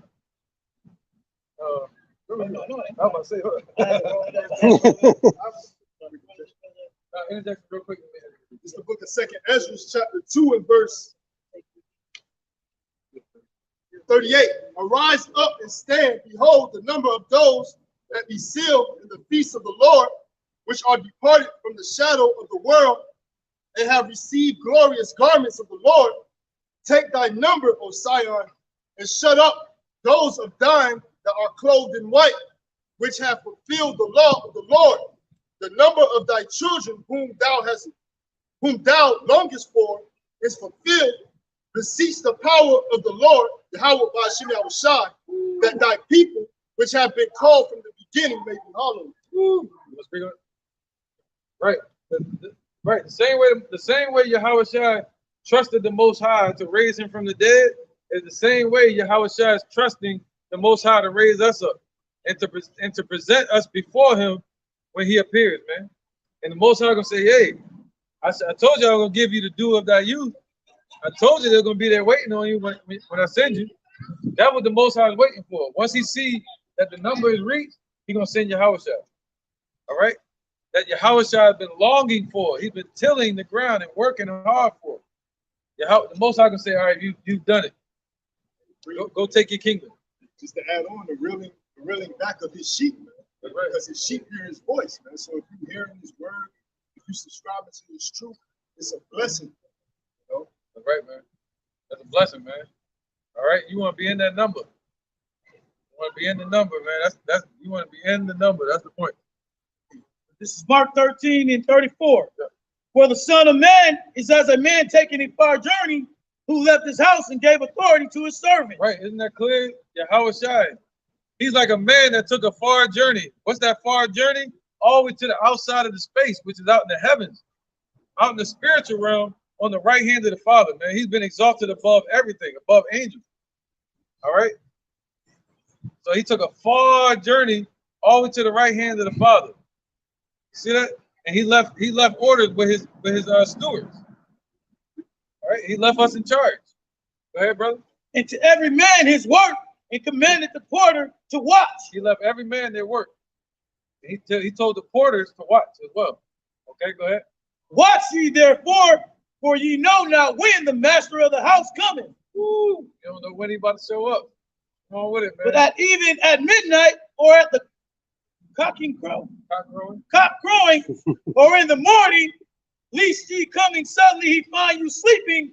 And what I say unto you, I say unto all, watch. Woo. That's put you chill, man. He said, that's the Lord's word. He said, you don't know if he coming in the nighttime, daytime, or what. When they came to get Yahushua, it was nighttime. You know, we can be asleep. That's when the martial law truth's gonna show up. All right, so you never know. But he said, he better not find you sleeping. Yeah, you might be asleep like snoring, but he's talking about spirits. All right. All right, brother. You want to speak on it? All right, we can wrap it up. This is John chapter 18. We'll start at verse 8. Yahushua answered, and this is when the Romans came to ask, we're looking for Yahushua answer. And it says, Yahushua answered, I have told you that I am he, and therefore you seek me. Let these things go their way, then that the saying might be fulfilled, which he spake of them, which thou gavest me, have I lost none. So it was like, if it be so, then it be so. Or it has to be done for the fulfilling of Yahweh's word being spoken. Right. Yep. But those that the Most High gave to Yahushua, the Lord's not gonna lose none. You know, even if it's 2, 1, 2. You know what I'm saying? That's right. That's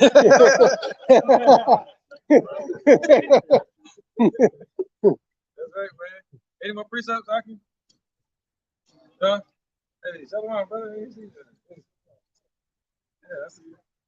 Yeah, we're gonna wrap it up, man. Y'all good? Any more precepts? All right, that was great, man. So with that, we're gonna end it, and hopefully we're edified or encouraged at least another day to the next day. You know, hopefully we'll be here to encourage again every day, edifying every day, exhorting one another while it's still called today. You know. So with that, we want to end it. We're going to give praise to the Most High and His Son in the true Hebrew. We want to say, Call. Halayim. Yahweh. Ba'ashem. Yahushai. Ba'ashem. Ha. Wakah. Wadash. Mama. Double honor to the elder apostles of GMS and their elders. And shalom to you, Akim and Akwatim. Yep. And children that believe in sincerity and truth around the four corners of the earth. All right, put it back on me, brother. We're gonna put that. We're gonna say shalom. Shalom. Yep. Yeah. That was a good